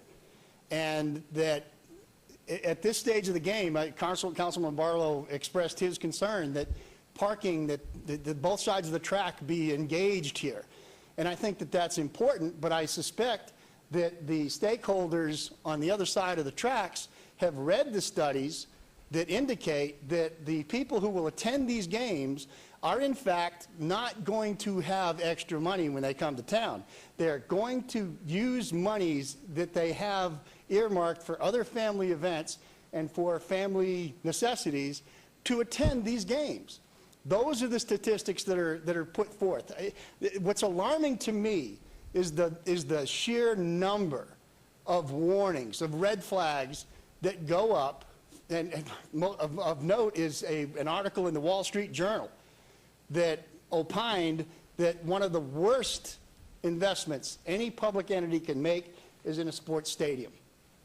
And I, having said that, I genuinely appreciate your passion. I truly do. But I think that the young man who stood here and told you, no, I won't, really, or no, I can't, really meant no, I won't, if there's any difference at all. And I really am very concerned that, last night, I heard many people, a guy joked with me about, well, maybe they can bring the monorail down there, right? Come on. I ask you to really be careful that you're not going to have a firm document. If you do the research, I'm sorry, I can't be the only one who found these documents. If you do the research, you're going to understand that you will be in constant negotiation until a team takes the field. And you will still be renegotiating certain terms of those agreements after the team is taken to the field. And with that, thank you very much for your patience. Thank you. I got to go. Okay. Thank So you are not going to be here for the other agenda items? I apologize, I can't. I didn't Okay. expect that it would take this long. We always appreciate hearing from our Thank you so constituents. Thank you very much for coming and waiting. Okay, let's move on to agenda item 50. And that is discussion for possible action regarding an agreement between WestCare, Inc., Cities of Las Vegas, Henderson, North Las Vegas, Clark County, and 14 Southern Nevada hospitals for annual operation and administration of the Community Triage Center, CTC, located at 930 North 4th Street in the City of Las Vegas. Contribution $218,241.58 from our general fund. This is in Ward 5 with Councilman Barlow. Good morning. No? Good morning. Good afternoon. Good afternoon, Mayor and City Council. Steve Harson, Director of Community Services. As the Mayor just stated, this is the agenda item for our annual agreement interlocal with the WestCare CTC. What I have with me quickly, Aaron and Kevin with WestCare that will be giving you an overview update. Again, the CTC helps to relieve the local healthcare and law enforcement systems as far as a non-emergency approach to help with intervention, especially when it comes to first responders and law enforcement. The annual agreement allows the funding by 14 of the area local hospitals, as well as the 4 local government jurisdictions, being the City of Henderson, City of North Las Vegas, Clark County, and the City of Las Vegas, as well as the State of Nevada being the 3rd contributor. So with that, and this gives you an overview of how the funding is broken up. For our portion in the agenda item today, the City of Las Vegas's proportionate share would be $218,241.58. With that, I'm going to introduce Kevin and Aaron that is going to go quickly. I asked them to be brief on their overview and presentation and their performance. Thank you. We welcome you, and thank you, Mr. Harson. Thank you, and good afternoon. Erin Kennard, Area Director for WestCare, for the record. And just as Stephen mentioned, the CTC consistently provides a triage and stabilization program for the Southern Nevada for those that are suffering from substance use disorders as well as mental health disorders. So through our diversion efforts and contracts with the local jurisdictions and hospitals, we tend to save quite a bit of money through our most expensive sources, through the ERs and the jails. And on average, a bed at the CTC is about $150 a night, whereas at the hospitals can range from $500 to $1,500. And even though the bed rate for the jails is lower, they don't get quite the case management services and the treatment that WestCare provides. And I'm going to let Kevin talk about the progress on our Maryland Parkway facility. For the record, Kevin Morris, Regional Vice President, WestCare. A few months ago, we purchased a new building on 323 North Maryland Parkway. It was the old NALA building, to look at remodeling it and expanding our beds to 51 beds for our Community Triage Center. We are currently in the approval planning phase, and we anticipate roughly December, January to have a final building up and running. Wonderful. Great. And the use of that facility, we intend to have to do the CTC services. However, we're still talking about what that looks like for the community as far as the needs of the community. Okay, so some of the programmatic updates, we're constantly improving our data collection so that we can look at the trends and watch what the needs of the community are. And we do that through the oversight committee meetings that we have monthly that are represented by the jurisdictions and those that have a stake in the CTC. One of the things that I'm really proud of is our clients are happier and they're over 94% satisfied with our services. And I get more compliments now than I do grievances, which is wonderful. So 2 years. That is always I nice. know, right? It's really it makes me happy.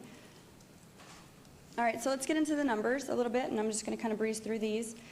This is a fiscal year comparison from 11, 12, 12, 13, and 13 and 14. And yes, you do see a significant reduction in the clients served from last year to this year. However, in a couple more slides, you're going to see the significant reduction of the duplicated clients served. So through the wraparound case management services that we've been doing, we've allowed them or helped them get to more stable long-term placements. Our average length of stay is about 3.5 days. This, from last year to this year, the rate of homelessness as self-reported by the client has increased about 9%. And so we're looking at why that is and what services may be needed as far as that goes. And is it housing or is it their resistance to services, which can happen as well. So our referral sources come from many different areas. We are consistently, our top two are self-referrals and hospitals, which is wonderful. And we also are strengthening our efforts with the law enforcement and the emergency medical services so that they can bring them directly to us instead of going to the jails and the hospitals. Our top 4 hospitals as far as referral sources, UMC, Sunrise, and Valley, as well as Desert Springs. We've also had an increase with North Vista and Mountain View as well. But these are our top 4 consistently for the last 2 years. So now we're looking at the success rate of our clients, and we do have the over half completing the program or completing their detox program. We also have the other big split is those that are leaving against medical advice, saying, I feel better, I'm done. Our nurse is saying, I think you should stay a little bit longer. But they say, no, I need to get on with business, and they leave. So here we have where they're going, and majority of our clients are going back to private residence. For the ones that are in unknown, which is the 30%, 30.45%, those are the ones that leave against medical advice. So if we kind of flip back to this slide, you can see the 30.43 are leaving against medical advice. That's that number right there of the unknown, because we don't know where they're going. They just kind of say, I'm out. I'm out of here, I guess I should say. Okay. So we're looking at some other ancillary services that are provided. Psychiatric evaluations, we do have a psychiatrist that comes in and assesses those individuals that we feel need that level of care.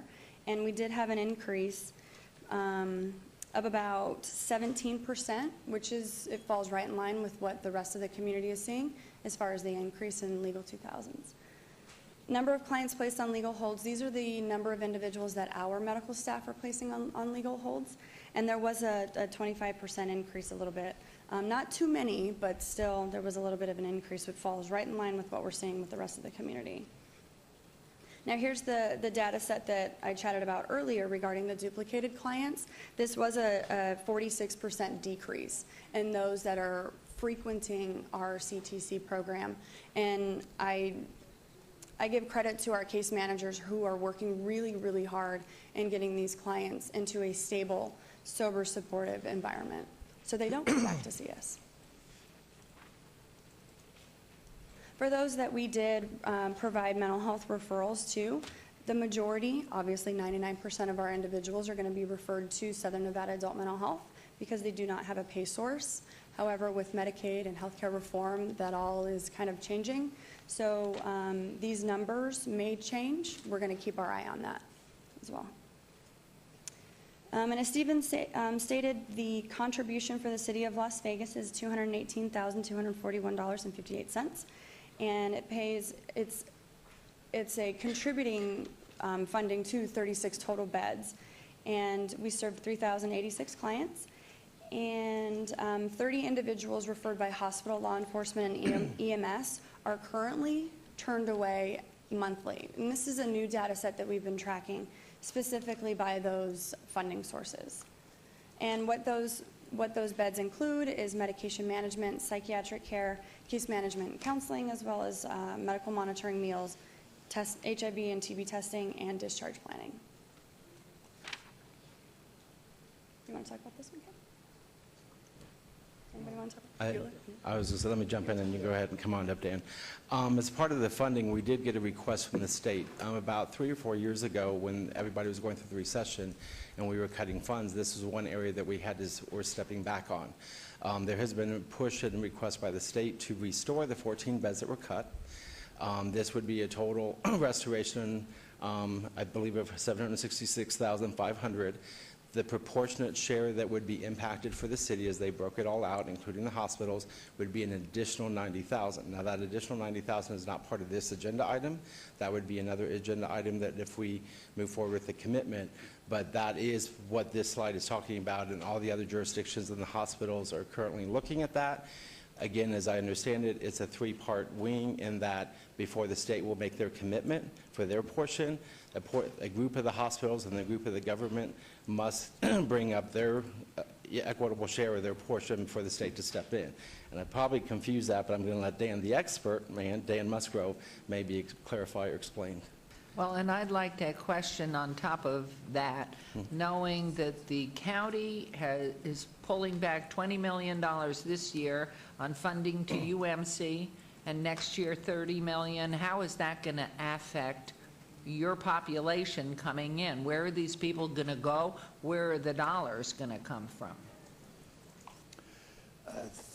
Thank you, Mayor. Dan Musgrove, Mayor and Council. That's a really tough question, and I think the impact, is going to be valley-wide. As you know, UMC is an integral part of our network, along with, and you saw it in the slides, Valley, North Vista, all of those folks that are in that kind of that core area are serving that indigent population. But again, as Medicaid reform, the Affordable Care Act and what's happening with Medicaid expansion, our Governor Sandoval was one of the first Republican governors actually to take on Medicaid expansion here at the state level. We're just beginning to see what effect that will have on this population. Just so you know, that's essentially folks that are 19 to 64 years of age that make less than $16,000 a year, that are childless adults. And as we know, that's a huge part of this population that is substance abusers, mentally ill. And so we're hoping that Medicaid is going to begin to start funding that, which will allow for federal dollars to replace county dollars, private dollars, again, that are handling this population. And just to back up a little bit as this restoration of the 50 beds, I'm sure you're all aware that early January the governor convened a council on behavioral health and wellness. He put together a stakeholder group of experts. Such folks as D.A. Wolfson sits on it. We've got 4 assembly and senators that sit on it. We've got Dale Carrison from UMC. A great group of folks with background on this population. And one of their key recommendations is expanding the use of crisis beds in the community, because they know that the worst place for this population to be is in our hospital emergency rooms. As you well know, Mayor, you've talked about it when we've come before you previously. That's where our constituents, your constituents, need to access health care. And it's a shame when fully a third to a quarter, or if not more than any hospital ED bed, is filled with a mental health hold. And so they see these crisis beds as a real way to divert those folks going there. And so what they ask is, as one of their recommendations was to get back to the 50 beds that we used to have in the early 2000s, And so that's when WestCare essentially put the dollars together. And I can speak on behalf, and I'm a lobbyist for the Valley Health System. I can speak on behalf of a couple of groups of the hospitals that they are on board. The Valley Health System is on board, Dignity, which are the St. Rose's. UMC, I'm not still sure about because that's a part of county funding, but we know that, and Steve's had conversations with the county, that they probably will be on board. So I think the state requested all the local jurisdictions, knowing that your budgets are already closed, to look at kicking in some additional dollars to fund additional beds through this fiscal year. But I will tell you, there is good news, is that WestCare, working with a task force that the new HHS director, Romaine Gilliland with the state of Nevada, he took Mike Wilden's spot. Mike Wilden's now chief of staff, as you know, for Governor Sandoval. But Romaine Gilliland put together a task force to help WestCare kind of figure out which of these services can really truly be Medicaid funded. And I think as we move through this fiscal year, we're hoping for some good news that we'll have those federal dollars in and that we can use existing dollars to either expand services.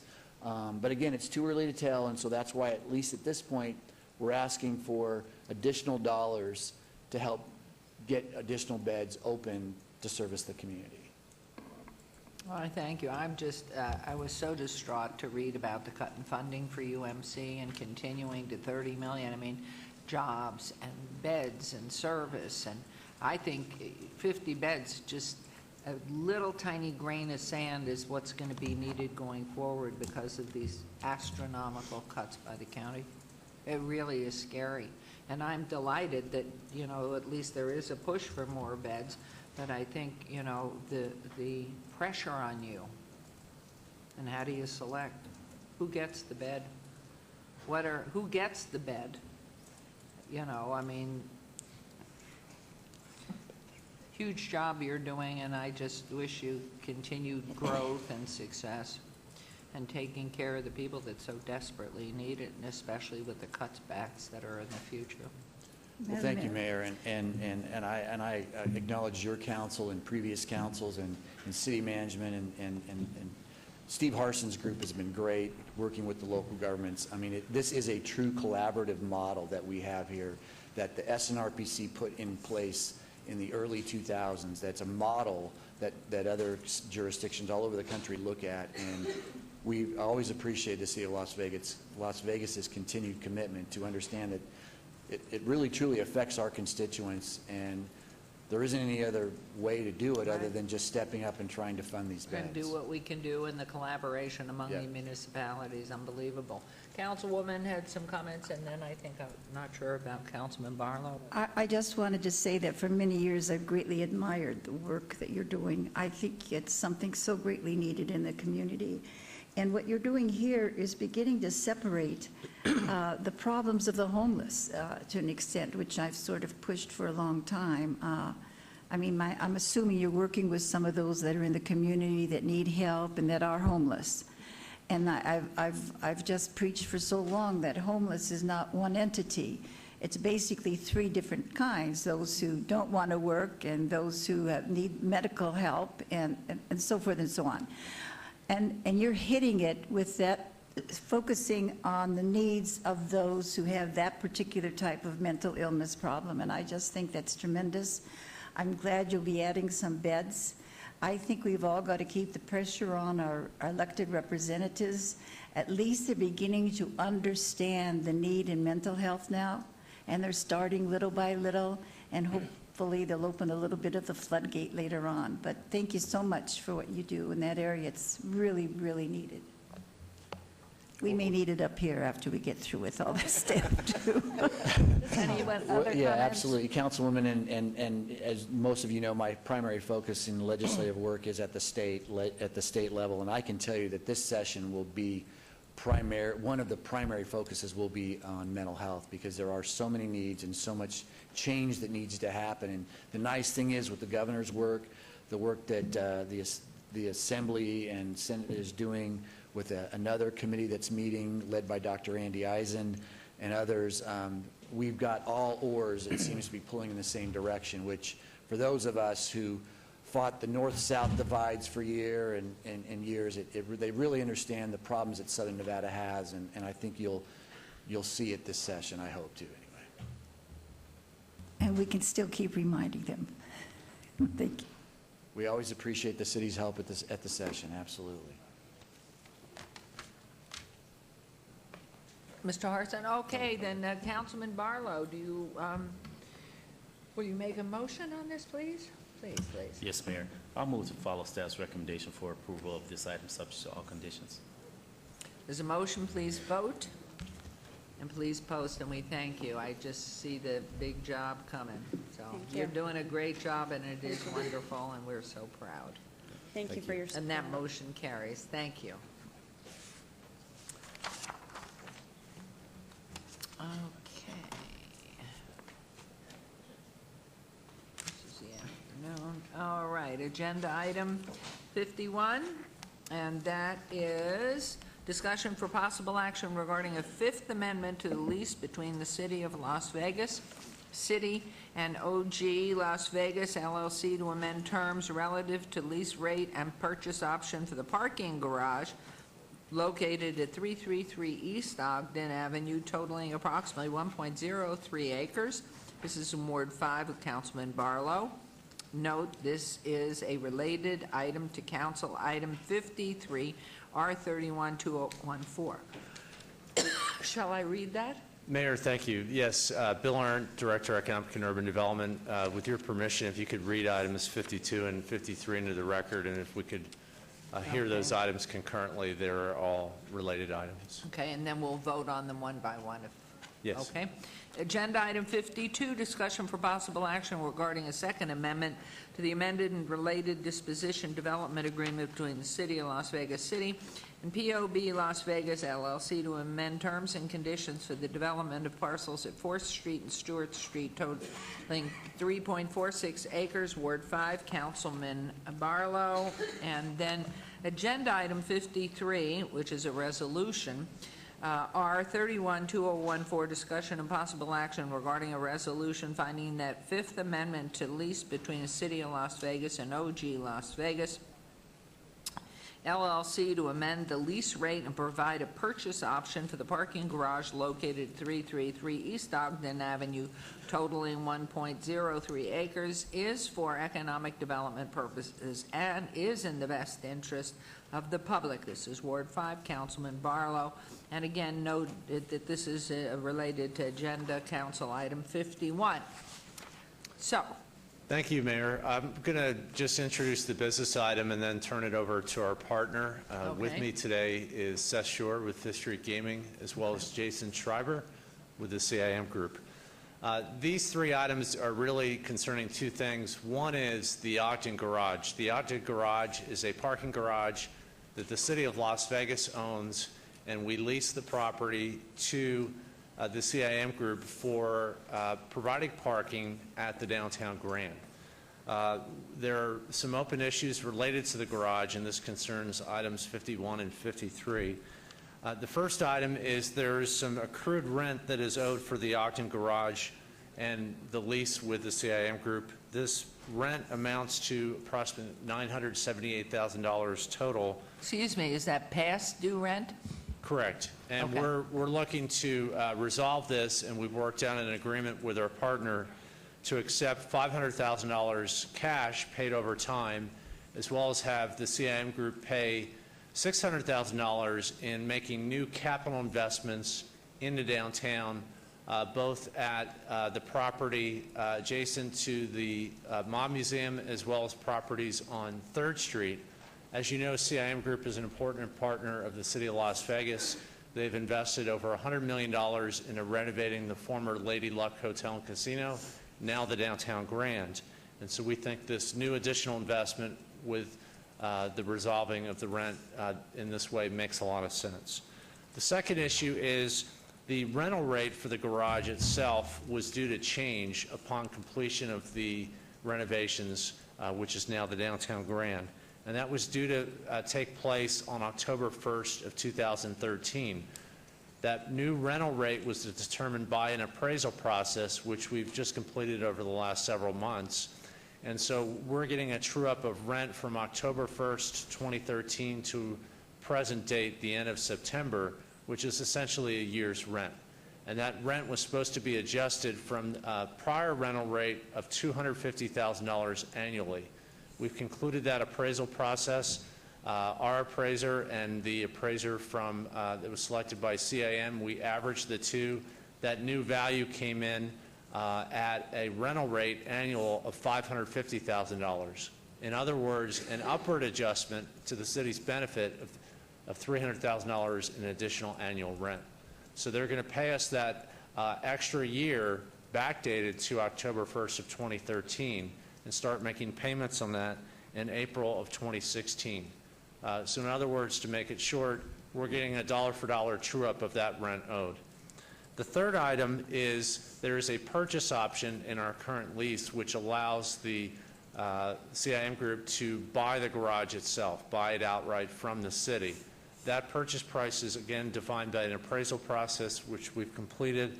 The purchase price will be set at a purchase price of $5.5 million, less some credits for capital repairs that need to be made at the garage, such as fixing up the elevators, doing additional capital improvements, and as well as some rent credit adjusting 6 months of rent off the purchase price. So the net purchase price we've agreed to in the purchase option of $4,880,000. They would have to elect to exercise the purchase. They're not doing that today. That purchase price we'd hold good for 36 months following today's vote. Then finally, item 52 is related to the development agreement for a proposed retail project around the Mom Museum. CIM, one of the reasons why we're looking to partner with CIM, not only have they made a heavy investment in the downtown Grand, but they have expertise in urban retail. That's really their niche. And so we're looking to have them develop a 105,000 square foot retail project surrounding the museum. And their current agreement requires them to have pulled a permit by August 31st, which just expired, and to start construction by the end of October, by the end of next month. They're not proceeding quite on that schedule, but they're working diligently to try to move the project forward, and so they're requesting an extension of both of those deadlines to February 28th of 2015. What number requests for extension on this, on these properties? Is this the first request for an extension, or how many have been approved? We've done several amendments to the lease, so that's different. I think this is our second amendment, so this is really only the second revision to our development agreement that we've had. The first amendment, it's my understanding, that really dealt with the deadlines of finishing the Grand. Right. So there was an extension of those deadlines. This is really, I believe, the first extension of these retail deadlines. So with that, I'm going to turn it over now to our partner. I believe Seth Shore from Fifth Street Gaming is going to come up explaining what's happening at the Grand, talk about the retail project. They also have their entire retail brokerage team and retail leasing team with us this morning from ROI Commercial. So if you have questions about where they're at or where they're headed, all the right folks are here today to answer those questions. Thank you, Mr. Hart. Good afternoon. Good afternoon. My name is Seth Shore. I'm the CEO of Downtown Grand. Before we go into the retail discussion, I did want to take a minute to update Council on the progress we've made at the Downtown Grand since opening 10 months ago. I've got to tell you, it feels a lot longer than that to me. As many of you know, in 2007, CIM Group purchased the former Lady Luck and subsequently has invested over $100 million into the renovation, which was rebranded as the Downtown Grand. Also developed the neighborhood called Downtown Third. The hotel opened on October 27th of last year. The hotel, which has 629 hotel rooms, 25,000 square feet of casino, and over 30,000 square feet of retail and food and beverage. I promise I won't talk too much about the food and beverage if you're as hungry as I am. We've also created more than 1,100 parking spaces with complimentary valet, so providing great parking opportunity. The project created more than 2,300 construction jobs, and we've actually served an estimated 1 million patrons in the last 10 months. Nearly $2.5 million in tax revenue has been generated, and we're very proud that over 620 jobs have been created at the Downtown Grand. We've received quite a few awards and recognition, and as you can imagine, starting a new hotel and casino and multiple restaurants all at once has its challenges, and generally it takes a bit of time to really ramp up and get the operation humming. But this is really testament to the great teamwork, all of the support of CIM. Bill Doak is here in the audience, who's given this project great support from a hospitality point of view, and the project is led on a daily basis by the president of the property, Ricardo Ramirez. They've done a fantastic job, and I think that these awards and feedback speak to that. We were ranked the best hotel in downtown Las Vegas by the RJ, consistently ranked #1 in cleanliness, service, and value. That's based on a number of online studies and surveys. And this month, actually, Casino Player magazine gave us a number of awards from Best Hotel, Best Staff, Best Suite, Best Casino, a whole slew, which really just makes me and the team incredibly proud of the hard work, and we will continue to grow. Wonderful. Thank you. Congratulations, that is great. Sorry, with that, if we did want to ask any questions about the specific proposals here today. Anybody, council? Yes, Councilman Ross. Yeah, Mr. Chair, I just wanted to commend you guys on what a tremendous job you've done. #1 with the property, but seeing those economic numbers and the job creation and the additional tax revenues generated. I mean, everybody that I've spoken to, I mean, my wife and I have been there several times. I mean, you're just doing a fabulous job. Class A, I can understand why you've won so many awards. You guys have just done a fabulous job. So thanks for what you're doing, and continue to do it. Thank you, Councilman And Ross. kudos, and Mr. Arndt has another comment. Thank you, Mayor. If there aren't any additional questions, I did want to put something on the record. There is an adjusted rent schedule. As I mentioned, we were charging $250,000 annually for their lease of the Ogden Garage. We're changing the rent as far as upping the rent to the $550,000. We are getting paid dollar for dollar the additional rent back to when they opened back in October of 2013. So that's a full year's rent, but there is an adjusted rent schedule. And we had 2 exhibits in the agreement, but it was a little bit difficult to follow because we made 2 adjustments on the rent. One for the raise in rent backdated to October 1, 2013. The other is the true up of the accrued rent, the rent that was owed prior to when they were during construction. So I'd like to submit that to the clerk. There's a copy for Beverly, our city clerk, as well as 1 copy for each of you. Okay, thank you. Okay, Mr. Shore, were you going to introduce Mr. Schreiber, or are you going to introduce yourself, whichever? I can introduce myself, Mayor. Jason Schreiber, First Vice President with CIM Group. No presentation on my part. We are available for any questions and comments that you have regarding these 2 matters. Questions, comments? Okay. I think there is action. Councilman Barlow. Thank you, Mayor. I would like to We'll move do the- them one at a time. Okay. Okay. Move to follow staff's recommendation for approval of this item subject to all conditions. All right, there's a motion on 51. Please vote. Your Honor, And please post, Mr. Beer, Councilman Beers. could the clerk please mark me as in favor of agenda item 50? Yeah, the last item before this. I have no clue. Can't hear.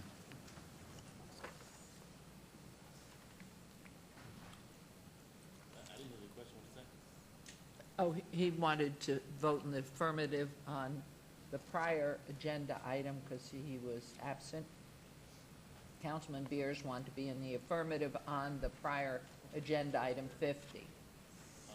That's all. Okay, so there is a motion, and please post. And that motion carries. Thank you very much. Agenda item 52, Councilman. Yes, move to follow staff's recommendation of this item subject to all conditions. Thank you. There's a motion, please vote. Please post.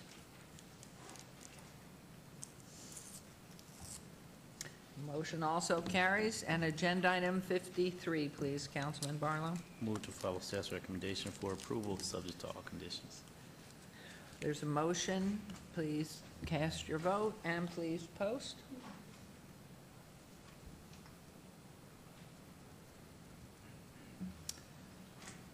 Motion carries. Thank you both very much for coming. I know you waited a long time. I'm sorry. I wish we could have hors d'oeuvres, but I know what you own is fine, so Thank you, Mayor. Thank you, council members. In the spirit of Mexican Independence Day, I also wanted to add that we have 75 different types of tequila at the commissary, so I welcome right you to come. after the meeting, we're coming. Thank you.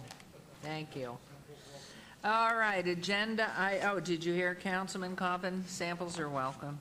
Okay, agenda item 54, boards and commissions discussion for possible action on the appointment of 2 members and 2 alternate members to the Clark County Regional Flood Control District Technical Advisory Committee. I understand our city manager, Ms. Fretwell, has recommended the Director of Public Works, David Bowers, our city engineer, and the alternates is one of the engineering program managers and one of the engineering project managers fill these 4 positions.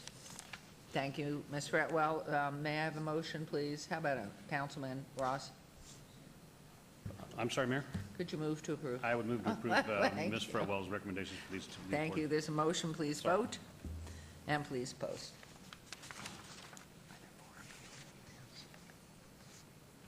And that motion carries. Okay, thank you very much. We'll move on to agenda item 55, possible action, Department of Transportation Regional Advisory Committee on Oversized and Overweight Vehicles. Jorge Cervantes' term expires 10/3/2015. Staff recommends the appointment of David Bowers, who's the new Director of Public Works, to represent the interest and authority of the City of Las Vegas. Councilman Ross. So moved, Mayor. Thank you. There's a motion. Please vote. And please post. And that motion carries. Agenda item 56 and 57 have been obeyed to October 1st meeting? Yes. Okay, so now we'll move on to recommending committee bills eligible. This is agenda item 58. Eligible for adoption at this meeting. Bill number 2014-55. Let's have the bill read, please. Mr. Scott. Mayor, for the reading of these bills, we'll have our newest UNLV extern, Carolyn Schwartz, read the bills. Wonderful. Welcome and read away.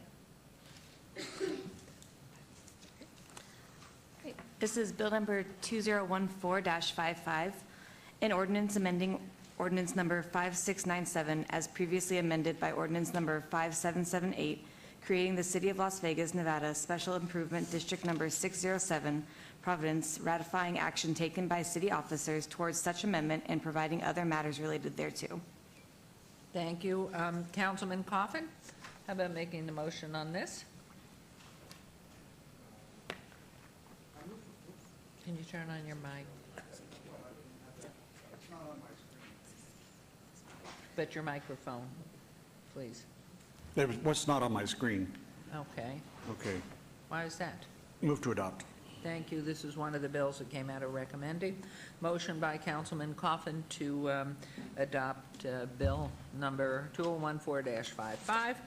Thank you very much. Please vote and please post.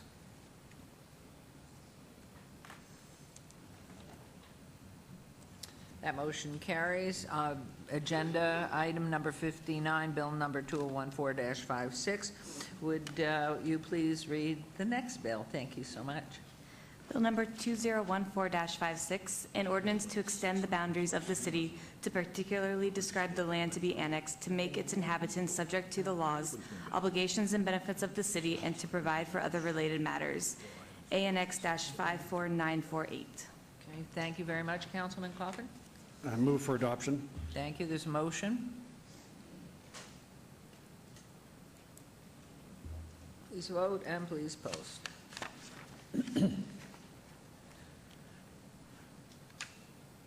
That motion carries. Agenda item 60, bill number 2014-59. Please read that bill. Bill number 2014-59, an ordinance to adopt a new administrative code pertaining to the administration and enforcement of the city's building and related technical codes, and to provide for other related matters. Thank you very much, Councilman Coffin.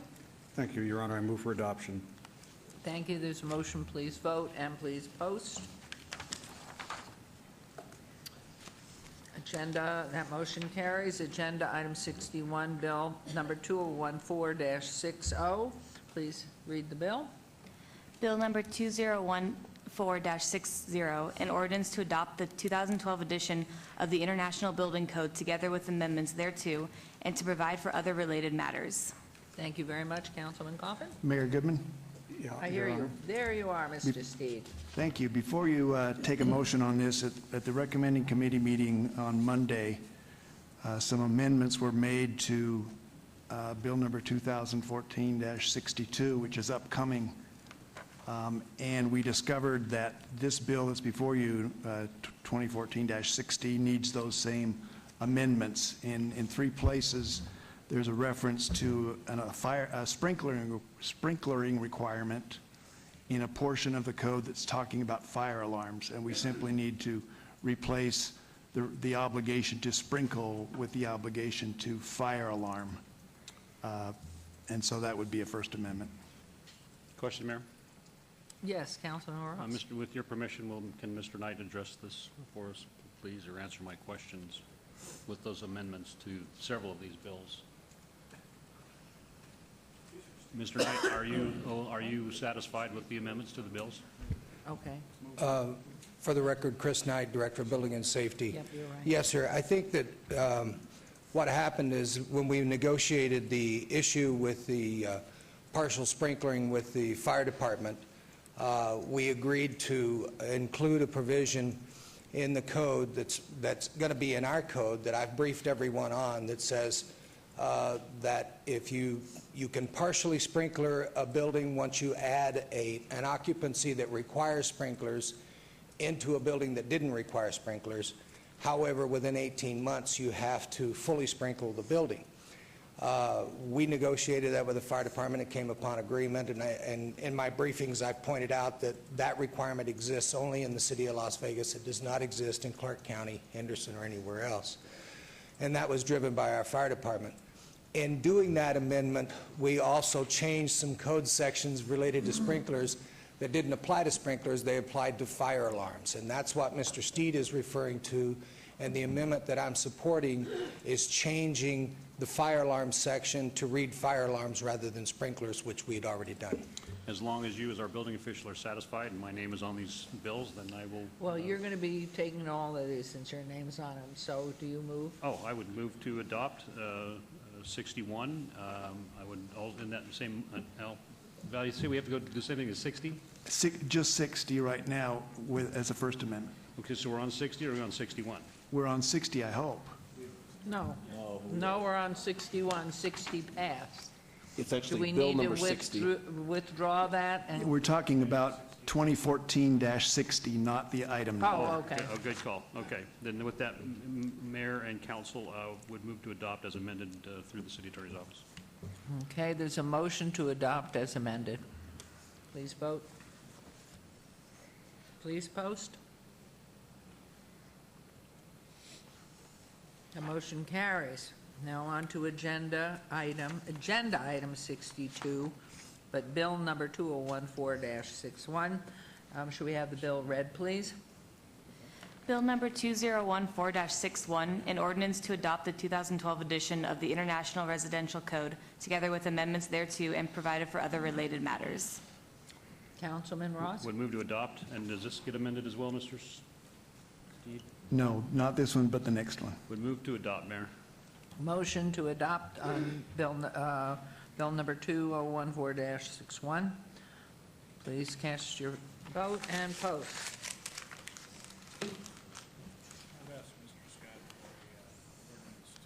That motion carries. Now on to agenda item bill number 2014-61. No, yes?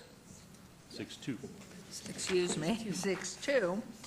Let's have the bill read, please. Bill number 2014-62, an ordinance to adopt the 2012 International Existing Building Code together with amendments thereto and to provide for other related matters. Would move to adopt as amended, Mayor. Okay. Yes, Is motion the, to adopt is amended? Yes, this bill came out of recommending with the amendment in it, but it's not before you physically because there were so many pages involved, but it involves just simply changing the reference to sprinklers to fire alarm. Okay. There's a motion, please vote and please post. Okay, that carries. Let's move on to agenda item 64, Bill 2014-63. Please, let's have it read. Bill number 2014-63, an ordinance to adopt the 2012 edition of the International Swimming Pool and Spa Code together with amendments thereto and to provide for other related matters. Would move to adopt, Mayor. Thank you. There's a motion, please vote and please post. Motion carries. On to agenda item 65. Bill number 2014-64. Please read the bill. Bill number 2014-64, an ordinance to adopt the 2012 edition of the Uniform Mechanical Code together with amendments thereto and to provide for other related matters. Would move to adopt, Mayor. Thank you. A motion to adopt. Please vote and please post.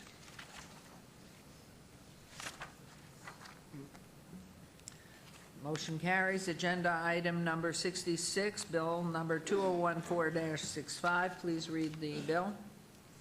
Bill number 2014-65, an ordinance to adopt the 2012 edition of the Uniform Plumbing Code together with amendments thereto and to provide for other related matters. Would move to adopt, Mayor. Councilman Ross moves to adopt. Please vote. Your Honor, there was a possible amendment. I'm sorry. Are you asking a question or making a statement? There was a thought in the audience that perhaps an amendment needed to be made that all plumbers should wear long-shirted, long-tailed shirts. We voted it down because the industry promised they did not need to make it a law. I'm just telling you what happened. You left. You know, you weren't there. As amended. Okay. Sorry, Mayor. There's a motion. Not as amended, right? Thank you. No. Keep your shirt on. Did we have a motion? Did we vote? We are going to vote. Okay, that motion carries. So we are now on to, where are we now? The 67, goodness gracious. Bill 2014-66, please read the bill. Bill number 2014-66, an ordinance to adopt the 2011 edition of the National Electrical Code together with local amendments thereto and to provide for other related matters. And I would move to adopt that as well, Mayor and Council. Motion to adopt, please vote. And please post. Motion carries. Yes, Councilman Coffin. Thank you. I do want to say. I'm scared to turn to you. What are you going to say? It's okay. It's serious. To Chris and the other members and Chief Bell over here, they did a good job. Don't stand up. Just want to thank you for making the concessions and the changes in practicality. And I guess we stand out amongst the municipalities around here for doing a few things that really will help make it easier for our downtown to develop. Populating these older buildings, you took that into account. And there's enough flexibility, I think, that that people will not be discouraged from developing. That's a good thing. Thank you. Good comment. Okay. All right, so agenda item 68, pardon, right? Item 68, bill number 2014-58 will be heard at a later meeting. We'll move on to new bills. Agenda items 69, Bill 2014-67 will be heard at recommending meeting Monday, the 29th of September. City Attorney, please read the new bill. Bill number 2014-67, an ordinance concerning the City of Las Vegas, Nevada Special Improvement Districts number 808 and 810, Summerlin Village 23B, and authorizing the issuance of local improvement refunding bonds series 2014. Thank you. New bill 2014-67 is assigned to council members Barlow, Anthony, and Ross. Or Beers. Or Tarkanian. Councilman Coffin is absent for that meeting. Who is? Councilman Coffin is absent for that recommending. Okay. And we weren't sure Councilwoman Tarkanian would be available, so we checked with Councilman Beers and Councilman Ross. But we Okay. don't know yet Okay, who's going so to be you'll assigned. just let us know as we go forward. Okay. Excuse me. Agenda item 70 for possible action.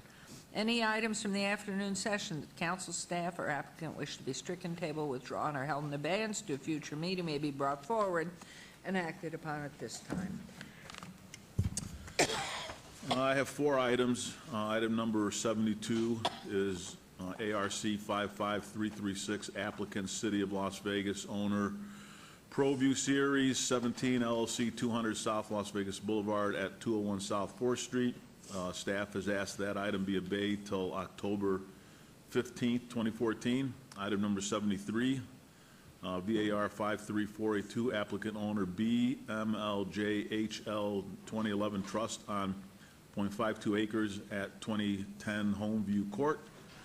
Councilwoman Tarkanian has asked that be obeyed till October 1st, 2014. Item number 75, applicant Y Opco LLC owner, FIFOS LLC, 3053 North Jones Boulevard. The applicant has asked that item be obeyed till November 19th, 2014. And item 79, applicant Coster Finance LLC owner, Altamira Shopping Center at 4990 West Craig Road, Suite 1. The applicant has asked that item be withdrawn without prejudice, and that will be my motion. Thank you. There's a motion. Please vote on the motion, and please post.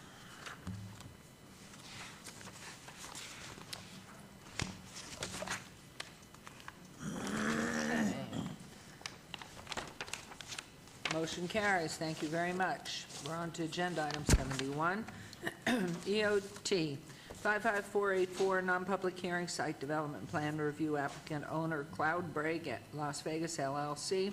Extension of time on an approved site development plan review SDR 19659 for proposed expansion of an existing multifamily residential single room occupancy establishment with waivers of the perimeter landscape buffer standard to allow a 1-foot wide buffer along a portion of the south property line where a 15-foot wide buffer is required, a 6-foot wide buffer along the portion of the east property line where an 8-foot wide buffer is required, a 3-foot wide buffer along the portion of the north property line where an 8-foot wide buffer is required, and a 6-foot wide buffer along the westerly property line where an 8-foot wide buffer is required at 525 East Bonanza Road at 602 Encanto Drive, C2 General Commercial Zone, Ward 5, Councilman Barlow.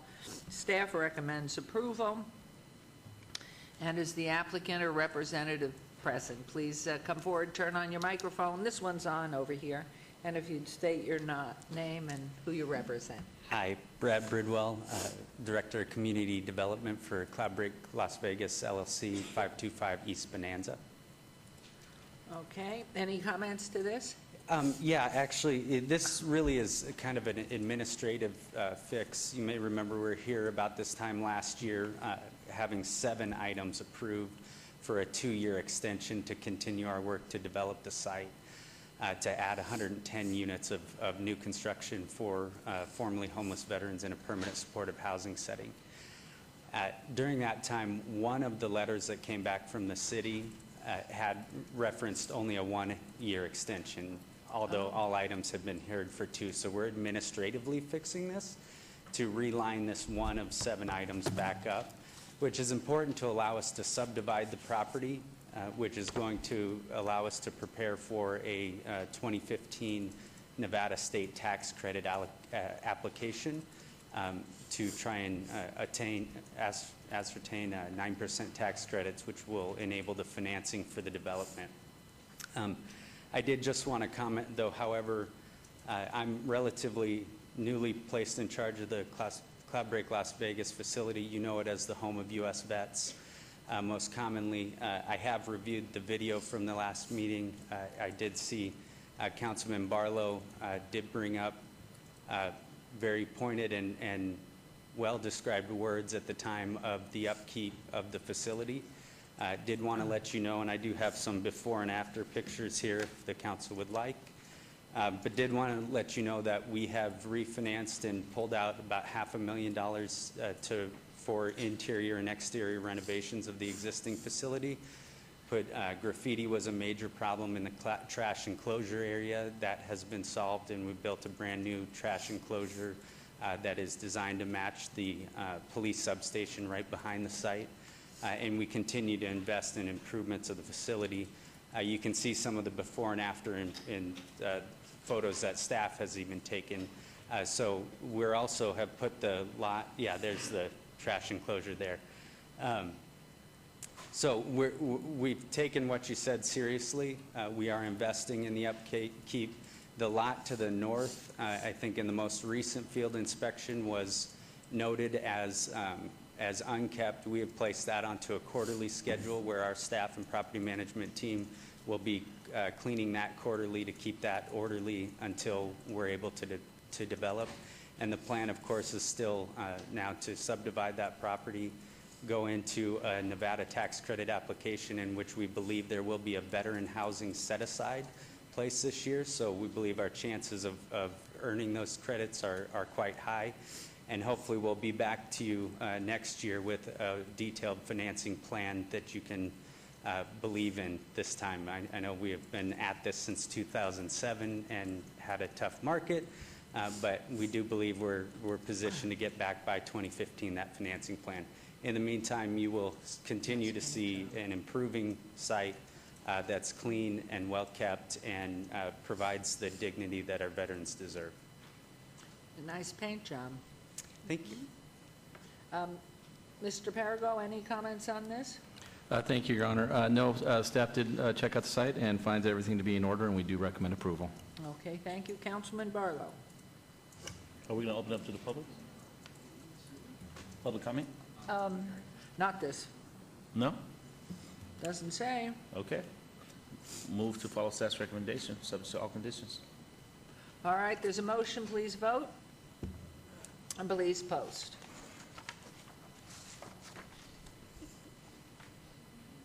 Thank you very much. Good luck. Thank you. Motion carries. Agenda item 72, ARC 55336. Is 72 abated? Yeah, goodness. Thank you, Councilwoman. I'm just on a roll here, running through. 72 has been abated to the 15th of October. Thank you. And 73 has been abated till October 1st. Oh, we're on a roll. 74, we're here. Here we are. Okay. And I have a letter that was sent on in regard to 74. Was sent to Mr. Rankin and signed by Jonathan Goldsmith here. I think we all received it, but here's a copy for the clerk. Thank you. Agenda item 74, VAR 54353, abeyance item. This is a public hearing. Applicant owner Sharon Williams, variance to allow a 0-foot side yard setback where 5 feet is required and a 4-foot rear yard setback where 15 feet is required for an existing room addition with no internal access, and to allow an existing 10-foot tall sidewall fence where 8 feet is the maximum allowed on .15 acres at 4420 Mark Avenue, R1 Single Family Residential Zone, Ward 5, Councilman Barlow. Planning Commission and staff both recommend denial. It is a public hearing which I declare open. Is the representative or owner of this property here, or are you that sole person? Yeah, I'm the representative, Jeffrey Owens. And your name, please? Jeffrey Owens. Okay. Yes, you have that, Ms. Clerk? Owens. Owens. Is there an S on the end, or no? Yes. Yes. Thank you. Mr. Parago. Thank you, Your Honor. There is no evidence of a unique or extraordinary circumstance has been presented. Therefore, the applicant has created a self-imposed hardship by constructing an addition without meeting setback requirements and without building permits. Therefore, staff recommends denial. Do you want to speak to this? Yes. Well, the measurements that we have and that we have submitted photos of everything have been corrected, including the entrance to the rear room, and the current photos are in much better condition than these. All of these things have been cleaned and corrected. Submitted photos last week for Councilman Barlow's office. Okay. Thank you very much. Councilman Barlow? Yes, Mayor.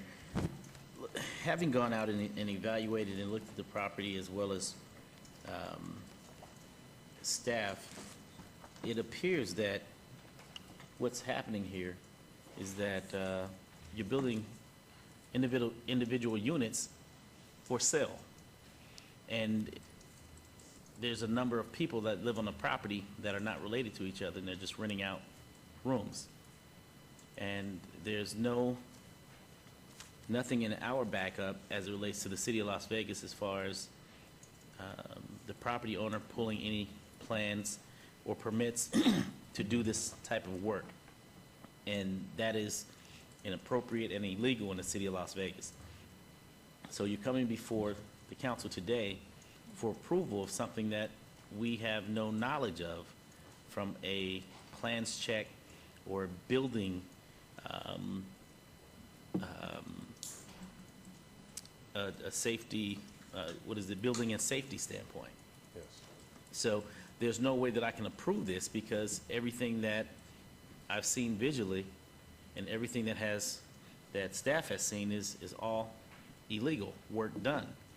So you tell me, what are you all trying to, what is it that you're trying to accomplish here outside of leasing each unit for rental purposes?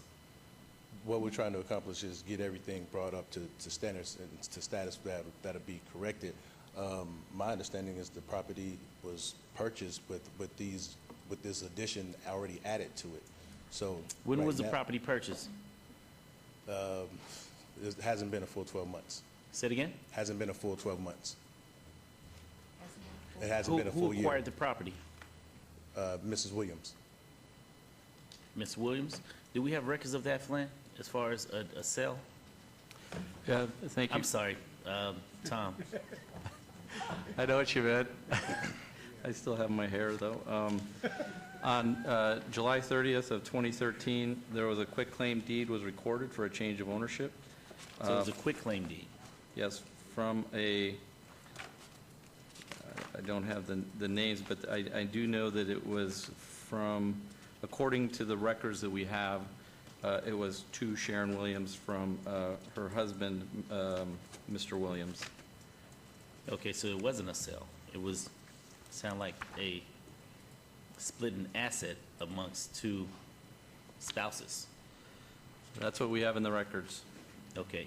Do we have anything from a building and safety standpoint as it relates to, or planning standpoint as it relates to this structure that has been inappropriately erected?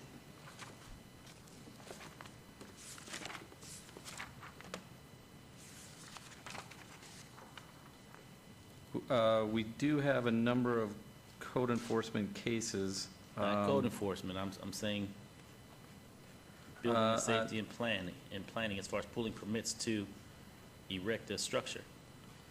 I know that we have a number of code enforcement cases because residents in this area are going bonkers because of what's taking place at this property. Right. I don't have any record in the report of building permits being pulled or issued. Okay. So at this point, there's no way that I can approve this because there's absolutely no way to approve this without going through planning and building and safety to make sure that everything is to spec. And if in fact if there were a licensed contractor to have done the work, the contractor know, number one, that he or she would not place their license on the line to build an illegal structure that basically will get their license taken away. So at this point, I would have to deny this application and direct code enforcement to move forward with the appropriate action to get the structure back in alignment to where it needs to be of its original form. So how would you like for me to place that in the form of a condition? Councilman? Mr. Perigo? Would that be the next step, is to put the property back at a original structure? Because every unit there, from what we've seen, is that there's a number of people living at this property that are renting rooms there. Councilman Barlow Bryan has a comment. Councilman, the gentleman would have to dismantle all of the structures that weren't originally permitted, and you could give them a certain amount of time to do that. If not, then code enforcement would then take over. Okay, then I will allow code enforcement to do that, because the structure could be a hazard to those living inside. So how do we move forward with allowing this to remain when in fact we are now knowledgeable, Mr. Scott, of a structure that could ultimately be the demise of one's life? I agree, Councilman. All those persons that inhabit those structures currently not permitted would have to vacate the property immediately. So we would have to And then we red could tag give this each door. gentleman the opportunity to dismantle the property or those non-permitted structures himself, or we would take over and then have to lien the property for that. Okay. Is Mr. Knight still in the building?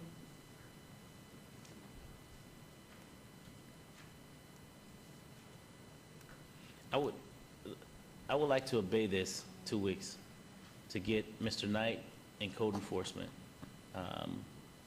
in on this conversation.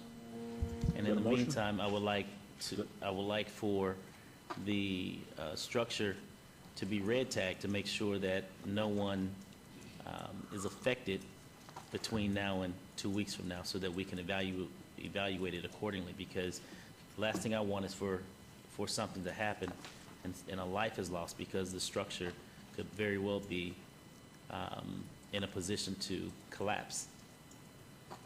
And maybe we get the applicant or the representative's commitment to remove those persons who are currently inhabiting those residences until such time as you can bring it back in 2 weeks. Well, we can do that, but at the same time, whether the applicant agrees to it or not, I believe it's on the onus is on the city right now, being that we're knowledgeable, Mr. You're correct. Mr. Scott? You're correct. Brian, if I may just jump in real quick. I'm not sure if this has been declared an imminent hazard for relocation purposes, and we may be able to red tag the illegal unpermitted structures, right? Correct. But as far as the house. The house itself that's is actually not, permitted, right? Yeah. that No, structure I'm not can saying build the house to be that's inhabited. permitted. I'm I just saying wanted to be that the clear, so, structures- okay, the Thank you for that. unpermitted I'm just saying that the structures structures red that are- tagged that are in until 2 concern, weeks. right. Okay, thank you for the clarification. Until we can evaluate to make sure that it's appropriate. Okay. So, Mr. Scott, how do you direct me accordingly? You can Regards to just my make that motion, Councilman, that you'd move to deny this variance, or, I'm sorry, move to obey, and in the meantime, you can direct staff to go ahead and red tag the unapproved or unpermitted structures, and then we can get everyone moved out of those particular structures. And that'll be my motion at this time with the condition. Okay, there's a motion. Please vote on the motion. And go ahead and post. Public hearing's already been closed, sir. Okay, motion carries unanimously. My name is Hazel Frederick. I'm here on behalf of Ms. Williams also. Could I say something? The motion's already passed to obey it for 2 weeks, so why don't you come back in 2 weeks, October 1st? Mr. I think I have Mayor some Pro Tem, important information. apparently, according to the documents, this gentleman's the one who quit-claimed the property to the current owner. Yeah, why don't you work? He can work with building and safety and code enforcement, and Can I speak maybe they'll something? bring a better package back in 2 weeks, Mayor Pro Tem. Yeah, we'll discuss it more in 2 weeks, so if you have any questions for Councilman Barlow, you can I want to contact say him. the pictures are incorrect, what you're seeing, Okay. which is being shown to the city council are incorrect pictures of the property. Okay, thank you.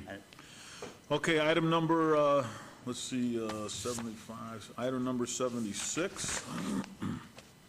Item number 76 is major MOD 54816, applicant owner Ryan O'Neill, a major modification of the town center land use plan from SXTC Suburban Mixed Use Town Center to SCTC Service Commercial Town Center to GCTC General Commercial Town Center on 1.77 acres at 7610 Aso Blanca Road, Ward 6. This is a public hearing. I'll declare it open. Is the applicant or representative present? Yes, Mayor Pro Tem, thank you. Council members, Bob Genzer, Genzer Consulting, Las Vegas, Nevada, on behalf of the applicant Ryan O'Neill. Okay. Any comments you want to make? It says here, Planning Commission and staff both recommend approval. Other than to thank both of those bodies for recommending approval, I think I'll just be happy to answer any questions that you may have. It's a pretty straightforward application, I believe. Very good. This is a public hearing. Anybody from the public wishing to be heard? Any comments from the city council staff? Okay, Councilman Ross? You're just trying to drag this out, aren't you? Yes, I do have a comment. Turning it over to you. Move to follow Planning He's trying Commission to cut staff's me off. recommendation for approval. Okay, there's a motion to approve. Please vote. I vote yes in protest. And go ahead and post. I know you don't like the name of the street. Yeah, that's a mixed name. I don't understand. Okay, Mixed gender. motion carries. Thank you for coming down. Item number 77 is variance 54750. Applicant owner Donner 2002 Trust.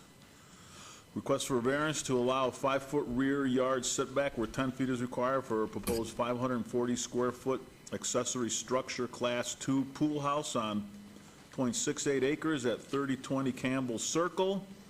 RE residential zone. This is in Councilwoman Tarkanian's ward. Planning Commission. Planning Commission recommends approval. This is a public hearing. Applicant owner present. Good afternoon. Todd McBrayer, 5525 Polaris Avenue, representing the applicant.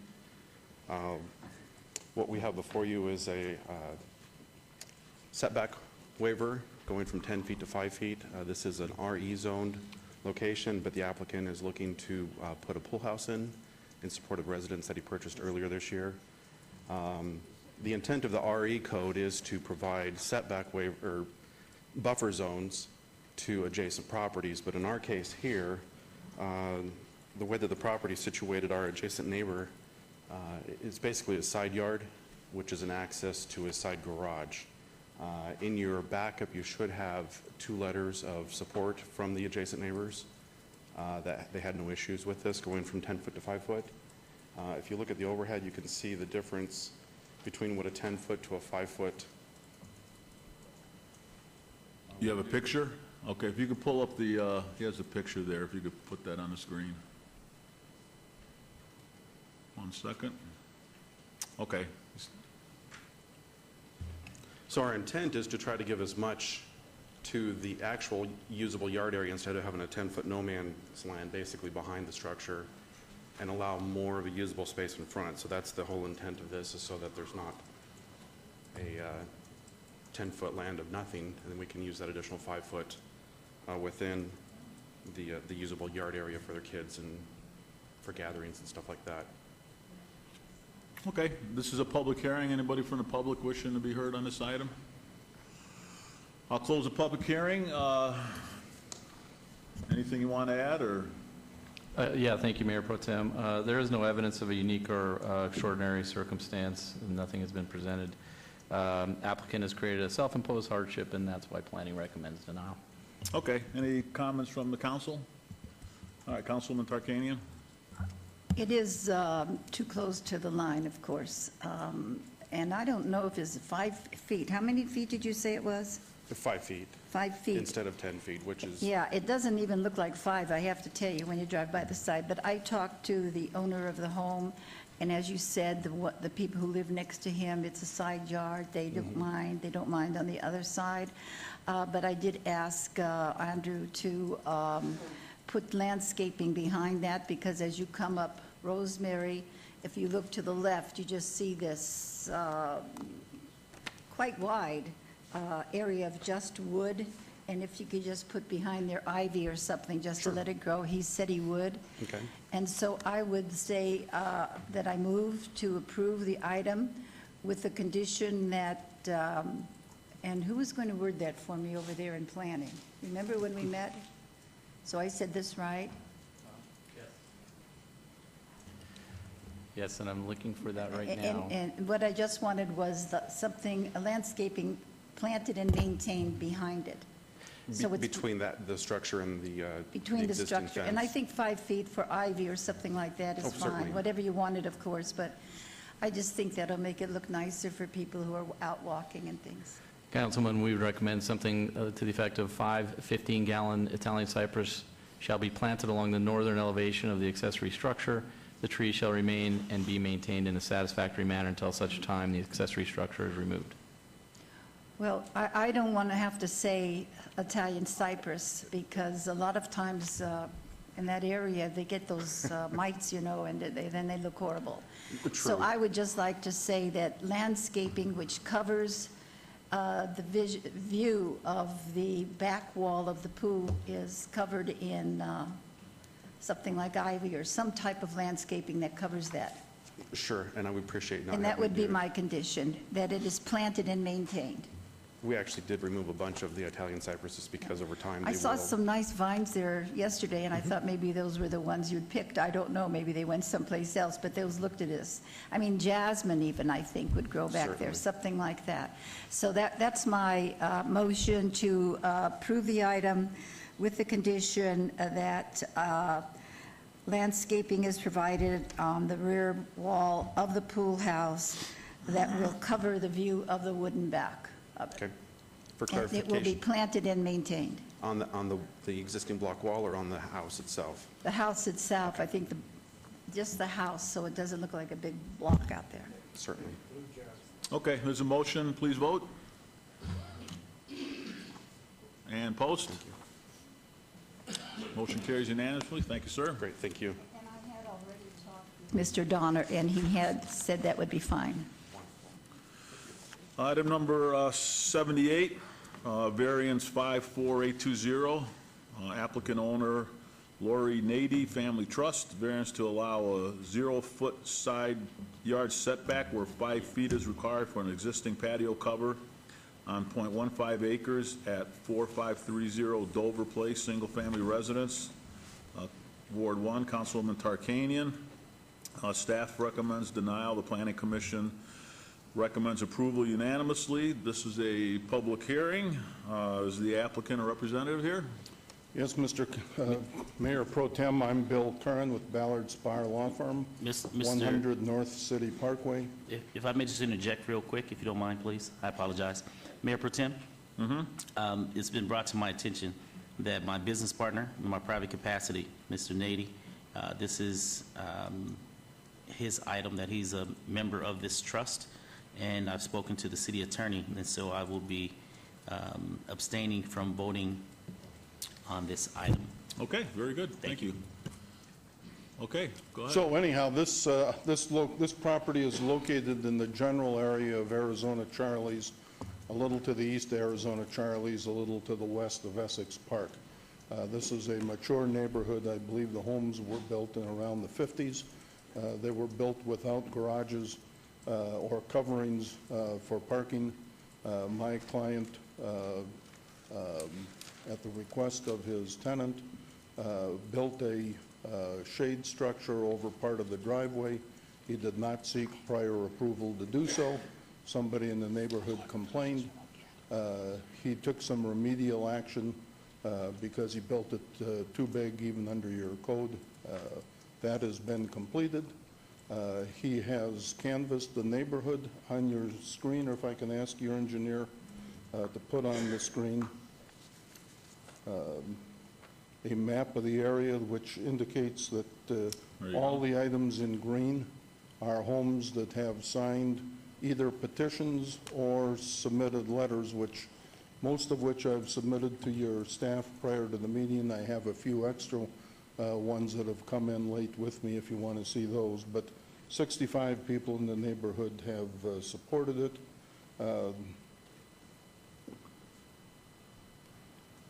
The property in question is shown in red. I'm pointing in sort of a light blue to the person who protested. In fairness, I'll say there were 3 other letters of protest received.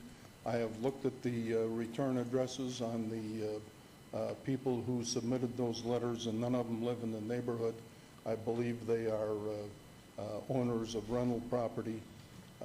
Some of them live 4 miles away. I think if they had gone to the property and seen it, they would see that this is the best-looking property on the street.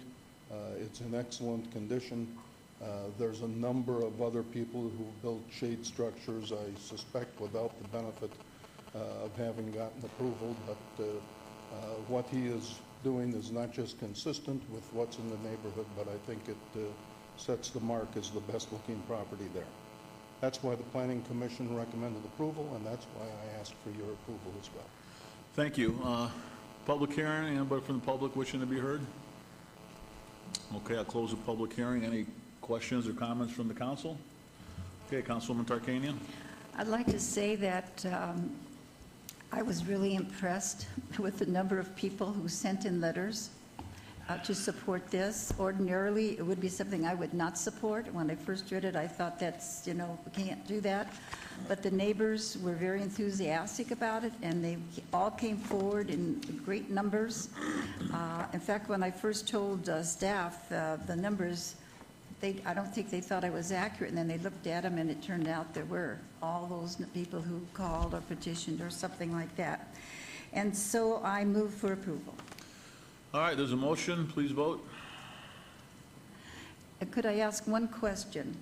I noticed that the person across the street did not give approval.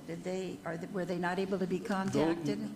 Nobody that my client or I contacted expressed disapproval, with the exception of the one person who filed the original complaint. There's a large percentage of the property in the neighborhood are rentals, and a lot of people just simply don't come to the door. Right. Well, I want to compliment you on your thoroughness. Well, thank you. They had somebody really great representing them. I will say that when my client acquired this property, it was in a very dilapidated condition. It had been occupied by vandals. It was burned on the inside. The air conditioning and wiring were gone. The cement block walls had been pretty much trashed, and right now it looks like a new home. It's a showplace for the neighborhood, so it looks my client nice. is proud of it. Well, thank you, and thank him for his efforts, too. Thank you. Councilwoman? All right, please post. Motion carries unanimously. Thank you. Thank you.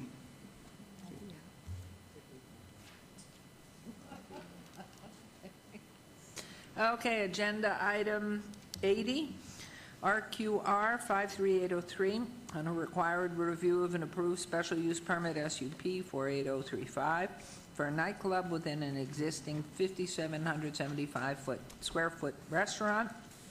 Agenda item 81, RQR 54666, on a required review of an approved special use permit SUP 48036 for a supper club within an existing 5,775 square foot restaurant. Applicant excuse me, Hookah Masters Lounge, owner Charleston Marketplace, Malchi LLC at 5900 West Charleston, Suite A. Staff recommends denial on both items. These items are in Ward 1 with Councilwoman Tarkanian. Public hearings, which I declare open. Is the applicant present or representative? Your Honor, I'm Dwayne Frizzell of the law firm Collister and Frizzell, and I am the attorney for the applicant, and I have with me Mr. Sarkis Ashukani, who is the owner of the company. Thank you. Mr. Perigo. Thank you, Your Honor. On July 10th, 2013, City Council approved special use permit 48035 with the added condition B. The nightclub use shall be operated as accessory to the approved supper club, SUP 48036. The restaurant operation shall be the principal portion of the business. Should the supper club use cease to operate, The nightclub use shall also cease operations, and this special use permit shall be expunged. At its June 5th, 2013 meeting, City Council approved SUP 48036 for a restaurant, for a proposed supper club, with the condition number 9, this business shall operate in conformance to Chapter 6.50 of the City of Las Vegas Municipal Code. Staff conducted field visits to the site and found that the business is not being operated in compliance with Title 6.5 and therefore is recommending denial of the special use permit for the supper club, which then would bring into question the special use permit for the nightclub, which we're also recommending denial on. Thank you. This is a public hearing. I have on these two items Dwayne Frizzell and wanting to comment. So if you'll come forward, and then Sarkis Ashakuni. Ashikani, that's us, Your Honor. Okay. Mayor, business licensing may also want to chime in on something with regard to the temporary business license. Your Honor, for the record, Karen Duddleston, Business Licensing Manager. The temporary business license for this operation expires today. So in order to know what happens with a business license, we need to know if there's land use approval for a supper club. This business was given notices of violation in February of this year for not maintaining their restaurant license, which is required for a supper club license. That license was expired due to non-payment of fees at that time, as well as cited for not maintaining an employee list, which is required under Title 6.5. Recently, as September of this year, this applicant was unable to produce documents for an audit to determine their status as to a supper club, which requires 55% of your revenue to be from food sales. And the condition on this particular one was that the 55% of the food sales be there, and I'll read what that condition is inclusive of that food sales must exceed 55% or more of the hookah, retail tobacco, and alcohol sales combined. That applicant has been unable to produce those documents and was cited for violations of Chapter 6.5.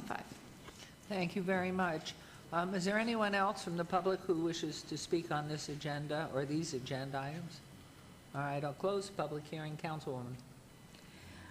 Well, I think you had called about obeying earlier today, and after discussion with Karen, who is our Director of Licensing, and also with Brian Scott, who's our attorney, it's been decided that legally we could not obey today. And the reason why we could not is that the licenses are gone today. The nightclub is contingent on the supper club, and you do not meet the supper club conditions. I want to tell you that I tried to help you at the beginning. We worked hard to try and help you and work out what you wanted. And I really am discouraged. I've had several call-ins from people in the neighborhood that were not pleased with things that were occurring there. And I was very discouraged when you couldn't give the materials for the audit, because as a business, you're supposed to keep how much is for liquor and how much is for food, and this is something that you knew. And also going over very recent ads for your hookah lounge, we have obviously not much for supper club, everything for nightclub practically, all but one, I think. And they don't mention foods. And one of them is a rather startling one, too, in here, if you just want to look. So I want to say that I move for denial. Oops. Mayor, if we could, Can I do before that? can they, Oh, yes, May we he should be able to answer, excuse me. Have to give you that, yes. Thank you, Councilwoman Tarkanian. I appreciate your comments. I would like to say that with me today is Mr. Sarkis Akushani. He has had years in the business arena. He owned a hospice, he owned home health care, Medicare provider. He's had backgrounds checked numerous times, and he's always checked through and been very clean. His dream was to open up a hookah-themed restaurant, which he has now, and he's sold his hospice club and he put everything into it. He's been working very hard. The club has been operating. Last year it did not make a profit, as most new businesses do not, but this year it's starting to turn around, and it looks like it towards the end of the year it might be able to start turning a profit. He prior to Monday, and I'd have to say, ladies and gentlemen, I just barely got involved in this case this morning, really. It was not until Monday that Monday at 9 p.m., that my client was aware that staff was recommending denial in this case. He, previously, the hearing on this matter, he had been told was going to be on the 3rd of September, and at that time, as that day was getting close, he got on the web.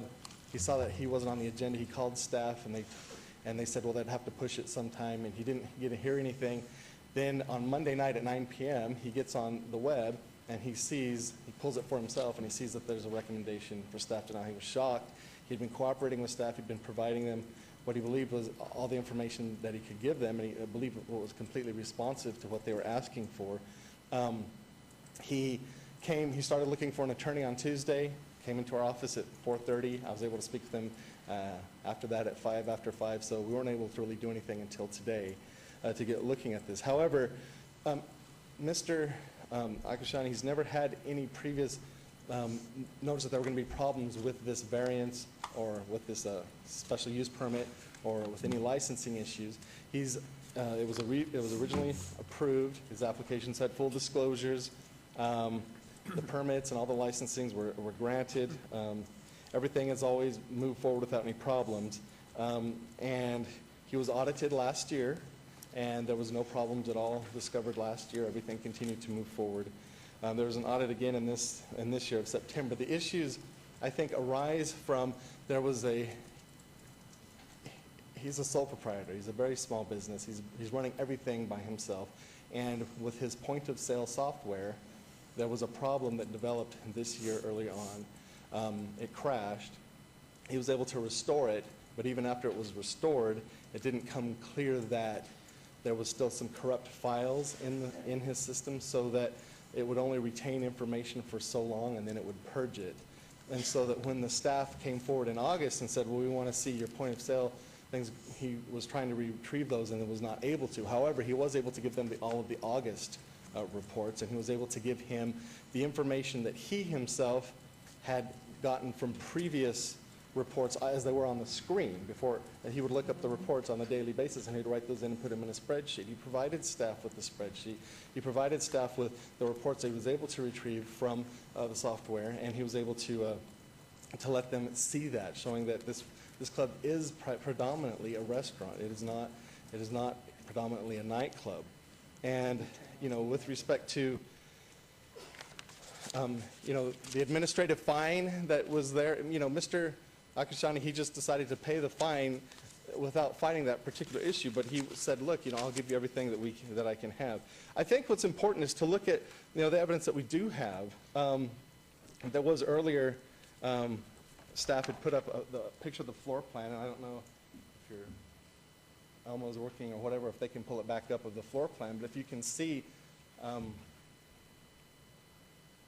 this area here is where the nightclub is, and this is where the restaurant is. The restaurant today has about 130 seats, and the nightclub area has, about 30 some odd seats.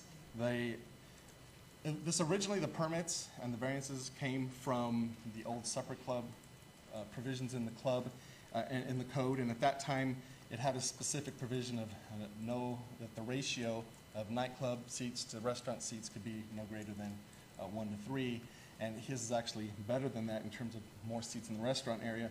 And then later when it was amended, it actually kind of expanded the seatings in the nightclub area to allow for a table or a booth for every such restaurant. So his model, his floor plan is actually based on the more restrictive provisions that were in the code.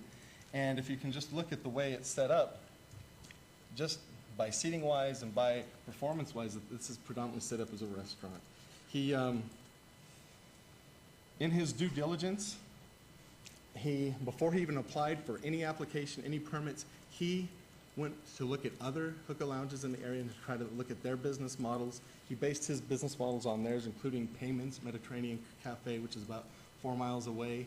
The seating and in both the restaurant and the nightclub areas are very similar to that in terms of it is more restaurant than it is nightclub area. They have all the same licenses that he is currently operating with. He has the same type of business clientele. His hours are very similar. It's a very similar type of business model, similar floor plan. In terms of the advertisements that you're seeing, you will notice that Paymans also puts out flyers for night activities. And the reason for that is if you look at the restaurant market, and particularly in his particular industry, people go to a restaurant not based on a flyer. They go to a restaurant because either they know about it, word of mouth, or through traditional restaurant means. But for nightclub activities, it's a little bit different. And its traditional marketing is to have these different types of flyers. So I can understand Councilwoman Tarkanian's your concern about those flyers, but I would suggest that in no way means that the club is operating more as a nightclub than it is as a restaurant. That's just a simple indication of the different marketing styles for the two different aspects of the business. Most of the money does come from the restaurant side. If a client is in the restaurant, their required area, he requires them to order food. There is no cover charge for the nightclub, which is, again, indicative of the fact that this is primarily a restaurant and that the nightclub side is not making more money than the restaurant side. He originally just wanted a restaurant. He just wanted a restaurant with a dance floor. But he was working with staff, and they recommended that he get the two different types of licenses for that type of setup. Because he wanted a restaurant where people could get up and dance and then sit back down at their tables, which is very traditional in these hookah type of lounges, where there's tobacco and other types of activities that are being ensued other than just sitting at a nightclub and being involved there. It's more of a holistic, let's have food, let's have tobacco, let's have drink, let's have the whole 9 yards. The restaurant hours, they're open from 11 a.m. up until the closing. So the restaurant is operating all the way from 11 a.m. to 2 a.m. Sunday through Thursday, and Friday for Saturday, 4 a.m. The restaurant is open all that time. The nightclub part doesn't even open until 10 p.m. those nights. So based on the volume, if you just look at the business model, the floor plan, if you look at the way the business is open, if you consider the past where everything has been approved, there haven't been any problems with previous audits, things along those lines, that there was a problem with the computer glitch. He's a small businessman. He's just trying to do his part to contribute to the community and pursue his dream of having this type of club, having sold this hospice. This is what he wants. This is what he wants to do, and he's been operating honestly, and he just wants the city council to let him continue to operate. And unless there are any more questions for me, I'd like to turn over for my client for anything he would like to say. Please. Sarkis Arshakuni, Hookah Master Lounge, 5900 West Charleston. Thank you all for your time, Mayor Goodman, councilmen and women. I just want to let everybody know, yeah, the citations that did happen, our mail has had a problem with the USPS. Right when I found out that there was a lapse in the restaurant license, I paid it with the fines. The time that they say that I failed to maintain an employee list, I was not in at that moment, and my staff couldn't locate the list. It's not that I didn't have it, it's that they couldn't find where it was because I wasn't notified because I wasn't there. I was in California, but every other time that I've been visited by business licensing enforcement and Metro over a dozen times in the last 27 months that I've been open from day one. Last handful of times they have told me that there have been bogus complaints, anonymous complaints. They came through. I even had Clark County business licensing Metro officer come in a little bit after last year that I was here when you guys originally gave me the temporary licensing, saying that, hey, you're about to go to jail, you're selling alcohol illegally, because somebody saw that since I do hookah catering for Clark County as well. I have a Clark County tobacco license. Somebody had complained that I was selling alcohol without a license to Clark County, not to the city, to Clark County. So you could see that I've done everything correctly after that gentleman did notice. I'm like, Clark County stops at, more or less Sahara. We're north of that. This is City of Las Vegas. The gentleman started to apologize to me. That was part of Metro licensing enforcement for Clark County. It's not the first time. It hasn't been an easy road, but I'm here. I plan to operate perfectly how it's set. And I did do my due diligence before I even looked for a location to rent out. I spent about 2 months in city business licensing and Clark County. Based on the answers I got from each place, I decided to bring my business to the City of Las Vegas instead of Clark County. I told them my business model. They told me the business licenses to apply for. I've been doing nothing but following directions. If something goes wrong, I pay the fine and do it the right way because I wasn't told previously. Originally, if you guys, I'm sure it's been a while since the last time I was here, a little over a year ago, but we did mention that originally city licensing staff had told me that I could be 18 and over in the restaurant section and 21 and over in the bar with all the licenses. I remember yourself, Mayor Goodman, you told me that, well, they shouldn't have said that. It happens. People make mistakes. I'm not going to hold a grudge on anybody, but I've been doing everything in my power to run 2 businesses. I actually have an 18 and over lounge 2 doors down from there. That's completely separate to allow someplace safe for, people to spend money. I employ a lot of people that live nearby, pay all my taxes. I do everything how it's supposed to be done, not do what I want to do and then get fined, close down, and then figure out some way to beat a system or whatever. Unfortunately, it does happen every day in Las Vegas, Clark County, and everywhere. But I just want to let you guys know that I am in compliance. The nightclub does not make money. It's just allowing me to have DJs, people dancing, karaoke night, live performance, and such activity to be permitted on the premises. It does not generate, there's nothing I sell in the nightclub that brings money. The other licenses do, like the food, the tobacco sales, and the alcohol. So I do want to make sure that, because I read the paper of the staff findings, and there is no sales from nightclub. If I did a cover charge, yes, that would fall under the revenue of the nightclub, but there is no sales, and I'm just doing something that basically provides people a safe place to come to. Councilwoman Tarkanian has had lunch there before. Councilman Barlow was invited at a birthday in February. He's seen the activity that's done, and one of the times I did get Metro and Business Licensing Enforcement to come in was actually the day Councilman Barlow was a guest at my establishment. So I just want to let you guys know that there has been mistakes, unintentional. I have fixed them. I plan to run a successful business. It's not my first business. I'm 32 years old currently. I've been in business since 16. So half my life I've been doing business in 3 different states. I've had a provider number through Medicare and Medicaid and Blue Cross Blue Shield when I had my hospice and my home health care. I like the restaurant industry. That's why I sold what I had to do that, but I've been a law-abiding businessman ever since. I've been living here for the last almost 10 years. So I do really appreciate your consideration. Any questions you guys are willing to give me, I'm more than happy to answer. You want to ask? I think you both presented this very nicely and very humanly. But I will tell you, I was there at the beginning when you started, and I was there not once, not twice, 3 times I think we all talked together about the importance of selling more food than having liquor, and about the concern that you had to have the supper club primary. And so, it's not something you can forget. And you can't forget to keep the records of what you sell. And you can't, you have a problem with the mail, you have a problem with the computer or whatever it is that you're keeping track of the food and everything on. I have a concern about all that, and I have a concern of the neighbors having a concern, and I told you that before.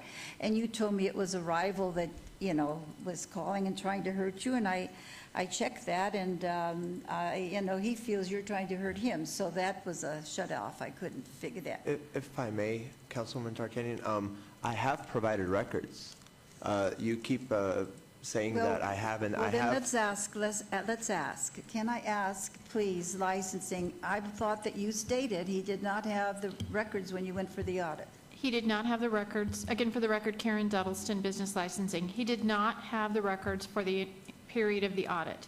He was able to provide us with a hand-filled-in spreadsheet, and we were able to get a couple of days of the days that we were on site. We work Monday through Thursday, or Tuesday through Friday, our folks do.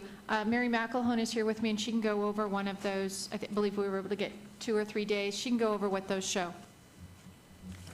For the record, Mary McElhone, Business License Section Manager. We asked for the time period for the audit of October 2013 to July of 2014. And what we ended up getting, like Karen explained, were Excel spreadsheets that were manually entered. Unfortunately, we were not able to verify the numbers on those spreadsheets. What we did end up with some documents from the actual computerized system, but that was from the more recent month of August of 2014. Mayor, could I ask something? Did he receive a notice of violation as a result of that? Yes, a notice of violation was issued on September 3rd, 2014, and that was well over a month after we had requested those documents. And these are documents that are supposed to be available upon request, right? Yes. For the record, Mary McElhone, the Excel spreadsheets had all the sales broken out that showed the different liquor, food, entrees, appetizers, and hookah sales. But unfortunately, these are just manually entered spreadsheets, so we were not able to actually verify any of the numbers from the spreadsheets for the audit period that we had in question. We did get what's called a restaurant financial overview from the actual computerized system, but these are for August. This is for the more recent time period, and this was generated 2 weeks after we had requested records. Apparently, this is the only documentation that they could provide to us.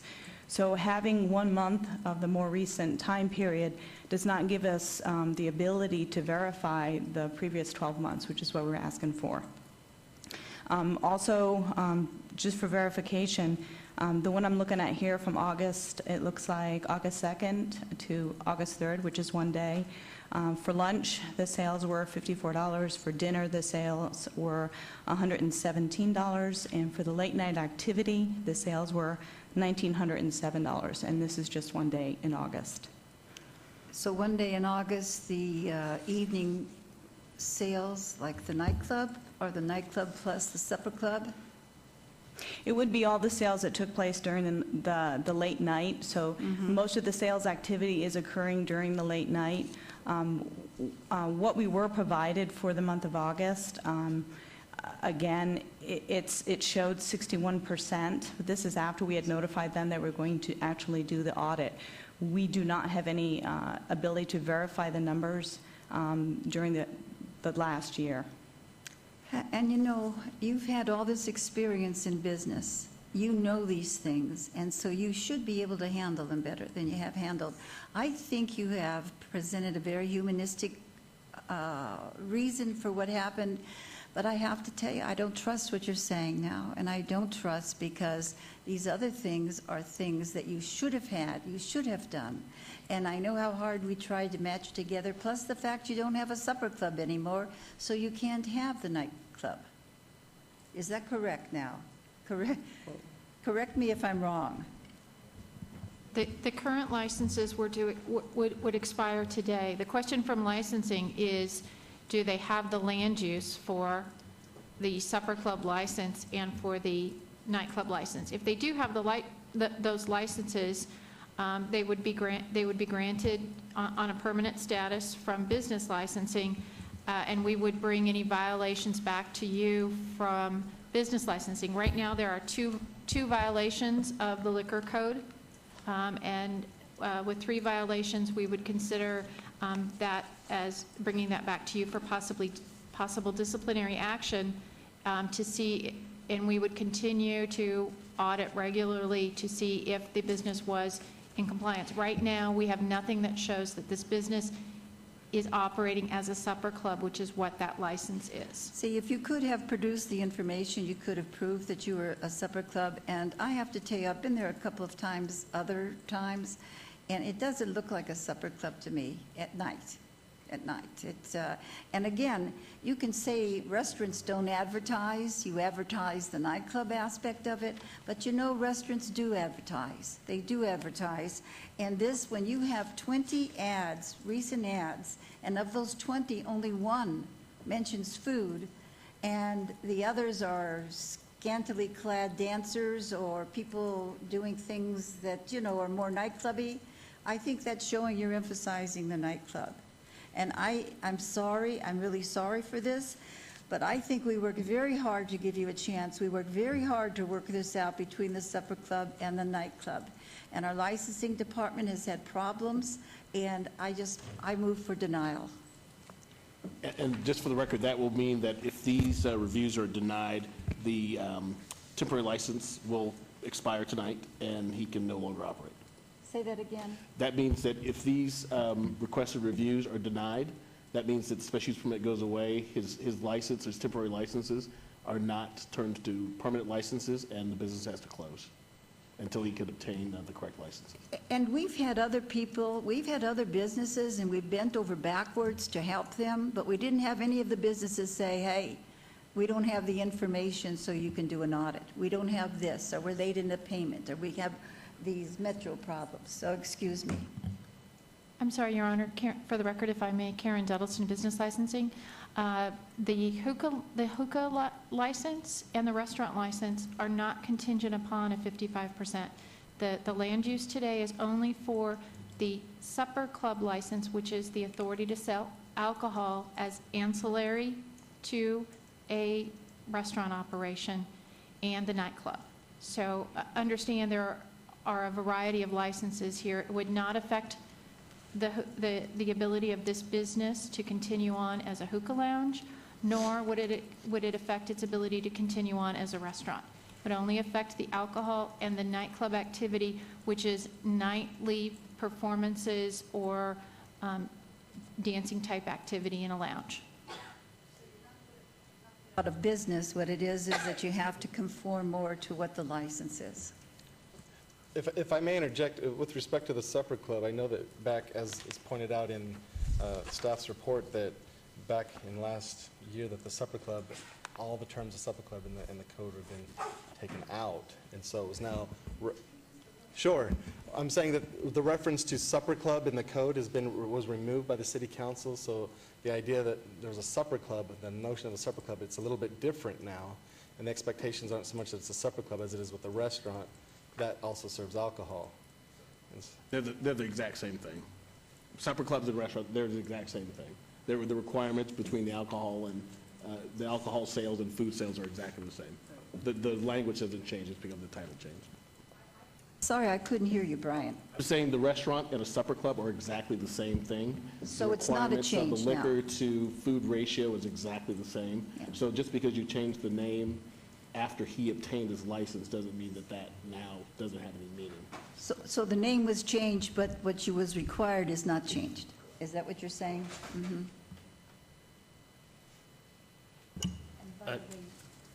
You did an excellent job in presenting. On a couple of days, you did an excellent job. I just wanted to say that. Councilman Barlow, please. Yes, so Brian, Karen, just a point of clarification so that I'm clear in regards to the motion. Not only the motion, but what decision is being made here. My understanding is that if in fact this is denied, the applicant will no longer be able to conduct hookah? No? No, this does not affect hookah. I mean, The land so it's use- nightclub. The land use issues are for alcohol service. Under a restaurant with alcohol that used to be called a supper club, that's Okay. limited to 50 square feet of entertainment space.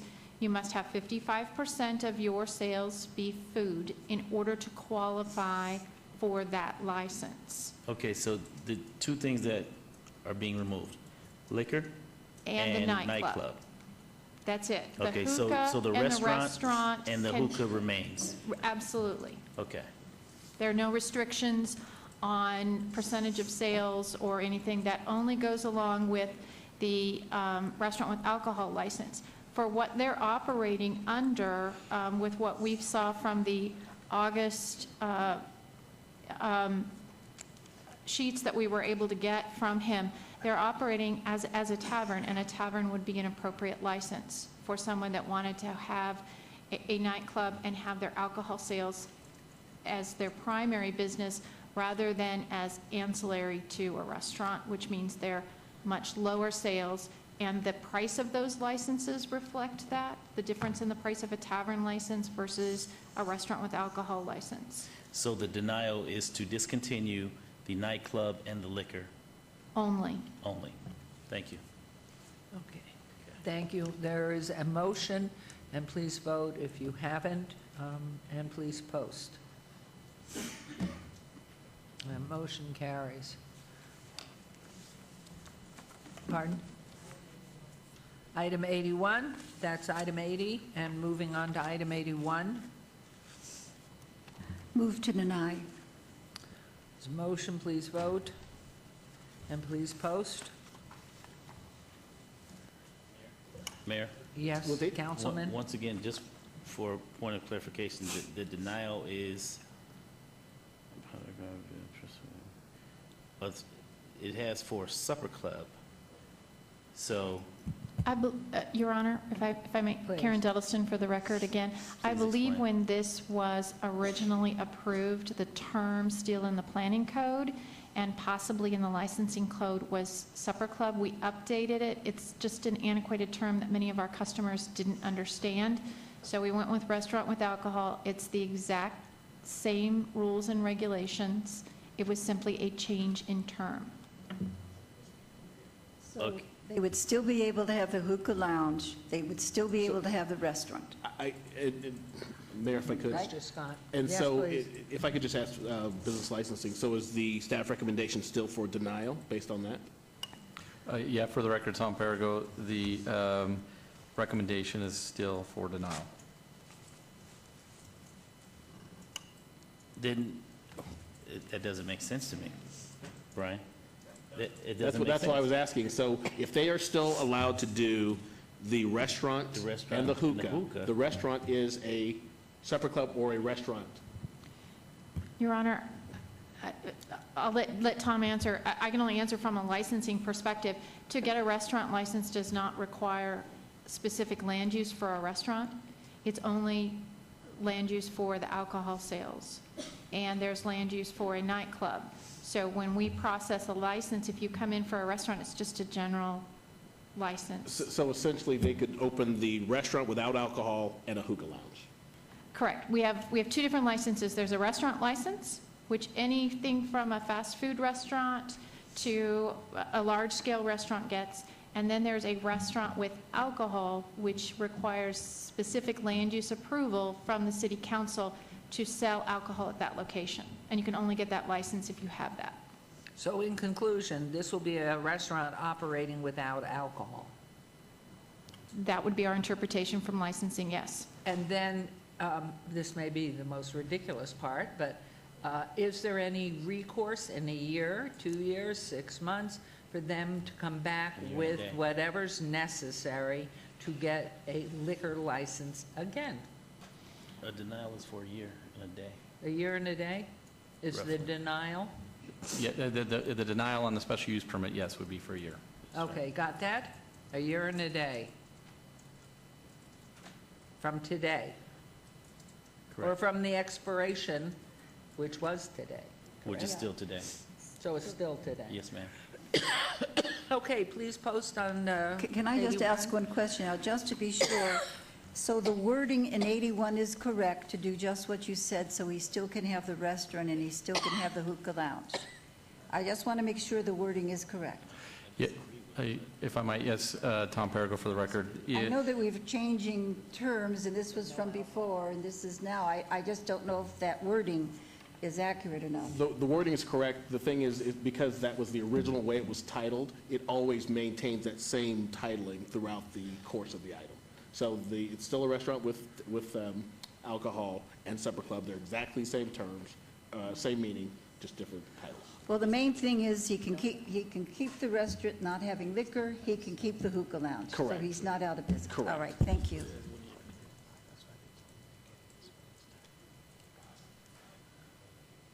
The motion carries, but we're still having a little discussion here. Well, I already made the motion, though. I And it already made it. passed. And it already passed. Okay. Okay. So a year and a day, you can reapply for the alcohol, a year and a day. A year and a day. Until that time, you are serving only restaurant food, no alcohol. And no nightclub No activities. wine and no beer. And what was your question? So no nightclub activity, no DJs, no karaoke, no. Well, without no dancing alcohol. allowed, right? No, not The without previous one? alcohol. You can't have karaoke without alcohol? Can't you? No, For you those can't of have us who- karaoke without a nightclub night- license. If Karen, they can't have nightclub activities. And that probably is included in the definition. of Without the nightclub activities. alcohol, can they continue the entertainment side with the karaoke, everything else with no alcohol? No, that would be nightclub activity if it's an every night occurrence. They may come back in the future with, we do have beer, wine, cooler licenses for restaurants. We do have beer, wine, room licenses. I do not know the regulations on when they could ask for a use permit for a different type of license that didn't have the restrictions that a supper club license and land use require of the applicant to maintain. There are other liquor licenses for operations. You need to make an appointment with licensing and find out what those are with Karen Duddleston.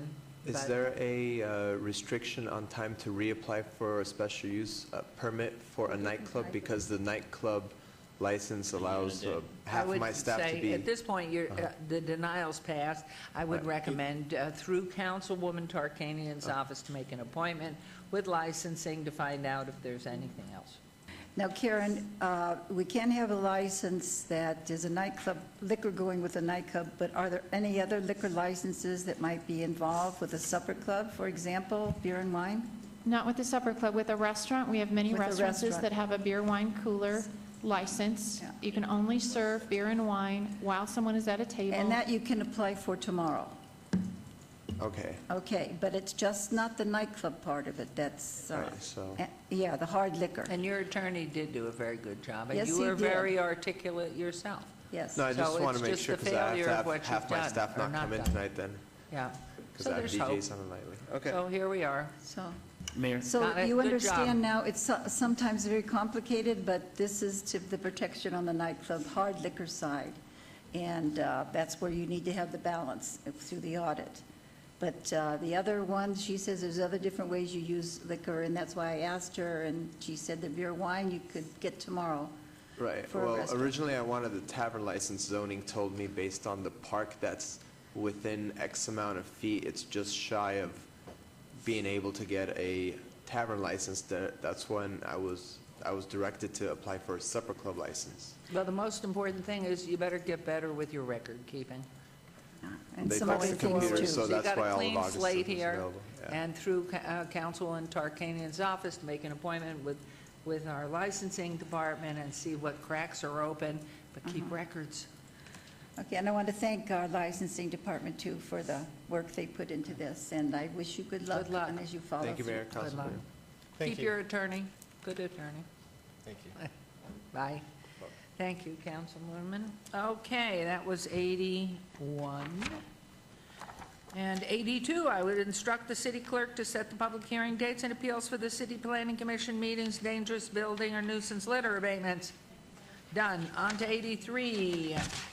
Citizen participation. Public comment during this portion of the agenda must be limited to matters within the jurisdiction of the city council. No subject may be acted upon by the city council unless that subject is on the agenda and it is scheduled for action. If you wish to be heard, please come to the podium, give your name for the record, the amount of discussion on any single subject, as well as the amount of time any single speaker is allowed may be limited. Anyone wishing to come forward at this time from the public to speak under this portion of the agenda? Don't crowd, please. Keep your distance one at a time. Okay, I will close this portion of the citizen participation. We will move on to 84. And council member recognition comments made by individual city council members during this portion of the agenda will not be acted upon by the city council unless that subject is on the agenda and scheduled for action. Excuse me. Any member of the council who wishes to speak under this portion of the agenda will start with Councilman Beers on the right. Thank you, Your Honor. We're going to have coffee with the councilman this coming Friday, 7:30 to 9 o'clock at Cafe Leone at Tivoli Village, 400 South Rampart Boulevard, intersection of Alta. Don't approach from Lake Mead on Rampart because it's under heavy construction right now, so find another way if that's where you're coming from. Then we'll have Beers with Beers a week from tomorrow, Thursday, September 25th at 5:30 at the Martini at 1205 Fort Apache at Charleston behind Mimi's Cafe. On tomorrow, during the day at Veterans Memorial Leisure Services Center, we're going to be having a senior information workshop and prescription drug turn-in event. So we would invite anyone with an interest to come on down at 9:30. We'll have blood pressure testing, heart rate and glucose testing from the Pima Medical Institute. Program starts at 10 o'clock and runs till 12:30. All kinds of interesting information. 229-1100 if you'd like more information about that. And then if you're a runner, this coming Saturday, September 20th at Tivoli, is the Teddy Bear 5K Run, which supports the United Healthcare Children's Foundation. That's a program that raises money to provide medical grants to help pay for medical treatments, services, or equipment that's not covered or fully covered by a family's commercial insurance. If you'd like details on that, give us a call here to our office. This day in music history, the 33 1/3 RPM record was born, and I guess it had a short life. On this date in 1967, the Doors appear on the Ed Sullivan Show performing Light My Fire, and people were strange. It was, in fact, Light My Fire that ended up in the Doors being banned for life from the Ed Sullivan Show. The producers told them to change the lyric from Girl, We Couldn't Get Much Higher to Girl, We Couldn't Get Much Better, and they refused. So there you have it. That's all we have for Ward 2. Thank you very much, Your Honor. Love it. Always hold your guns. Good for them they didn't do that. Councilman Ross. Thank you, Mayor. We'll do the fun stuff first. Out in Centennial Hills Amphitheater this Friday night, September 19th, it is going to be The Nut Job. This will be one of our last movie in the parks. We have one more in October. But The Nut Job, Friday, September 19th, and it says 7, but, you know, as soon as the sun goes down, we get that thing fired up. And, of course, it's always free and fun for our families, so grab your picnic blanket and some chairs and some pizza and some chicken and whatever else you want to bring me. We'll watch the movies. Now, yes, Mayor? In case of rain. Oh, it never rains in Centennial Hills. Doesn't. Yeah, just in Kyle Canyon. Just in Kyle Canyon, no. But we could be. In which case, then what happens? We'll just cancel the movie. We'll get And that do it out again. there. We'll get that out there via social media, certainly the city's website, and in my newsletter to the folks that subscribe to that. Now, more serious note, in our ongoing relationship with Nevada Child Seekers, we do have a missing young man. His name is Juan Lamas. He goes by the nickname of Nando. Nando, we'd like to bring you home, so if you're seeing this or any of your friends see this, let's try to get him home. He's 5'3", 15 years old, blue eyes, brown hair. He was last seen in the area of North Nellis and East Charleston Boulevard, wearing a gray sweater and gray sweatpants and sneakers, and he may be carrying a backpack with personal belongings. He does have a scar on his right arm, so please, anyone has any association with this young man, please contact the Las Vegas Metropolitan Police Department, 702-828-3111, or Nevada Child Seekers directly at 702-458-7009. Thank you, Mayor and Council. Thank you, Councilman. Mayor Pro Tem? Thank you, Mayor. I'd like to invite everyone to the 42nd Annual Las Vegas Greek Food Festival. Your microphone's not on. Thank you. But you've been on Let's on try jet that again. lag. Yes, do it again. All right, so I'd like to invite everyone to the 42nd Annual Las Vegas Greek Food Festival. You can see all the information on the screen. It'll be for 4 days on Thursday, Friday, Saturday, and Sunday, September 25, 26, 27, 28. You can come one day, you can come all 4 days. You can see the times. It's mostly in the evening, except for Saturday and Sunday. It starts at noon.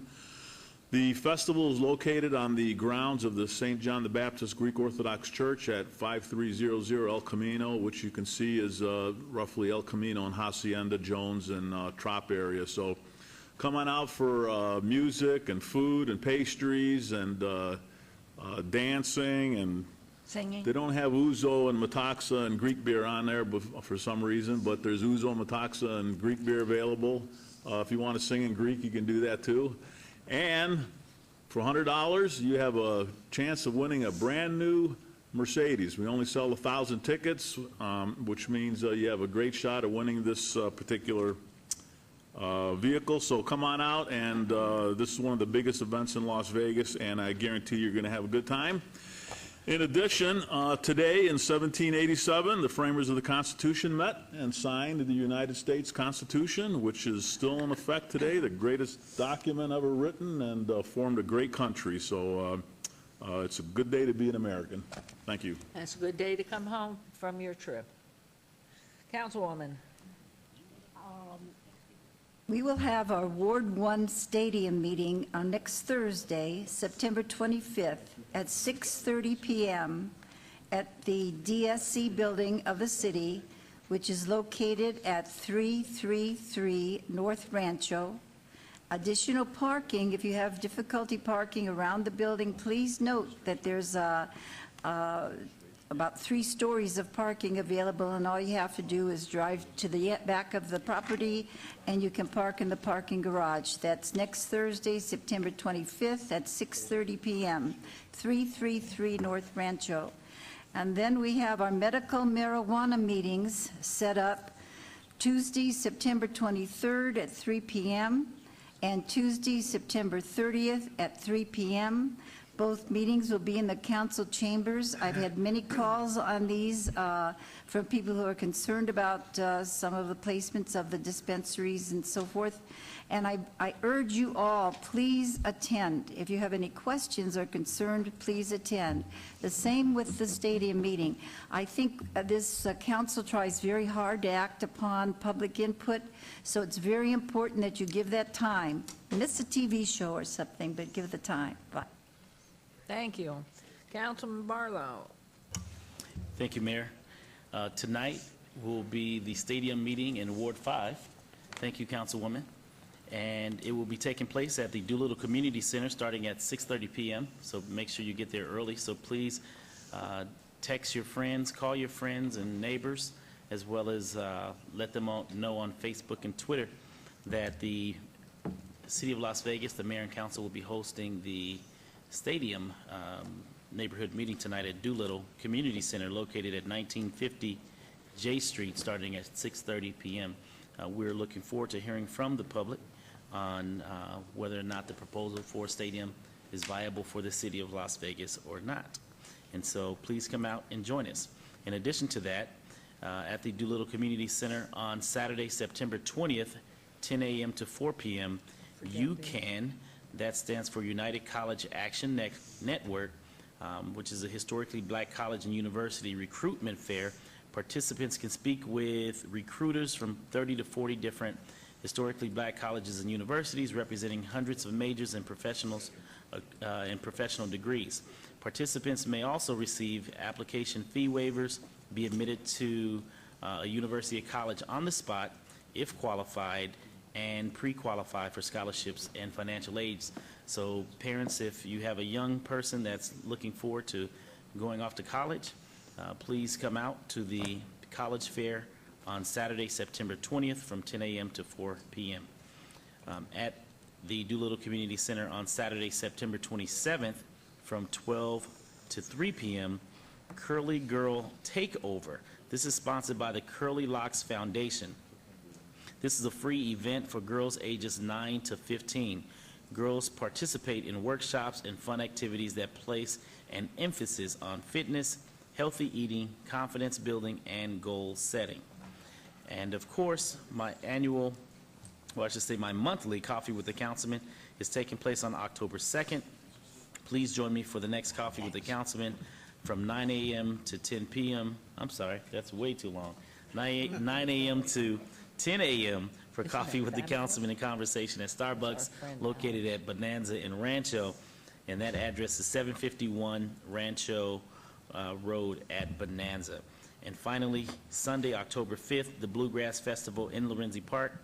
The next Bluegrass concert will take place on Sunday, October 5th from 7 p.m. to 9 p.m. So families, please come out to enjoy the music of local bluegrass bands playing the traditional American music with banjos, fiddles, guitars, and mandolins. This is a free and exciting opportunity for families to get together in the park to enjoy not only the music, but enjoy each other. So please visit my website for additional information and a full schedule of activities in Ward 5. And of course, you may follow me on Facebook and Twitter as well as YouTube. So thank you so very much, Mayor, and very good meeting today. Good. Thank you, and I know, Councilman Coffin, you're going to talk about that magnificent painting behind you. Well, if you would like to first address that, Your Honor, I'd be happy. No, you do it. To do that with you. If the camera could be placed upon the work of art behind me to my left, that is a large painting, I would say 6 feet by 3 feet by noted Las Vegas artist Alex Kraske. And if you keep looking at it, because you'll notice there's a little bit of old and new in there. It is Las Vegas. Alex has had a great dream for a long time that the city itself should have an image that portrays what we are all about, and not just the sign out at the end of the strip. So I said to Alex, who's gotten discouraged lately about his reception, that I would bring this painting to the meeting today to show it to all of you here on the council and to those people lucky enough to be watching television right now. He's a really talented artist. We saw his work here early on. He did an excellent portrait of Mayor Goodman right after she was elected. And so I think we've all seen his work at one time or another. But I wanted to make sure that Alex got the proper publicity, because he's a heck of an artist. And he's been discouraged lately. But what artist doesn't get down in the dumps sometime or another? Now, switching gears back to something that might even make even Alex feel better. We're going to have a movie in the park in 10 days at Gary Reese Freedom Park, Your Honor. And I think Despicable Me 2 has been test-driven by Councilman Ross to his satisfaction. And I intend to try to do as good a job as he did showing it to the public. It's a real gas. I understand that those goggles are available for me to use too, in order that I could see it better.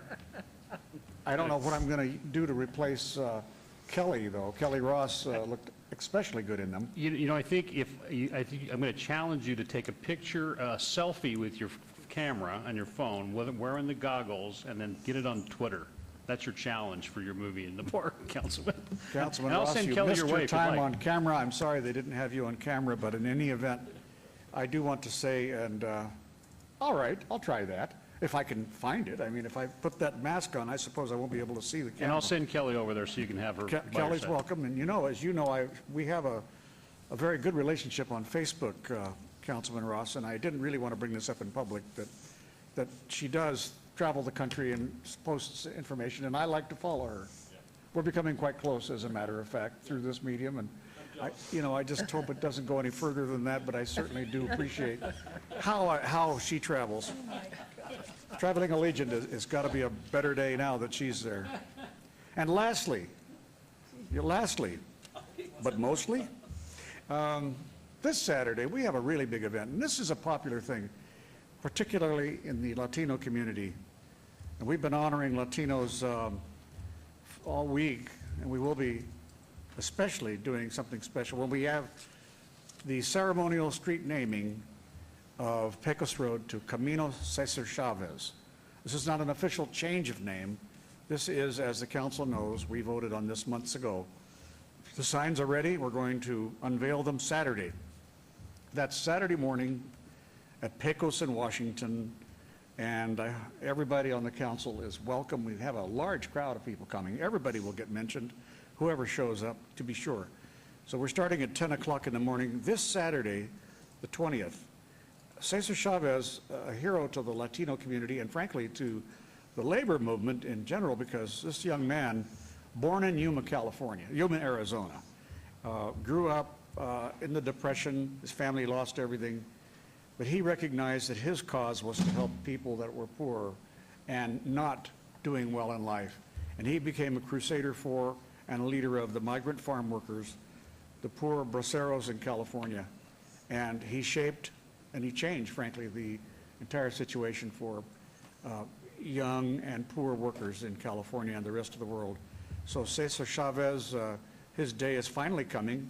The city of Las Vegas is leading the rest of the valley in the ceremonial naming of Pecos throughout our city limits for Cesar Chavez. So hope to see you all there. Thank you. Thank you. And Councilman, where is that painting going to hang? Does it go with Alex when he moves? Is it for sale? And if somebody would want to purchase it, who do they contact? Would somebody in your office have Yes, your number? thank you, Your Honor. Our office, you can contact us, everybody, at 702-229-4623 about the painting itself. I don't even know if he wants to sell it. I think what he wants us to do is adopt it and make it something for the future of Las Vegas. And, you know, as I say, maybe it's too big. He's going to move to Texas soon, but his heart is here. And so if we could persuade him to leave it here, Well, maybe he on could. loan, and we could hang it up on the 7th floor I in a think we should prominent contact place? him. Let's Or ask maybe him. down? Okay, but Let's if ask you'd him, Your Honor. inquire and ask whoever's in charge of, like, probably Nancy Diener, where in Good the idea. building. It could Good idea. hang We'll bring on loan Cultural for a Affairs. while. Thank you. We'll bring them in on it. Thanks again, Okay. Your Honor. Just very briefly, on Wednesday, September 4th, September 24th, the City of Las Vegas will join the City of North Las Vegas in welcoming participants in the Nevada League of Cities Conference to the Las Vegas Valley. We're honored to be hosting the municipal officials and administrators from out the Silver State for this important gathering. So go online, take a look what is happening and when it's happening and where. Being of the Jewish faith, Wednesday night, that actual night is the beginning of our celebration of Rosh Hashanah, and I'm pleased to extend it is our New Year's celebration, and it is a Happy New Year to one and all and good health. I see I have down here a coffee with the mayor, with Councilwoman Tarkanian, but that will not be to October 8th. So what I'm going to close with, City Council meeting will be held in Chambers Wednesday, October 1st, beginning at 9 a.m. here in Council Chambers. And with that, we will adjourn the meeting. Thank you all very much. And thank you, staff, for your continual excellence